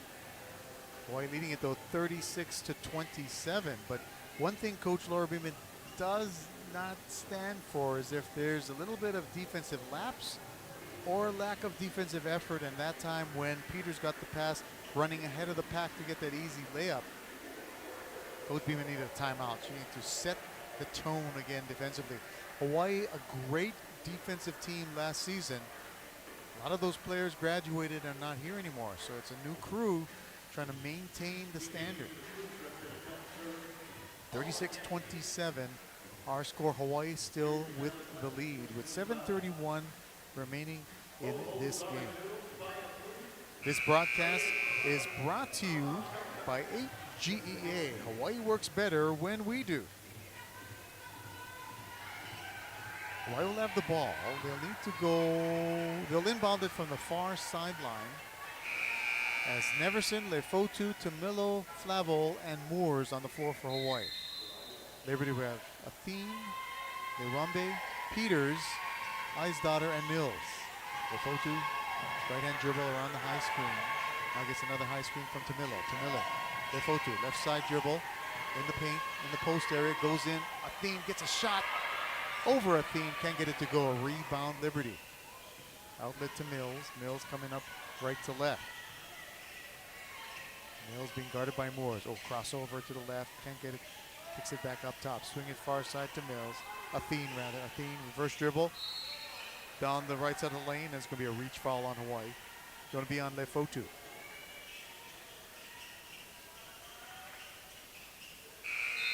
Lefotu is a little challenged defensively against Athene. Athene kind of more of a wide body. So we've seen Athene try to back Lefotu down, or at least reverse dribble on her, like we saw that last possession. 6:58 to go here in the third quarter. Hawaii up 36-27.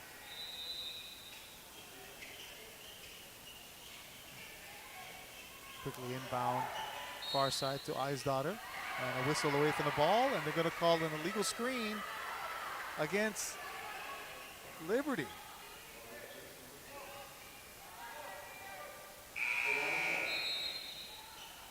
So I believe it was called against Nawabi. Yes, it was. Second personal for her. Both teams now with 2 team fouls. Imani Perez is checked in for Hawaii along with Kyra Webb, and she has the ball now. It's back to Lefotu near corner. Liberty switching to the zone defense. They find Flavel open for 3. Back of the rim, no good. Rebound Liberty. Nawabi gets it. She'll bring it up across. Almost nearly a backward violation as the pass is right at the midcourt line, but all good. Mills, far side, being guarded by Webb. Nawabi, near side, being guarded by Neverson. Spin dribbles, and Nawabi on the reverse dribble, traveled. And she has an eerie smile like, oh my gosh. Checking in for the Lady Flames, Jakayla Thompson. And coming out is Eisdottir. In for Hawaii, Kiara Curtis, as Lefotu will take a break. So you got Curtis, Neverson, Flavel, Perez, and Webb on the floor for Hawaii. And Curtis will bring it up with 6:20 to go third quarter. Still 36-27. Hawaii 0 for 4 from the field. Trying to get off the schneid there, and Flavel with a 3, no good. Rebound, Liberty. Flavel had 2 3-pointers made in that first half.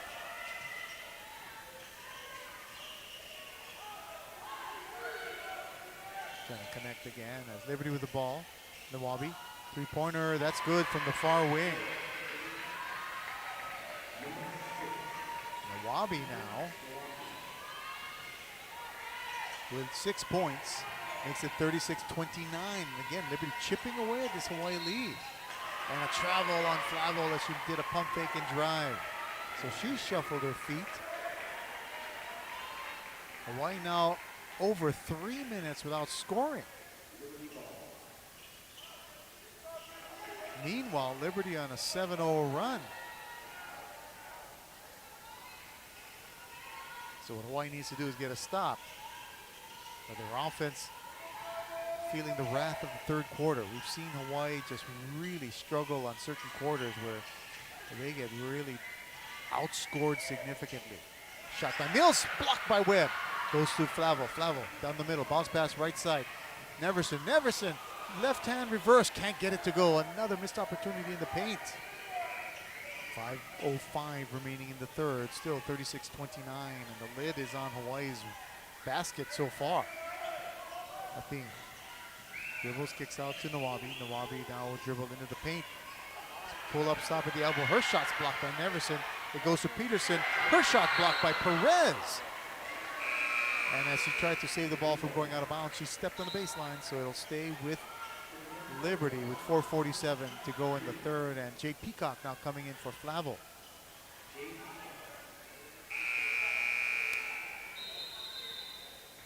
Hawaii 0 for 6, haven't scored in over 4 minutes.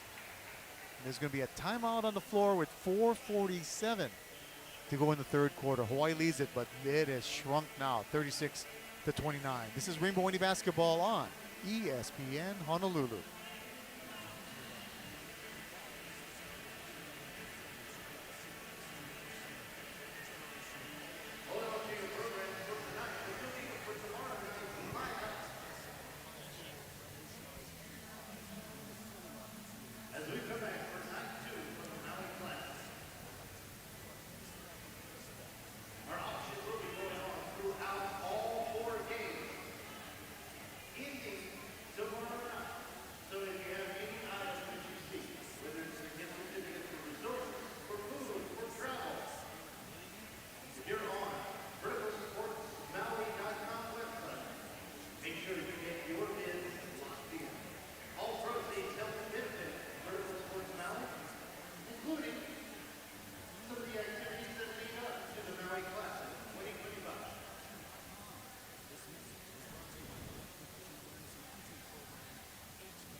Dave Kawana here at Seabury Hall. Hawaii with the lead, but they have been on an offensive drought here for over 4 minutes.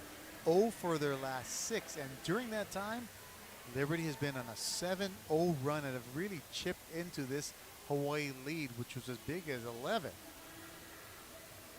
As big as 13.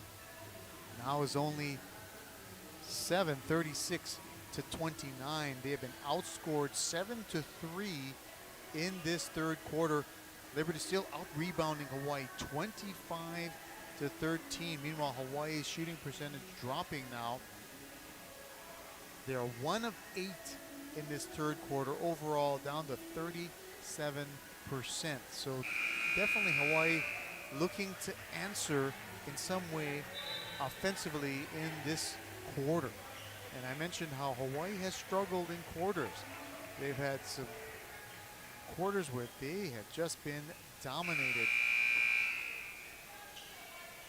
And one of them is in the third quarter. They've been outscored by 24 points by opponents in the third quarter. Liberty to inbound. 8 on the shot clock. Inbound to Eisdottir. Eisdottir dribbles in the paint. Her shot partially blocked by Perez. Ball is loose. Webb gets it for Hawaii. Good stop there by the Hawaii defense. But now they got to answer on offense. Curtis brings it up for the Rainbow Wahine to Webb. Now to Peacock. Neverson and Perez also on the floor with those three. Perez with it. Peacock open for 3. Good! All Neteru. That three-pointer brought to you by BMW of Honolulu, the ultimate driving machine. Peacock now at 6 points, but boy, did Hawaii need that shot, making it a 10-point lead now, 39-29. And a defensive foul going to be called on Curtis for Hawaii. 4:09 to go in the third. 10-point lead by Hawaii, 39-29. That shot ending the drought. Layup missed by Liberty. Rebound Hawaii. Curtis quickly, 3-on-1. over far side to Peacock. Fakes, dribbles into the lane. Underneath, Neverson, reverse layup, good. Nice pass there by Peacock. And Neverson getting the point in the paint. 41-29, so Hawaii really answered offensively with 2 field goals coming out of that timeout. Meanwhile, now Liberty struggling a bit. 0 for the last 5. Make it 0 for the last 6 is another traveling call being called against the Lady Flames, and a second one, I believe, on Nawabi. 41-29 Hawaii, 3:40 to go here in the third quarter. Curtis into the offensive end for the Rainbow Wahine. Basket to our right. Webb. Perez near wing. Trying to look high-low into Neverson in the paint. Kick out Perez. She's got a 3. She will make a 3. Boy, a drought by Hawaii suddenly is no more, and that's going to lead to a timeout by Liberty with 3:20 remaining as Hawaii has extended the lead 44-29. Will be a 30-second timeout. We'll keep it right here. But what a turnaround by the Rainbow Wahine, now in the midst of a 8-0 run over the last minute. 3 of 3 from the field. Meanwhile, Liberty have flipped the coin on this one. They're 0 for the last 5 now. They are in a 2.5-minute scoring drought. Oh, how timeouts can affect a game.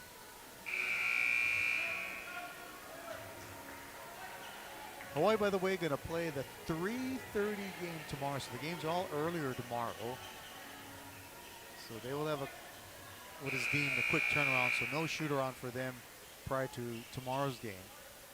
They're just going to come here while they're going to watch their film over at their hotel. Staying at Kaanapali, by the way. Nice venue there for the Rainbow Wahine. Liberty inbounds it now. 3:18 to go in the third. The scene. Nawabi over the far side wing. Back to Athene. Trying to lob it into the paint. Now gives it to a cutting Nawabi. She can't get the layup to go. Ball goes out of bounds. It's going to go over to Hawaii. So Liberty had a good offensive play design there. Just couldn't finish it in the bucket. So Hawaii with the ball. High post to Perez. Perez hands off to Neverson. Right hand spins at the elbow. And she travels. Boy, have we had a litany of traveling calls today. Under 3 minutes, 2:51 to go in the third quarter. Hawaii with a 44-29 lead. Checking back in for the Lady Flames, Emma Stout. And also coming back in is Lady Mwamba.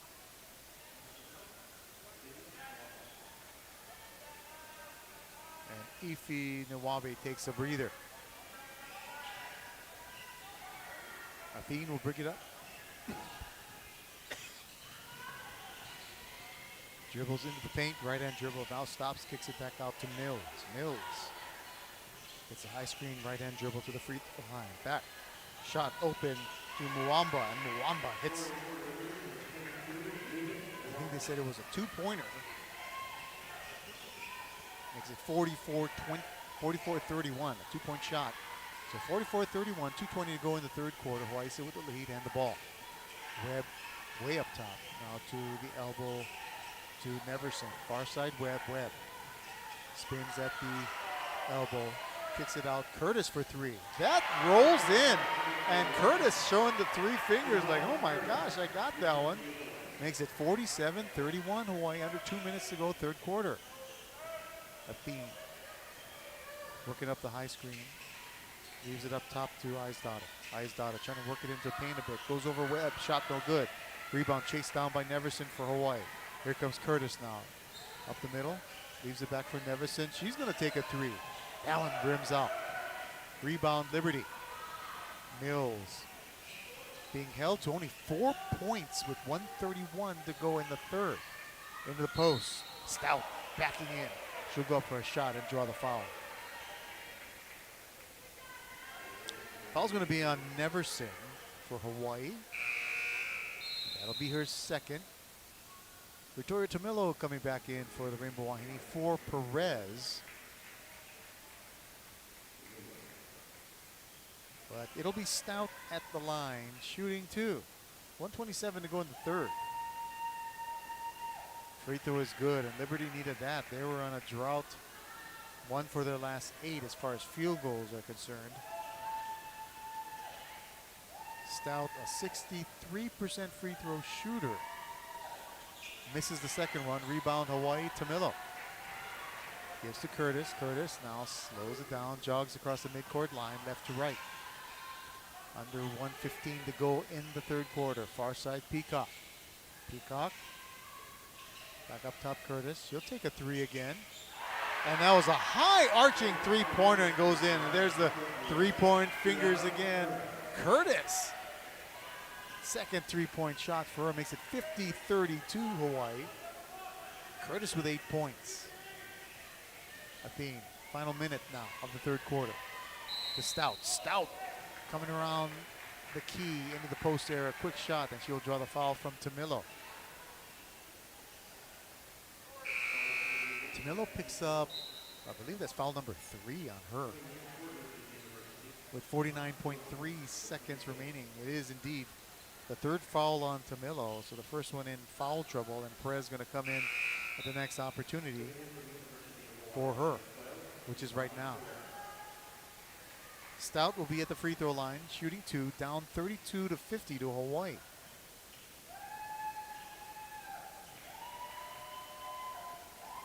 And the first free throw rattles out, no good.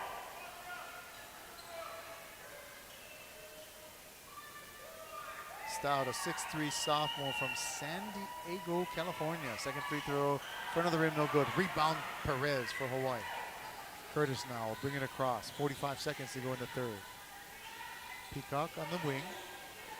Down into Neverson. Nice cut to the basket and layup. Beautiful play there by Neverson. Nice pass there by Peacock. 52-32. Biggest lead for Hawaii. 20 points. Neverson with 8 points. Athene. And guess what? Dragged her pivot foot and she traveled. That becomes the 16th turnover for Hawaii. 25.5 seconds remaining in the third. Mills going to come to the bench. Checking in for her is Jakayla Thompson. So Curtis walks it across the midcourt line. Hawaii will play for the final shot of this third quarter, leading by 20. Curtis dribbles with the left hand, far side to Webb. Webb comes around the double screen, back to Perez. Over in the corner to Curtis. Curtis penetrates, kicks out to Perez. Perez will take a shot, front of the rim, no good. 1 second, and that will do it and end the third quarter. But Hawaii with a great ending push of the third quarter have expanded their lead now to 52-32. We'll take a timeout and back for the fourth quarter. This is Rainbow White Basketball on ESPN Honolulu. This was all about teamwork. Get ready for the Antler Screen Toss. We've got 2 teams of 2, and here's how it's going to work. One teammate will put on inflatable reindeer antler, while the other becomes the ring tosser. The goal is to toss the rings and land them on the antler, but this is easier said than done. Teams work together to score as many ringers as possible before time runs out, and the team with the most rings wins. Are you ready? Reindeer's ready. Ring tossers ready. Let the game begin. I got one.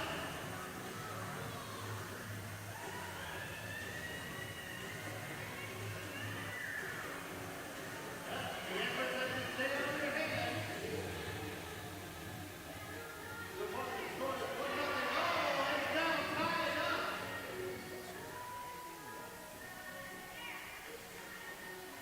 Hawaii up by 20 here to start the fourth period, 52-32. Let's pause 10 seconds for station identification. This is Rainbow White Basketball on ESPN Honolulu, presented by Hawaii Pacific Health.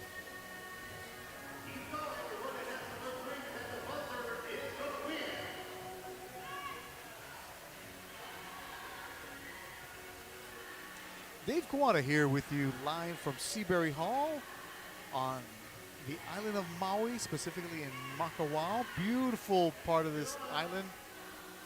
And good to be here at winter too. It's cool. We're up in the mountainous areas. Just love driving around. No traffic. And you see some added development. It's great for a city guy like me to drive, and you see farms, you see ranches, animals, horses, cows. I saw a deer literally on the side of the road last night. It's great. Cool temperatures, kind of like, you know, windbreaker weather, hoodie weather, where you're not that cold, but just enough. Perfect. Perfect. As I mentioned, Liberty coming from Virginia, specifically Lynchburg, Virginia, where it was mid-30s earlier today, which means it's probably even worse now, colder now, although I would love it. They have the ball now coming out to start this fourth quarter, trailing by 20.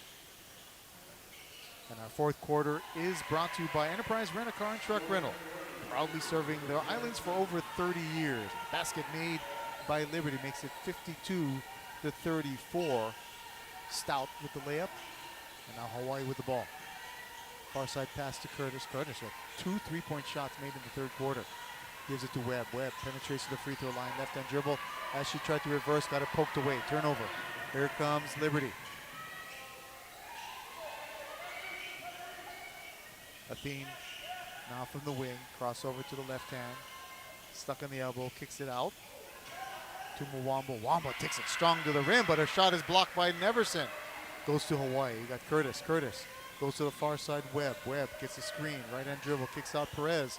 Wide open for three. Good!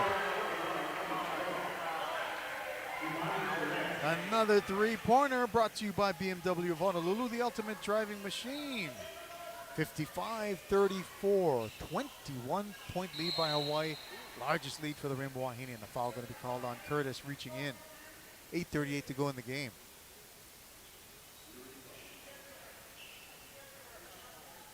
Liberty, as I mentioned in the pregame, ranked number 10 in the College Insider mid-major poll. So they, along with Montana, also ranked in the top 25 mid-majors, and a nice layup made there by Emma Leon.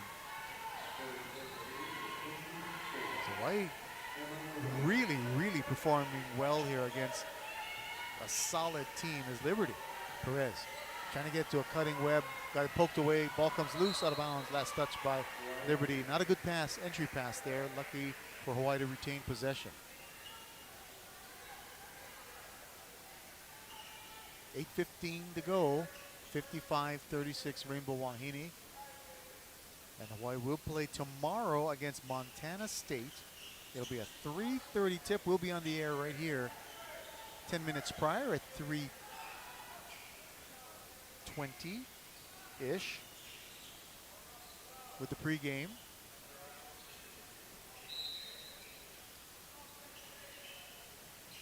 Webb to inbound for Hawaii, up top to Perez. Now to Curtis, who resets the offense. Liberty have stayed in man. They tried zone a couple of times, but the way Hawaii's been shooting from the perimeter, not so good. Trying to get it to Perez. Kick it out. 2 on the shot clock. Webb has to launch it up there. It's an air ball. It's going to be a shot clock violation. Turnover to Liberty. 8 minutes even to go. 55-36 Hawaii. Hawaii really answered in that third quarter. They had been on a 3+ minute scoring drought. Took a timeout and boom. Darcy blows. Athene. Left-hand dribble, goes in on Curtis. Can't get the layup to go. Rebound Hawaii. Hands off to Curtis. Quickly, Curtis left to right. Curtis accelerates. Now loops it over to Webb for 3 in the corner. No good. Rebound Peacock. Hawaii has it again. New 20 seconds. Curtis now slows it up, recalls the offense. Being guarded there tightly by Thompson. Reverse dribble, Curtis. Now over to Perez. Perez at the top of the key. Now to Webb. Webb, baseline drive, goes in for the layup. Can't get it to go. Rebound, Liberty. 7:14 remaining in the game. Crossover dribble, baseline drive, trying to get it out to the corner for Liberty. It was deflected out of bounds by Hawaii. Liberty ball, and coming back in for the Rainbow Wahine, Izzy Forsyth, a senior from Vancouver, transfer from UC San Diego, replacing Webb, and also It'll be Tiana Bond coming in, the 5'8 freshman, replacing Peacock. 7:05 to go, and I'm thinking Coach Beeman will just rest Jovi Lefotu again, trying to gradually increase her minutes. As Liberty inbounds it to Leon. Leon penetrates in, kicks out, open for three from the corner is Mwamba. She hits it. Mwamba with 7 points. 55-39. Full court pressure, token pressure put on Curtis anyway, so Neverson is going to bring the ball up herself, left to right. Trying to hand it off to Curtis, can't do it. High post to Perez. Perez says, come on, one of you guards. There you go, give it to Bond. Bond now on the wing, into the corner, Forsyth. 8 on the shot clock for Hawaii. Bond, high post to Neverson, and Neverson will be fouled from behind just as she received the ball. Foul is going to be on Mwamba.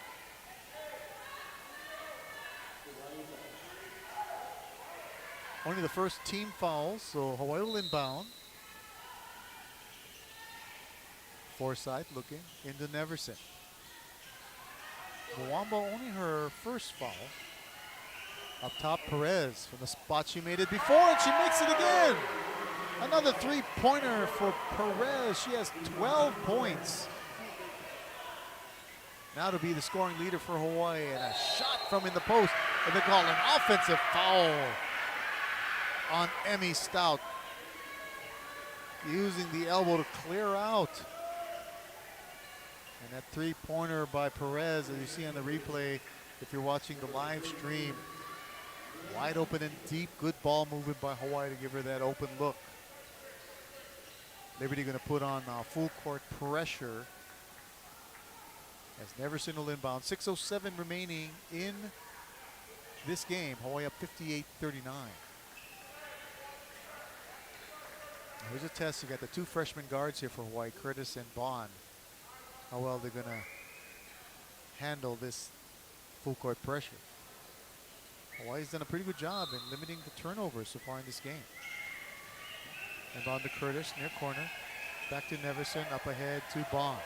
Bond gets it across the midcourt line. Far corner to the Forsyth. She's going to take a three. No good. Rebound Liberty. Under 6 minutes to go in the game. Quickly up. Thompson quickly underneath Peters. Peters kicks it out. Mwamba for three. And another one by Mwamba. Makes it 58-42. Hawaii still with the lead. 5.5 minutes remaining in this game. High screen by Perez. Kick it back up top to Perez. Now back to Curtis. Curtis, right hand dribble. All the way far corner. Bond will take the three. That's no good. Rebound. Tipped over to Liberty, but it'll be an over the back foul on Neverson. And now a few misses here by the Hawaii perimeter shooters, and it's been one and done. Liberty getting the ball back and scoring on their end. So Hawaii needs to now get a stop here to stop that trend. And Mwamba has been hot. Third foul on Neverson, by the way. Mwamba with 10 points to lead Liberty in scoring. So they're going to look for her. She's been the hot hand. Thompson gets it to Mwamba. Deep three. Good. And they got to get on her. Does Hawaii defensively. That's her third three-pointer. Full court pressure put on by Liberty. Lefotu is in the game now, and she has the ball. Hawaii wants a little better, sure-handed ball handlers. Lefotu dribbling, guarded by Thompson. Trying to kill a little bit of clock here. Hands off to Neverson. 14 on the shot clock, still got some time. Forsyth at the top. Far side to Bond. Now 9 seconds remaining for Hawaii on the shot clock, and a reach foul going to be called on Liberty. It's going to be on Malay Alexander, who checked in, the 5'7" redshirt freshman from Burlington, Kentucky. And foul ill-timed there by Liberty as Hawaii was getting pressed to try and beat the shot clock. That's going to take us to a timeout. 4:44 to go. Hawaii with the lead, 58-45. This is Rainbow Whitney Basketball on ESPN Honolulu.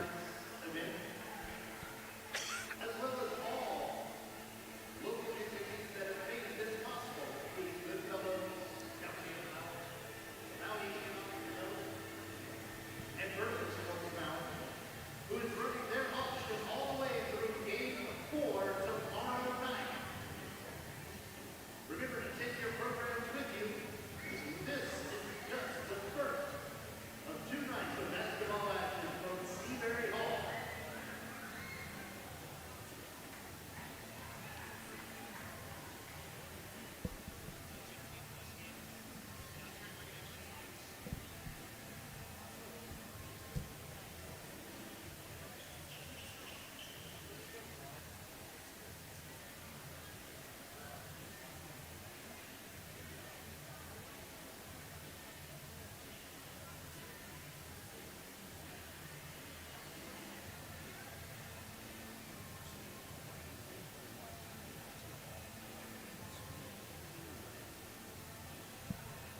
Hawaii leading at 58-45, but Liberty on a 6-0 run over the last minute, 3 of 3 from the field. So again, chipping away. Hawaii missing some shots there from the three-point line, not getting an offensive rebound, so one and done. And credit Liberty, the Lady Flames converting on the other end, leading to this run here. And a timeout probably needed by the Rainbow Wahine to kind of resettle themselves and kind of get that focus back on not only offensive ball movement, but even to get a stop defensively, like get back to their game plan. 4:44 remaining in this game here in this timeout here, 58-45 Hawaii. Stick around for post-game. Not only will we have a post-game interview with head coach Laura Beeman, I'll also tell you what the wow lao lao play of the game is. So I don't have my partner Callan Spiller, so I'm gonna have to do it all by myself. Gotta trust me on this one. So now Hawaii will have the ball. They'll inbound it from the far sideline, basket to our right. 20 on the shot clock. Man defense put on by Liberty. Inbound to Tamilo. You got Tamilo, Webb, Flavel now with the ball, Bond, and Lefotu on the floor. Webb into the post to Tamilo. Kicks out Flavel. She'll take the three. Rims out, no good. Battle for the rebound. Tamilo got it. Tried to hit it off one of the Liberty players, but as she was losing her balance, she took too many steps and therefore got called for, you guessed it, traveling. We've got a lot of traveling calls today. Keep a stat on how many of one type of call is made in the game. Nice move there by Thompson in front of the rim. Can get the first bucket, got her own offensive rebound, gets the second one. So again, now an 8-0 run here by Liberty. Full court pressure by the Lady Flames. Flavel to Bond, gets it across the midcourt line. After full court pressure, Bond tried to aggressively go baseline, kicks it up top to Lefotu. 4 minutes even now, remaining in the game. Hawaii trying to stop this offensive run here, an 8-0 run over the last 2 minutes by Liberty. Lefotu dribbles, left hand, kicks out, Bond, take the three. That's no good. Hawaii's been missing now from the three-point line, and that's been their offense. And on the dribble into the offensive zone, there's going to be a foul called on Hawaii. It's going to be on Kyra Webb. I think bumping Peters as they're transitioning down the floor. So now 58-47, what was a 21-point lead at one point is now down to 9. We saw that in the third quarter as well. Liberty will inbound underneath their own basket. 3:38 to go. Into Leon in the near corner. Liberty to the elbow. Leon kicks out. Thompson on the far corner, guarded by Lefotu. Thompson, hard drive, goes in with the left hand, and will draw the foul on Lefotu.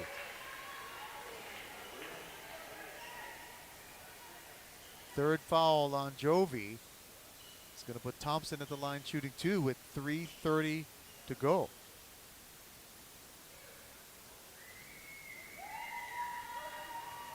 Thompson, 10 of 10 from the free throw line this season, and she misses for the first time this season. She'll have one more.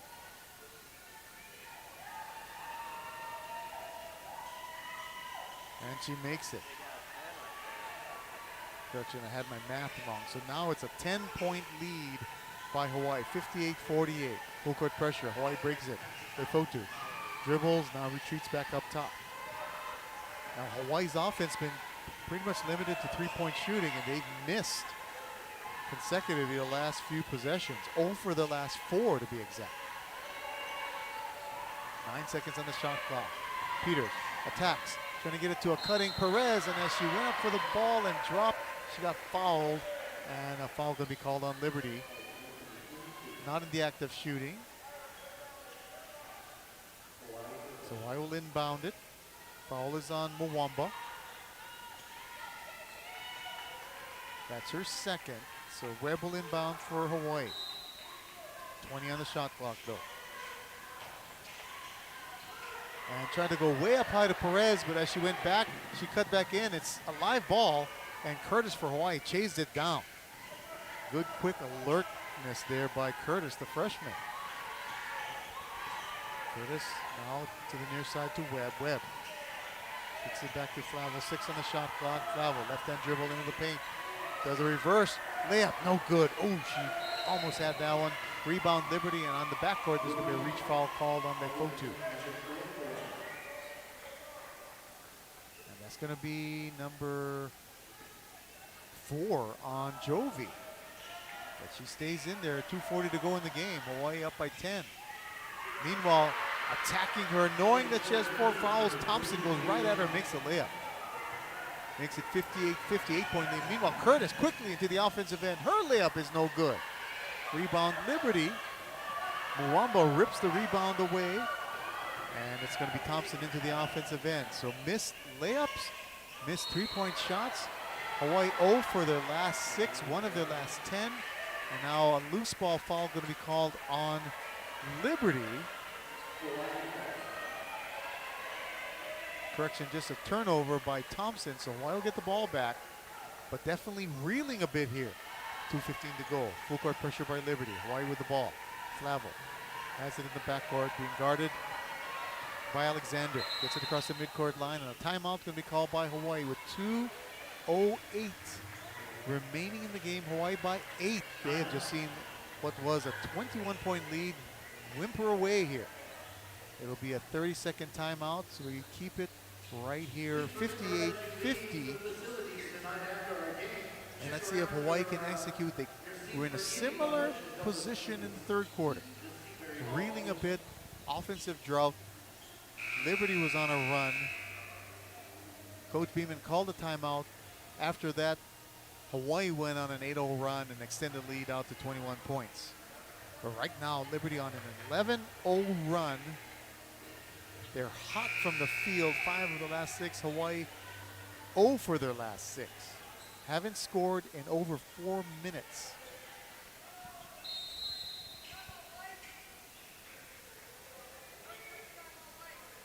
So now that Hawaii just finished a timeout, Liberty is going to call a timeout. There'll be a full timeout, so we will have an opportunity to take a break. 2:08 to go in the game. Hawaii up by 8. This is Rainbow Indy Basketball on ESPN, Honolulu.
Hawaii inbounds from the near sideline to Lefotu. Hands off to Flavel.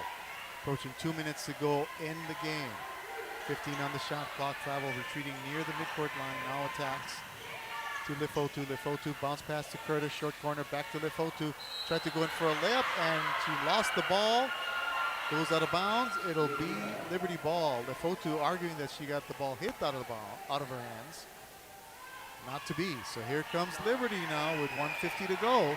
Down by only 8. Thompson will take it in on Curtis, and there's going to be a foul on Curtis. So Thompson is the player to have the ball in her hands, because she's the one that's been able to attack the rim and induce fouls on whoever is guarding her. That time it's Curtis. Lefotu already with 4, so she had to come off of her. And for Curtis, that's foul number 3. So Thompson at the line shooting 2. And misses the first one. 1:47 remaining. Hawaii up by 8. 58-50. Second free throw by Thompson, the left-hander, is good. 58-51 Hawaii. 1:47 remaining. Full court pressure continues for the Lady Flames. Inbound far corner. Back to Flavel. Flavel working on one man-to-man pressure. Gets it across to Lefotu. Lefotu needs to stay on the floor even with 4 fouls to handle the ball. Gives it to Curtis. Now back to Lefotu with 10 on the shot clock. Lefotu left-hand dribble, stutters, goes in for the layup, can't get it to go. Lost it a bit as she was going up with it. Another missed layup. 1:20 to go. Liberty pass underneath to Peters, and Peters lost control of the ball. Turnover back to Hawaii. Hawaii dodging a bullet there, getting a stop. Hawaii needs to connect. They have just not been able to connect on their offense. 0 for the last 7. Inbound to Curtis. Back over to Flavel. Flavel now ahead across the midcourt line to Lefotu far side. Lefotu dribbles up to Curtis now near midcourt as we approach 1 minute remaining in the game. Lefotu near wing. Curtis up high. 10 on the shot clock. Curtis right hand dribble, and it's going to be a foul on the reach by Emma Leon. That'll be the 15th foul for Liberty. So free throws for Curtis. Both teams now with 5 for 53.5 seconds remaining. Both teams will be shooting at the line at every foul. So Curtis, some critical free throws here for the freshman, makes the first one. Curtis with 9 points. 79% free throw shooter, misses the second one. Ball out of bounds. Officials confer. Who was it last touched on? Last touch by Liberty. Hawaii ball. And players initially were going to come on the floor for both teams, and both coaches said, nope, not now. Hawaii will inbound it. 53.1 seconds to go under the basket. Inbound to Flavel. Flavel double team. Gets it out to Lefotu. Lefotu splits the defenders, kicks out to Curtis. Curtis now gets fouled again by Leon to stop the clock at 44.4 seconds. And Curtis will go back to the line. Now Jade Peacock will come in for Lefotu. So defensive substitution similarly for Liberty and head coach Alexis Sherrard. Nawabi. And Eisdottir check back in for Liberty as Curtis will have 2 free throws. First free throw, good. Curtis with 10 points, double digits for her. Second free throw. Good, 61-51. Critical free throws there made by the freshman Curtis. Makes the Hawaii lead back out to 10, and a timeout on the floor called by Liberty with 44.4 seconds to go. It's going to be a 30. So we'll keep it here. So free throws answers this scoring drought that Hawaii has had. Although still no field goals by the Rainbow Wahine in over 5.5 minutes. You know what they always say at the end of a game, free throws can either win it for you or maintain the lead for you, or it can cause the other team to catch up. So Hawaii will be on defense. Liberty will inbound. Inbound on the sideline in front of their own bench. 44.4 seconds to go. Hawaii up by 10. Hawaii left. Curtis, Flavel, Webb, Perez, and Peacock. Liberty left. Thompson, Leon. She's going to take a shot for 3 on the inbound catch. That was good.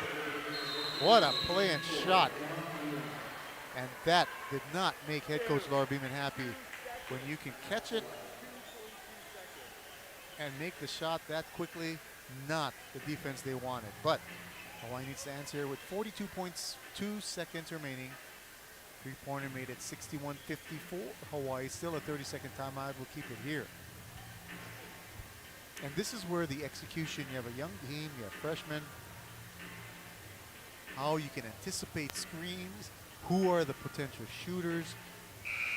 Those are all those mental elements in the final moments of a game. to be able to identify, execute. And that time, credit Liberty, a good inbound play to get Leon open for a catch and shoot. 42.2 seconds, Hawaii now has the ball, inbounding in front of their own bench, near sideline, basket to our right. To Flavel. Flavel quickly fouled. So Hawaii's going to be going to the line. That's the strategy by Liberty. Foul by Alexander.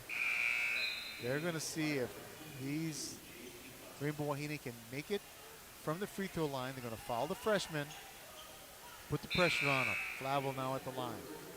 She has 10 points. And she'll have 2 free throws with 40.7 seconds remaining. First free throw, no good.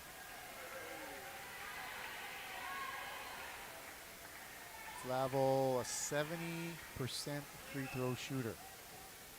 The freshman from Auckland, New Zealand. Second free throw, that's no good. Misses both. So the strategy worked there, in which Curtis was able to make it, but Flavel missed both. Timeout called by Liberty. 40.2 seconds to go. 61-54 Hawaii. So that's going to be what's happening here. So as long as there's one of the freshmen on the floor, if they get the ball, Liberty's going to foul them. Curtis has answered. Flavel, if she gets the ball again, they're going to foul her, and she's got to be ready to hit those free throws again. Now with Hawaii, they got to be able to identify who are the shooters for Liberty. Who are the offensive threats? Thompson is on there. She's going to attack the rim. So you got to play good, sound defense with your feet. Cannot be Lefotu. Lefotu's not on the floor. So who will they match up with Thompson for Hawaii? Also, Leon is there. She made the last three-pointer. Flavel will be guarding her. Liberty will inbound from in front of their own bench near sideline. 40.2 seconds to go. Hawaii up 61-54. Inbound to Peters. Peters at the top of the key. Peters wants to hand off to somebody, kind of gets it to Leon. Leon, crossover dribble. She's going to go in front of the rim. Her shot short. Whistle blows. Late whistle. And it's going to be a foul on Hawaii. It's going to be on Perez. So there's going to be 2 shots coming for Liberty with 29.7 seconds to go. And Perez, looking at the quick replay, looked like she was trailing the play a bit. But Leon at the line shooting 2. First free throw is good. Leon, a 60% free throw shooter, hasn't made much, only now 4 of 6. Hasn't attempted much, rather, 4 of 6 on the season. Second free throw, good, so 2 free throws made. 61-56 Hawaii, 29.7 seconds. Lefotu back in offensively for ball handling. Hawaii's lead now only 5, a 2-possession game. Inbound to Lefotu. Lefotu is fouled by Thompson in the backcourt, and she will go to the line.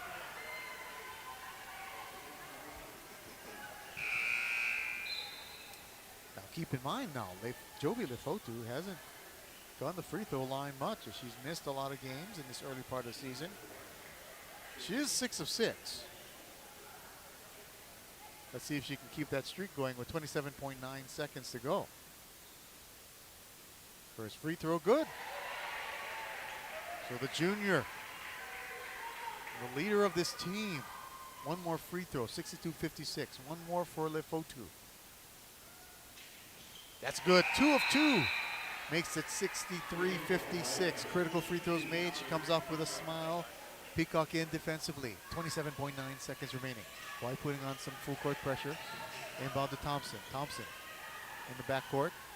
You know she's going to want to attack the rim. Now she's being guarded by Curtis. Gives it to Mwamba. She'll take a 3. That's too hard off the glass. Rebound Perez. Perez, before she bounced it out to Curtis, is going to be fouled.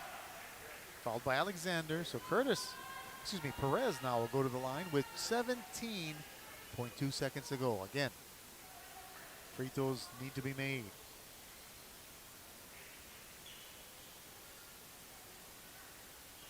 Any cushion, added cushion is always great. So Perez at the line. First free throw is all net. The 88% free throw shooter. That's who you want to have at the line if you're Hawaii. Second free throw. Good. 2 for 2. 17.2 seconds makes it 65-56. Added cushion here. Liberty needs to score quickly. Leon going to take it in with the left hand. Goes in for the layup. Good. Smartly no foul by Hawaii and an inbound to Curtis, and she's quickly fouled. And Curtis will now go to the line herself with 8.7 seconds to go.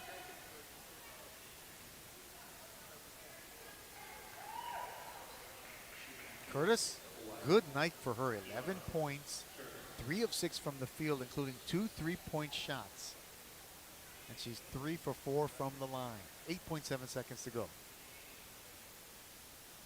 Makes the first one. Oh, swisheroo.